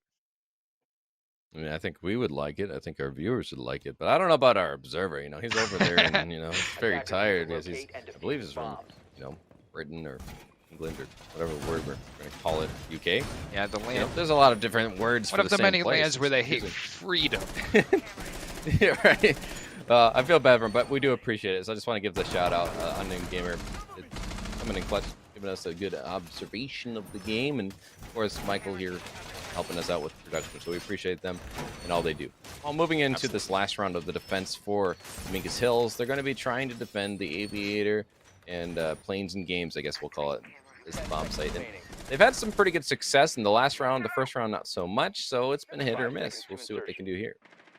Yeah, there's that Maverick being brought again. Lots of frag grenades for the attackers in the hands of the Finka and the Maverick. The Ying coming out yet again. We get to see a lot of Ying on this map from MSU. This is their final round on their regulation attacking half. They're looking to even this up so that they're not going into that defense with a deficit. A bomb has been located. Lineup's not looking too much different. They haven't brought any new ops this time around. We're seeing that Gurkha's been consistently bringing that IQ, and it just hasn't done much for them. I guess they are maybe finding some of these values, but as far as frags and just you reminding impact. me of the Gurkha IQ. Brings me back to 2 rounds ago, actually, on Kitchen. We saw Gurkha really extend for a kill potential in China Room. And I think that's one of those situations where it's sort of highlighting a symptom that we've seen on a lot of rounds of not having enough drones ahead of your entry fraggers, because that was a potential kill there, but you just needed a live drone ahead of a player. You didn't need to be droning himself in. You get a situation like this where you have a player pushing into study while the drone is in study. That gives a much better opportunity at getting that kill against Playboy, who's the one who actually just removed that drone. It's not going to quite come out here, but Gurkha is in a much better situation to push up through study if he's going to have someone droning for him. And that's a symptom we saw on the last map was also a problem for Mingus Hills. So it's not as if we're just bullying one side with our criticism. It is both sides for sure.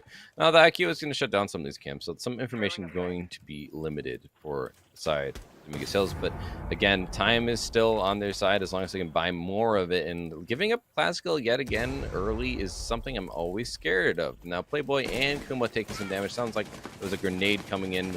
None of them are actually dead yet. Just a lot of nicks and just cuts being put onto them, but they're still alive. So some of these bodies need to be found from the side of Murray State Gold. They just haven't been able to do so. But one thing to their advantage, they have plenty of angles that they can utilize. This can be a down, and maybe if Gurkha notices, I don't think he knows he got it. but unfortunately not. But hey, at least it's a down, so they're now in a 5v4 situation. But Squall's gonna get the official opening kill, so he's only adding to his stat line. That's gonna be on the Noodles, but Scuba Steve will kill Playboy. We're gonna see some shots trying to land on the man in bar, but it's not coming through. Eventually it will. Gurkha does get credit for that down, and that's a good round from him and a good round from his team. Yeah, there's some justice here for Gurkha pushing up on that entry fragging position, and some great smokes and some great use of the hard breach. That's going to even up that first half, going 3-3 to either side. I like that Murray State University really looked at how that first 3 rounds went. They saw exactly what they needed to do, and they addressed those fixes. Maybe like a little bit of an overcorrection on making sure that you have like so much hard breaching potential in those last couple rounds. But I mean, if it's going to get you to find those objectives that you need, I'm all for it. And I mean, clearly that paid off big time. Yeah, clearly. And now we get to see, though, split half. Either team can fumble here, right? We've seen that on the last map. Dominguez Hill's attack was, well, they had 2 opening wins, and then they lost 4 in a row. So they can start hot. They need to be able to keep up the pace. And on the other side of things, Murray State, you know, their attack was okay here. It's a different map, though. So you lost 2 early, and then you're able to come back. So we at least know that they are able to have some focus, and they can change it up. And, you know, it really was due to Hookah being a bad bomb site for them overall, I would say. But I don't know how they're going to perform on this map, right? There's a lot of different utility available as well. You do have the Valk cams, that there's no Mira, there's no Cade, so the walls will most likely be opened up. So how can they play in a way where the lines of sight aren't going to be a deficit for them? I think an interesting thing note here, there's 1 deployable shield. We saw Noodles just putting it down at the top of main stairs, and we sort of harped on the defense from CSUDH when they got rid of that Goyle, because they really could have used having some deployable shields, especially on Classical Hall. So I'm really interested to see how Classical Hall gets played by the MSU defense, because I mean, I think they're going to be bringing a really fresh perspective, especially against what we just saw from the other side. Attack just kind of getting control on the other side of the map. So this is different than what we saw necessarily. They're doing the more standard take, which is just get control over into astronomy, into trophy, into statue, through bedroom and through bathroom, and then you slowly get over there, and then you take control of bread, you take control of 90. That's pretty classic. And I think it's because they are respecting the potential roam. C4 is going to go out by Gurkha, but it's not going to net anything. He's going to be very aggressive, though, and get down and taken out by Lunar. So another opening kill going the way of Dominguez Hills. They've been very good at getting those opening kills. Now we're going to see, can they continue on, though? This is phase 1. They've gotten the control. They've gotten an opening frag even, but it really remains to be seen, because this is where things get dicey for a lot of teams. Can you start getting control of this side of the map? And well, that shield is going to make it a little bit harder. Yeah, and I love that repositioning of it from Noodles. That's some great on-the-toes thinking. You realize where the push is coming from. You may have lost a player trying to play against that push, but now you are set up to deal with it. I think that shield might have been removed here by one of those explosive charges. Yeah, it will be. So unfortunately, it won't be able to do too much work. There weren't any one-eye gadgets in time to be placed there to actually protect it. So unfortunately, Classical is going to be lost by the defenders to the attackers. They're still down a player as well, but if they can hold their angles really successfully and win some gunfights, it's going to mean the world of difference. The Mute Chamber is still on the vault door, which is going to do some work to stave off that thermite charge. Squall is going to be downed by, I think, an off angle. Maybe that's a DNA plays getting that hit. Magnet activated.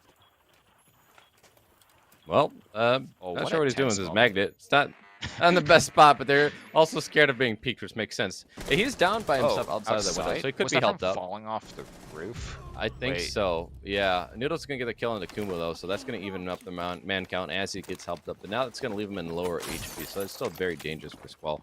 But hey, he has the LMG in hand, so it's still gonna be one alive and kicking. So they're not in a deficit necessarily, but they did waste a lot of time, and now they're down a man, and they're getting scared from the backside, which I think is where that kill came from. So there's not a lot going well for them on this attack. They don't have enough time, so they need to start just pinching and winning one-on-one gunfights. The wall still was not opened up as well, so as you can see, the angles are just not favorable for them. Scuba, nice kill onto Art. That's going to put them in a very good situation. He sees another man push past the doorway. Benaretti, I can never say the name right. It's a kill. But Playboy and Squall trying to do some work, but unfortunately Benaretti is just too good. I think that might have even been a triple kill on the round to seal the deal for his team.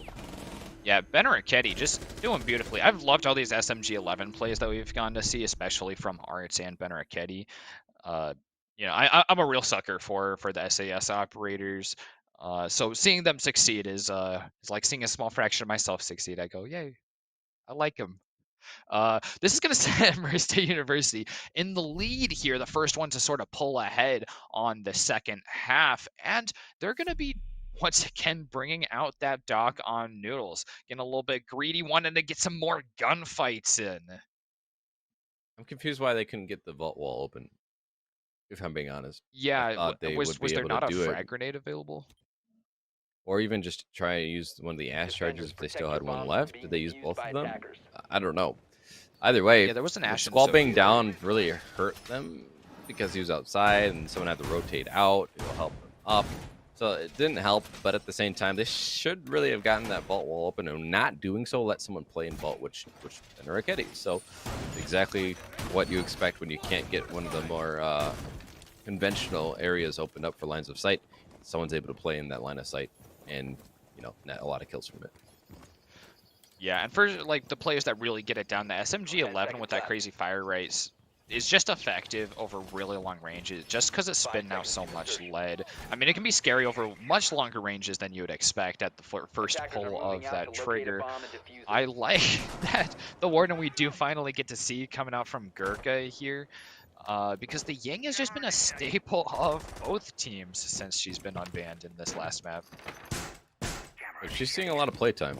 Warden coming out is a different. I guess it's in, you know, Direct opposition response, right? to the exactly direct response to the Ying, so it makes sense.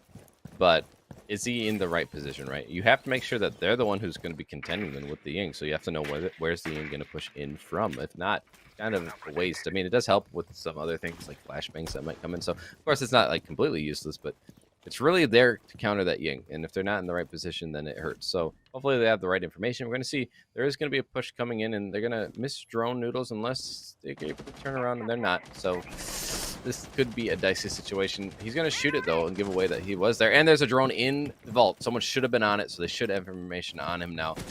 They're not taking a lot of map control over here, though. They're playing it excuse me, a bit slow.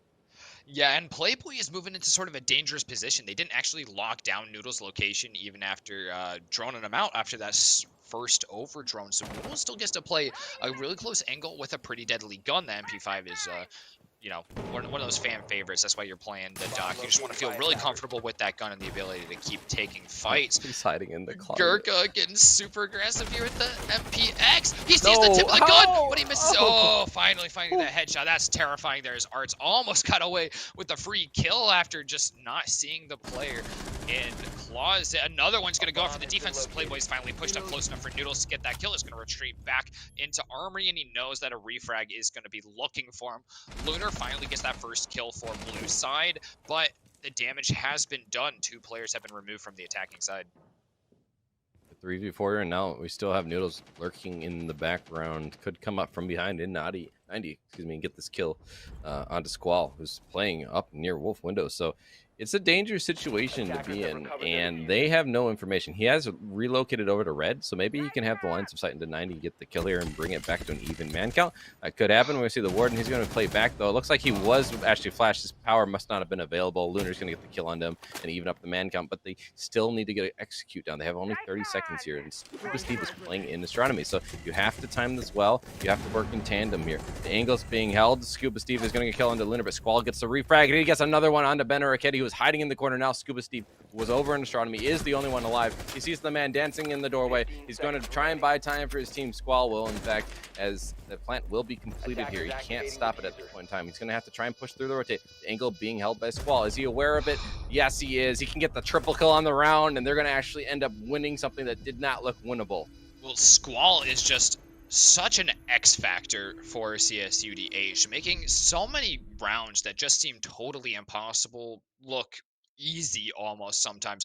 And of course, with great discipline playing around the diffuser, that's been an absolute joy for me to see. I hate seeing when teams like get too aggressive when they're in advantage, where they've got the diffuser down and everything should be just easy peasy for them, and they sort of throw it away by trying to take more gunfights. And neither of these teams has done that, which is immensely satisfying for me. And Squall playing that really phenomenally, buying time for his teammate, just like you said, and then playing super safe to make sure that plant goes down. Of course, landing the kill is always going to be pivotal there at the Defenders, end. protect your bombs from being defused by He's attackers. making up for last map, to be fair. I just want to point out, he's at 13 kills already. Yeah. He had 16 kills that first map. It's 4-4, so there's at least 3 rounds remaining. So a lot of potential here for him to get more frags. The only one close to him right now is Ben or Kitty on the other side with 10. So each of them hitting the double digits already in this game up to 8 rounds. So just want to point out as well the stats from Squall last map: 0-6 on entry, meaning he was the opening death 6 times, did not get a single opening kill in this case. Now in this map, he's 4 kills in the opening kill and 0 deaths. So obviously a huge turnaround for him. Yeah, so I'm really curious what all really lent into Squall just having a rough map there on Coastline, because it stands in such stark contrast to the gameplay we've seen from him on maps 1 and 3. So I might just do a VOD review specifically on Squall through map 2, because I'm just so curious about that. Although I would say I think some of that is going to come down to live droning ahead of players, and especially ahead of your entry fraggers. And that's something that we weren't seeing as much of on Coastline, but both teams have really cleaned up their intel game on map 3. Yeah, the drone work, the cam placements have been better. IQ has been brought to try and counter that in some cases. In this case, not going to be brought. So those cams will have to be droned and spotted either by the live eyes or by the drone that they are using. So the only way they're going to find those Valk cams, it's going to be pretty dangerous, because as I mentioned at the beginning of this map, there's some really good places to place them. So could be something that could, hurt them in the future of this round especially. But that's also going to allow potential for this vertical play to go in the favor of the defense. If you have some cams above, you have 2 C4s in pocket with the Valk and the Thunderbird. But I will also make note of Valk off-site, and I don't know if I even see Thunderbird in sight. So both the C4s might not even be in sight. Yes, that's definitely going to be painful here, especially when we see Arts moving up. There's definitely Valkyrie cams, I'd imagine, up above sight. And a lot of players spending a lot of time on the camera, so they should have some really usable intel on the attackers at this point. Those explosives being underneath the above sight, well, in sight to take out attackers above sight would be really useful here in these opening moments. I think that first one's going to go live, but it doesn't quite hit its mark. Despite that, Gurkha does get the kill, hanging on with just a sliver of health. Squall is going to start pushing up here, trying to find pick off of some intel, but I just don't think he knows that there isn't going to be any threat coming up for the next couple rooms ahead of him. I guess Hills look kind of confused on this attack. They don't know necessarily how they want to push. They've wasted a lot of time, not gained much. They haven't gotten any vertical pressure at all, and they're down to a minute now. So getting a kill there, at least they even the man count, and that's going to be a kill onto the top player of the other team. So that is actually pretty important, but still remains to be seen, as we're down to only 45 seconds. And keep in mind, Gurkha was lit up earlier. He has very little HP. He could still be an X factor later in the round, or he could just die very swiftly. So we'll see how he plays out later in the round, as he is the one lurking below. But Squall going to be the one trying to enter here into Moto. The problem here is that they don't seem to have a lot of these drones that we were giving credit for being better now. And with 25 seconds remaining, you needed someone to be live droning in. Now, the Incandelas are at least going to allow them some flexibility of trying to push in. We're going to see Squall is actually able to get that opening frag. And we're going to see DNA and Gurkha each getting a kill, though, to try and keep it alive. Squall finding another one on the round. He's been so pivotal here. Lunar finding another one as well. So Gurkha coming in from behind is going to be that X factor we mentioned. But he has to stay alive a little bit longer. He can't do it. No. Lunar gets the kill. And Dominguez Hills, they're going to be able to just, by the skin of their teeth, take that round. Well, there's some fascinating things that happened. I'm actually really glad that we got to see the above view for that push, because the attack was a little bit lost for the middle section of that round. Not sure where the picks were going to be coming from, and not sure what pieces of objective to be getting there. So put them in some weird spots. The smoke babes started coming out in China, and then the Ying candle is coming out directly in opposition. Lunar actually opting to walk right through all of those smoke canisters, sitting on a fraction of health. but it was so good because I'm not sure who was playing the smoke there at the end. Ends up getting pinched perfectly by Lunar, picking up a huge kill and just setting up to just continue at that point. I think getting the final kill as well, since he was in such a great position that the defense was not ready to approach.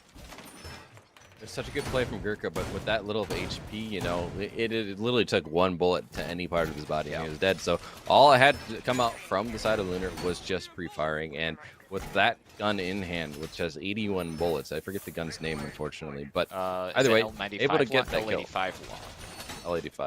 Is that quite right? Is it? I don't know. I have to look it up. Either way, Squall, though, got a double kill, which really helped out his team as well. So I want to point that out. He's at now 15 kills through 9 rounds. It's just very impressive to see. I'm very happy to see Squall getting back into the swing of things there.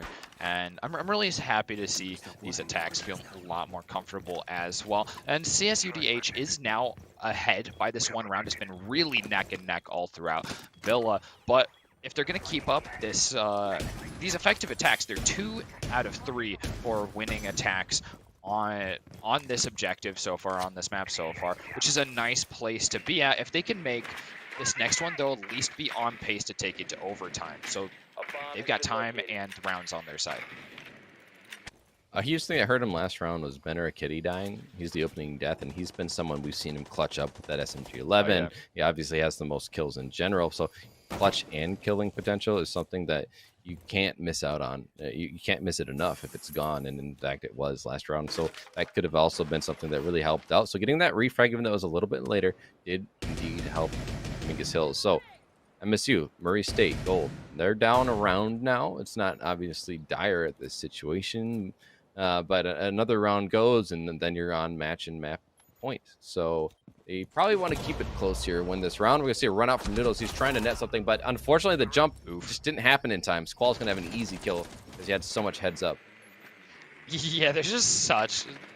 Breaking down that barricade takes quite a bit of time, and if you're not catching someone totally by surprise, it's just not going to happen. Unfortunately, Noodles is going to be pretty stifled throughout this map. I mean, obviously getting a lot of impact on some rounds, but having a harder time going so positive as we saw him do so when he was really on it in map 1. Ooh, it looks like a C4 going out in Classical Hall. It's not going to hit its mark, though. Lunar's made quite a bit of distance since getting that Legion mine in his foot, and it's actually paid off really well for him, taking that little bit of damage. Much better than dying.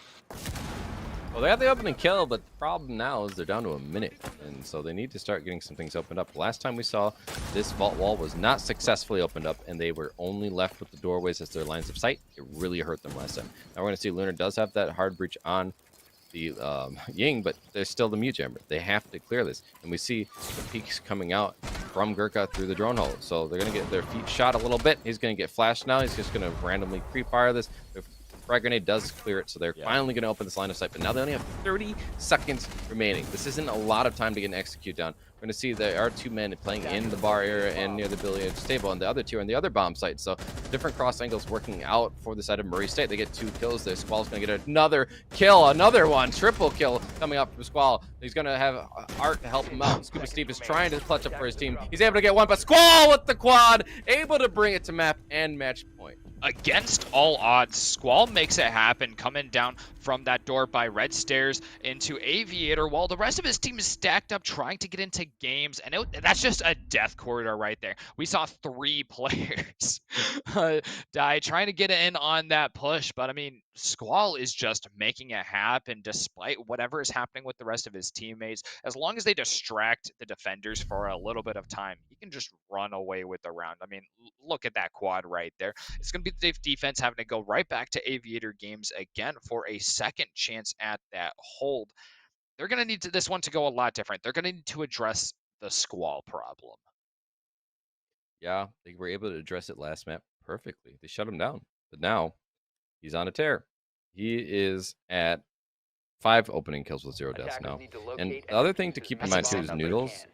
Unfortunately, Noodles there, I do feel like he kind of got ripped off because it looked like the just jump animation didn't pop up like he thought it would. And so he's literally like half a second late on the jump out, which makes a huge difference in Siege. So the fact that he wasn't able to jump out with the timing that he had wanted, honestly, he probably just should have foregone the jump out as soon as he wasn't able to jump out the first click. Because you could tell he was sitting there for like half a second just clicking on it, just trying to jump out.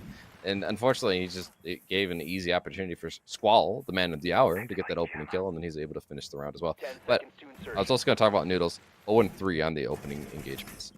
Yeah, that is pretty rough. I do like switching them off to a different operator that's going to play a little more supportive. Not a common sight to see on this objective. So this is pretty surprising, actually. Pulse playing below sight on Aviator games. This isn't going to be an area that's usually droned out too heavily. The realm clear isn't very focused on gallery and living room down there. So I'm curious to see how that one plays out. I don't have like a lot of prior knowledge on that. The push is going to come from the north side yet again, clearing through master bedroom. And speaking of players in interesting places, Gurkha in the basement on the Echo, going to be bringing a lot of intel with the Yokai drones. Yeah, it's going to be a little bit rough for Lunar to be on some low HP. You definitely don't need that when you're sitting on a potential match point. Yeah, that's kind of an unnecessary drop down to take that much health off of you. But hey, whatever. You're still alive, so gotta keep moving forward. I would say also, Noodles switching this gives you intel, yes, but you have the Valk available, and it looks like they are droning them out and getting pinged on. Yeah, it well. looks like they pinged. So Valk could have probably gave you the same thing, but hey, he's going to win the engagement anyway, so he gets that first opening engagement going his way, killing on to Lunar, who also has kind of just had a rough time at certain moments, other moments. Oh, God. Oh, my God. Oh, my goodness. Oh, my no God. way. Squall as well, so now they put themselves in a 2-man advantage early in the round.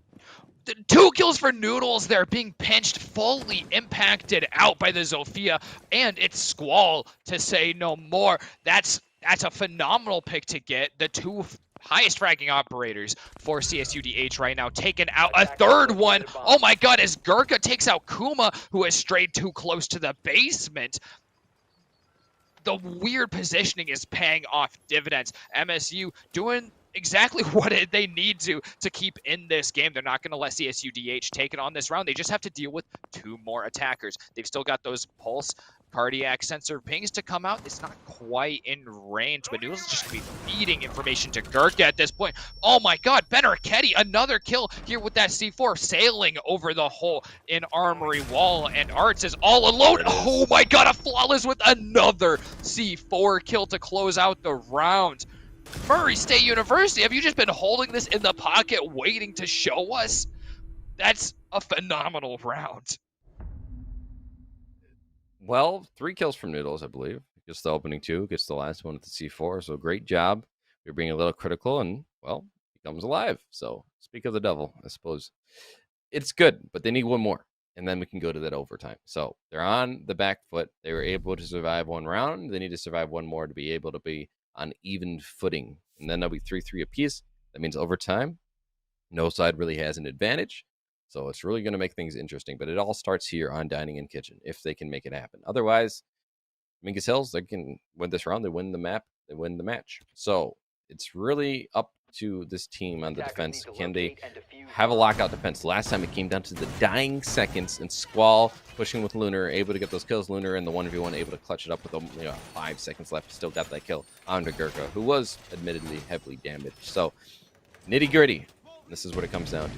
Yeah, really nitty-gritty. So far, we've only seen this objective pop up twice. It's been a pretty close game, pretty back and forth on rounds, and both teams are definitely preferring to hold Aviator games and trophy statuary. So we've only seen it twice, actually. CSUDH winning both, once on defense and once on attack. So they'll be attacking it once again here. And like you said, they were close rounds both times. This time, Ben Arquetti, the players showed up absolutely for those clutches for MSU. Gold is going to be hoping to do so yet again, playing the Thunderbird for some more healing to keep his team ticking. Well, the boon and bane, I will say, of the side of Dominguez Hills has been Squall being a huge impact. But if he's not there, the other teammates, and just looking at the kills that just haven't been as impactful, and I know kills aren't everything, but when one person has to carry the weight like that, it can be good, but it can also be bad. On the other side, that's what the strength would be. Look how well balanced the kills are on that side. There's only a difference of 4 max between Gurkha at the bottom and Ben Arquetti at the top. And so it's really not that high of a difference. Also, look at how many assists come out from Gurkha. He's been getting a lot of damage, but he just hasn't been winning those engagements. Well, I mean, I think still, a key to it as well is that Ben Arquetti has mostly been making clutch, like last minute of the game Yes. kills. So that means that his teammates are doing a lot of work to support those fights in the end of the round to just set them up for success when it comes down to it, when everything's on the table. So they're not playing really for those opening kills. CSUDH is really playing to get Squall in a position to open up. MSU, alternatively, playing to set up for a good execution. Be careful. There should be some vault cams around the map. They gotta be aware of what those potentially could be, and you gotta kind of play hot potato with your positioning above, or else the C4 could certainly find you, and that is not where you want to be on this attack. You're already halfway through the round. You need to start getting some of that pressure somewhere, somehow, and it just isn't coming through. Yes, they're gonna open up that hatch, but that hatch doesn't do a lot of good for you. You need to start. This is why I like to see people bringing Buck or a Sledge, which they've just been foregoing, and it is kind of hurting them in this case. Now they're getting closer down to a minute. They don't have like any pressure. Yeah, Dominguez Hills doesn't seem to really like Sledge too much, making him sad a little bit there. They are moving faster than they did the last time attacking this objective. They've got a little more of a sense of what they want to do with it, but it is going to be that same problem coming up yet again. And we've got still defenders seated in some wacky positions. Squall running right ahead of Benaraketti. This could be really big if Benaraketti picks this one up, and he does, using that Spear 308 to pick up a nice easy kill. Lunar trying to find him to get that refrag. Kuma as well, double droning. Unfortunately, neither of those players that's seeing him is going to be one that's actually carrying a gun. It's just the drones. They know his location, but they can't follow up on it at this point. Benarketti's really scared, but the pressure isn't actually on him. It's unfortunate that that drone wasn't proper. They missed the man, and well, the shot's gonna miss as well.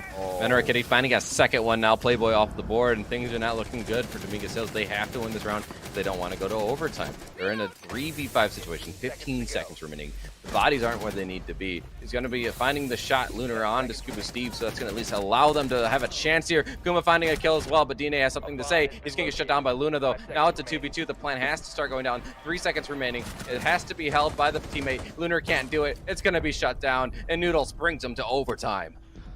That was terrifying to see at that point. We thought it was so sure through that mid-round that Murray State would win the round, and suddenly CSUDH, when the chips are down, they just start winning gunfights, and we saw a couple of the Murray State University players eschew their points of cover, sort of pop up and look for those fights when it wasn't going to necessarily be a like they're turning 70-30s into 50-50s, and if I've learned anything, that's not stonks.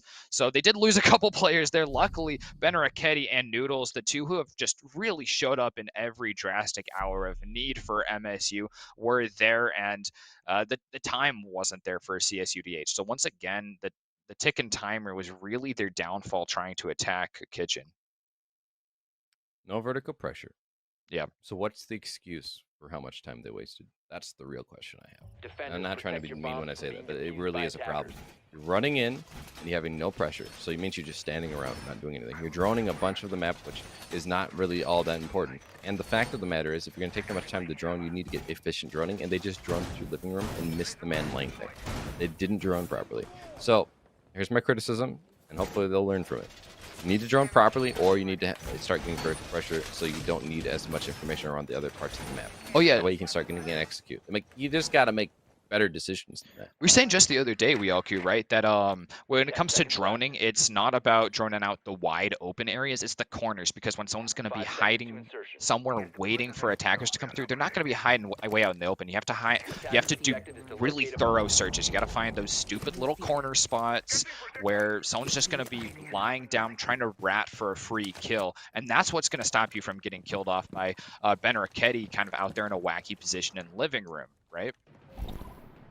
Something else to keep in mind is Noodles has been so impactful in these later rounds. He was negative just 2 rounds ago, I think, and now he's already positive. So shows that he has come alive in the later rounds when they needed him the most. When they're on map and match point, he gets kills that are necessary to push them into overtime. So great job coming out in the clutch, in a sense. Obviously not clutch necessarily in a 1vx, but a clutch in the sense of you're no more wiggle room. Definitely a high pressure end, like last 10 seconds. Well, look at these drones coming out all the way out across Astronomy and Master Bedroom. Once again, not much presence from MSU's roam on this side of the map. So CSUDH is going to get all the intel, they're going to start pushing up pretty aggressively here. They've got Squall and Arts on the west and east sides respectively, so they're going to be popping up and giving a little bit more of that perpendicular pressure to that main push that's going to come down onto Classical Hall. Well, taking the time to drone, but this is the problem with droning. You can't drain the whole map. It's just too big. You see the man in basement, there's no way they're going to drone him. And if they did, it'd take way too much time. So they're already halfway through the round with all this drone work. I hope that they can just start pushing up and just taking control. These roamers are a lot less efficient if you can just get a fast execute down. See, Squall is actually peeking. Now, had he held the angle there, that actually might have been good. But the problem with that angle from the window is it can't fully cut off the rotate up through the astronomy basement stairs. So they can just go up astronomy stairs without you seeing them there. So I understand why you wouldn't hold that angle as well. But the problem is it's just not netting you a lot. DNA getting that opening kill on the Lunar isn't going to help you anymore either. And now you're down to a minute. Yeah, that's definitely going to be rough. There's a shield here protecting Aviator room as well. DNA plays is going to be very well fortified to hold that. Ben Arquetti getting a C4 kill here, and there's still oh no, that Gurka's thrown his C4 as well. He's holding it there for quite a while, which I was going to say might be a little bit unnecessary. I mean, they got cams to watch that hallway, so he could have been spending some more time feeding some intel. There's going to be a gun scene there, but Squall is going to be the one who takes out DNA plays. Takes out Ben Arquetti. Kuma getting one as well, and there's down to only 2 defenders left. Scuba Steve has played this position quite a few times before, looking for the opportunity to hold up from Games Room, but it's going to be hard, especially with Squall pushing up on him. Noodles is having to fall back to site and be there to support his teammate. He's going to do it by taking out Squall, the most dangerous enemy on the attacking side. There's 2 more, though, and Kuma takes out Noodles. Scuba Steve left alone behind the bar, and Arts is putting down the plant. He doesn't even have the opportunity to hear it from the other room. He doesn't have anything to deny it either. He's Jaeger. There's no destructibility with him except for his gun. There's no impacts. There's no C4. Now a 1v2 post-plant situation. This is what I was saying. Push into sight. That roamer was not as effective as he could have been. He only gets 1 kill, and then he's quickly shut down, and you maintain that man advantage. Now, post-plant situation, you're going to have to start pushing in, and you have to take the gunfights. Like we said, there's no other utility that he can use. He's going to go for the flank.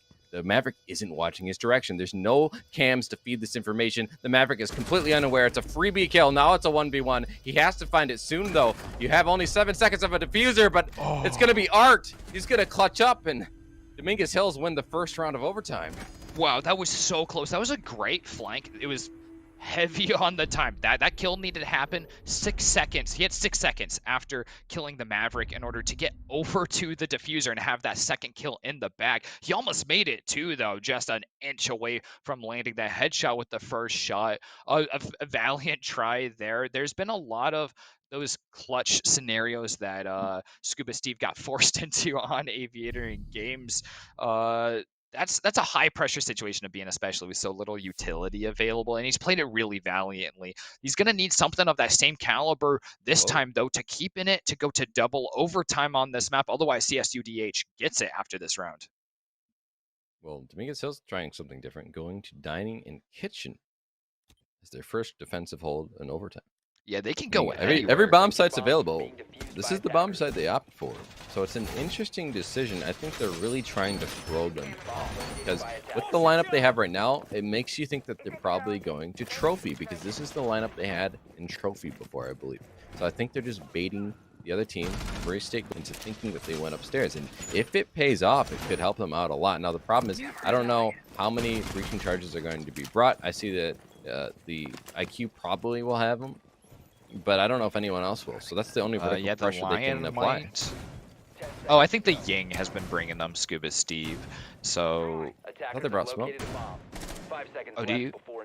Oh, that we'll find out once they're off the drones. Yeah, we've seen a couple of different Yings so far. Oh, it is smokes and flashbangs. Ooh. And actually, none on the IQ either. Charges, So they have no vertical pressure possibilities. They really schmooved on us with that one. There's a couple claymores. There's plenty of throwables, and there are grenades, all nice and useful. There's only Jaegers to deny throwables as well, so they'll be able to get quite a bit of leverage off of those, and the Ying Candlelight. So there's going to be a lot of things flying through the air here. The intel is being used quite heavily. The Valkyrie is really picked up in the later rounds, so I like to see that. Kuma supporting his team that way, and there's actually going to be some vertical pressure here, which could be pretty big on this site. Well, This is That's a a lot of very drones up here. intense matchup right now, and Squall dropping the 21 kills is insane. But on the other side, as I said, very evenly split. Kitty still having a really good game, 14. And we see Noodles and DNA both hitting the double digits as well. So their team is just relying on consistency through multiple players. On the other side, not as much, but you've seen some players come alive. And while Art hasn't had the best game, 5 and 11, he still had that clutch 1v1 that was really important last round. So kills don't always show just the amount of impact players can have. So I'll give the credit for that. The Lion Scan is going to at least lock these defenders down. My concern is that, you waste a lot of time here, like we saw in the last time an attacker went against this bomb site, and you're left with very little time to try and get a clutch. The plant came down, but they were left with no time left, and the cover wasn't able to cover 2 different people when you're in one body covering for your planters. So that could be a problem for Murray State as well if they take too much time. We're down more than half of the round at this point. There's still no opening kill for the attackers. They have the second floor cleared out. They're not too worried about flanks up those stairs, but they are definitely hurting on time at this point. There's not going to be any smoke babes like we've seen on most of the holds on this objective, but there's still just a lot of guns pointing there, including a Mossberg shotgun from Arts. He's going to be able to hold up a close corner still there in China. Well, Squall holding the angle onto Red, and he has the C4 in pocket, but the opening kill will be Gurkha onto Lunar, so that's going to at least allow them to have the man advantage going into this round. We're going to see Scuba is trying to find some kills. Noodles is actually the one to find it onto Playboy. The shotgun coming out by Art, but he's not able to net anything. Now it's a 5v2. The attackers have complete control of sight. They're going to be trying to get something to go here. Squall trying to do all he can, but he gets shut down after getting only one. Now Kuba in a 1v3 situation. Not a lot of health on these attackers though, so he has a chance, but he's taking too much time. The plant's going to be completed if he doesn't hurry. It's going to be down. Now he's going to be post-plant situation. He's able to see the body, but not even able to land those shots. It's a 1v3 post-plant situation. He's not in a good spot. He needs to find some kills. He's going to get shot by a man laying down. Can't find those shots. Scuba finds him, and now we go to max overtime, round 15. Wow, to think if Kuma had just inched up a moment sooner, not just crouched, walked down the hallway, he could have seen that kill and denied the plant for an easy win there. But it's not worth dwelling on what could have been. We're in double overtime now. All the pressure is on. Murray State University is going to be spending this last round on the defense. And going to Kitchen yet again. The two of them both teams pulling out Kitchen on the last round, the most 50-50 at this point of objectives. This is the one that's going to be really scary for either side. Ben Arquetti on that Thunderbird yet again. The Valkyries continuing to come out, and Noodles once again on that smoke, unless that's going to be 6th picked. It has done quite a lot for them, though, so I'd be really fascinated to see what he switches to.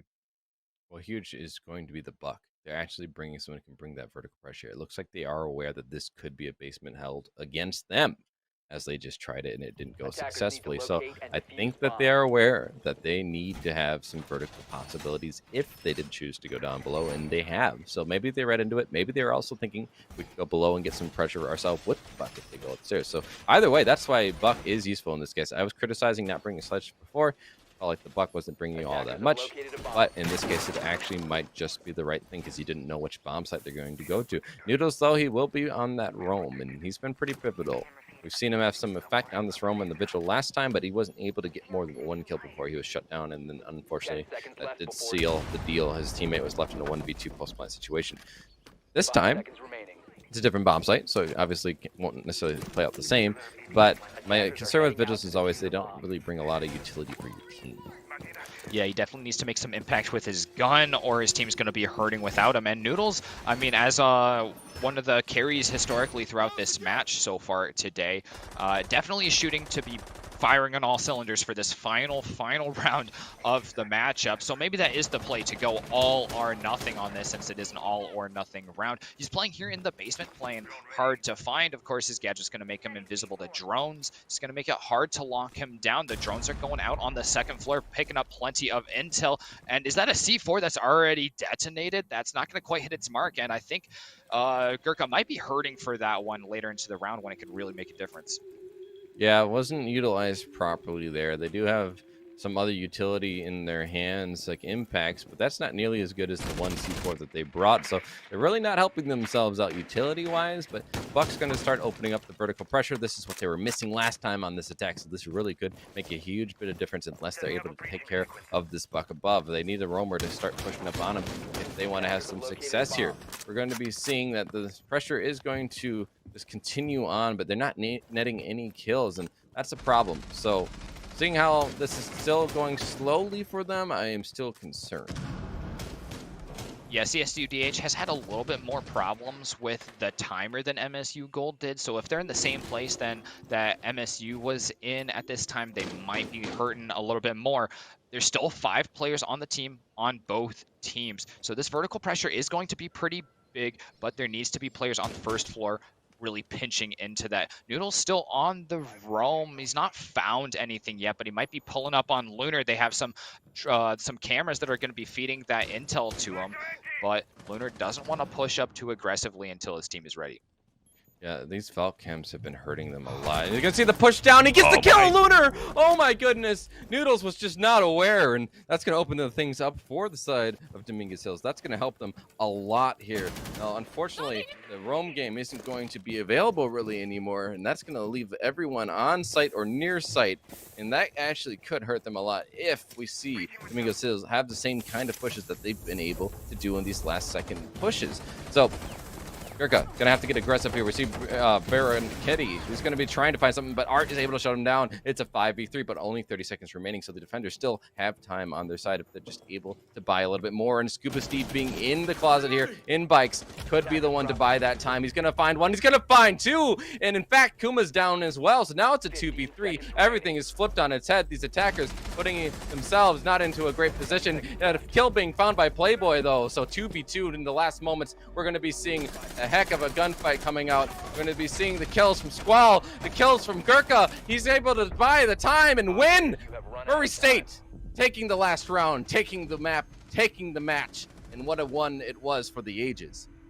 That round, one from behind, stealing it away by those last two defenders, hold up in the back corner of sight, but time was just not on CSUDH's side after a long and hard-fought battle, closer and closer as the match went on, going all the way to 3 maps and going all the way to double overtime in the final one. That was a really great one to watch. It really just kept picking up that steam as we went on. So great showing from both teams as CSUDH will be able to well, they'll have to add a loss onto their streak, and I think that keeps Murray State on Gold. undefeated at this point, right?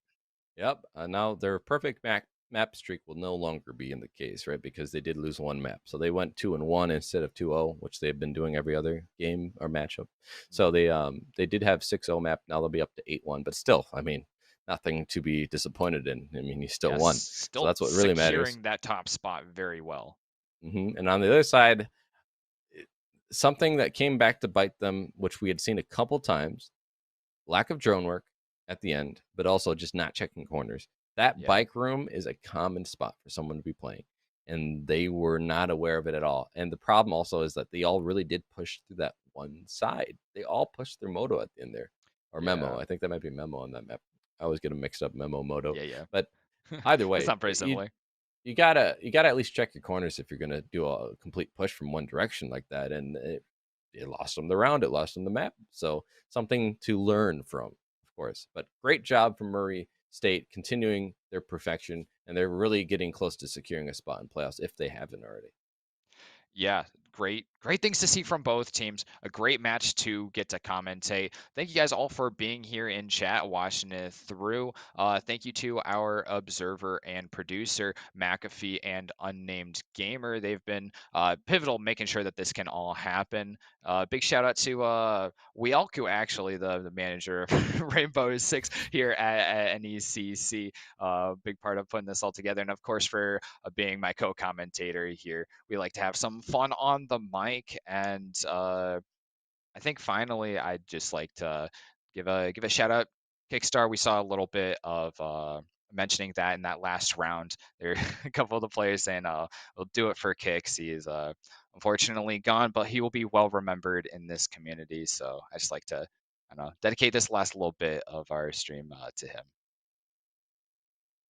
Indeed. Rip Kickstar, thank you for joining us. We'll have a moment of silence here, and then we'll be on our way, and I hope you have a great rest of your night. Tune in next week. There'll be more games for Rainbow Six Siege, and of course, tune in these other days of the week for the other games if you're interested in those ones. We'll see you next time. Thank you.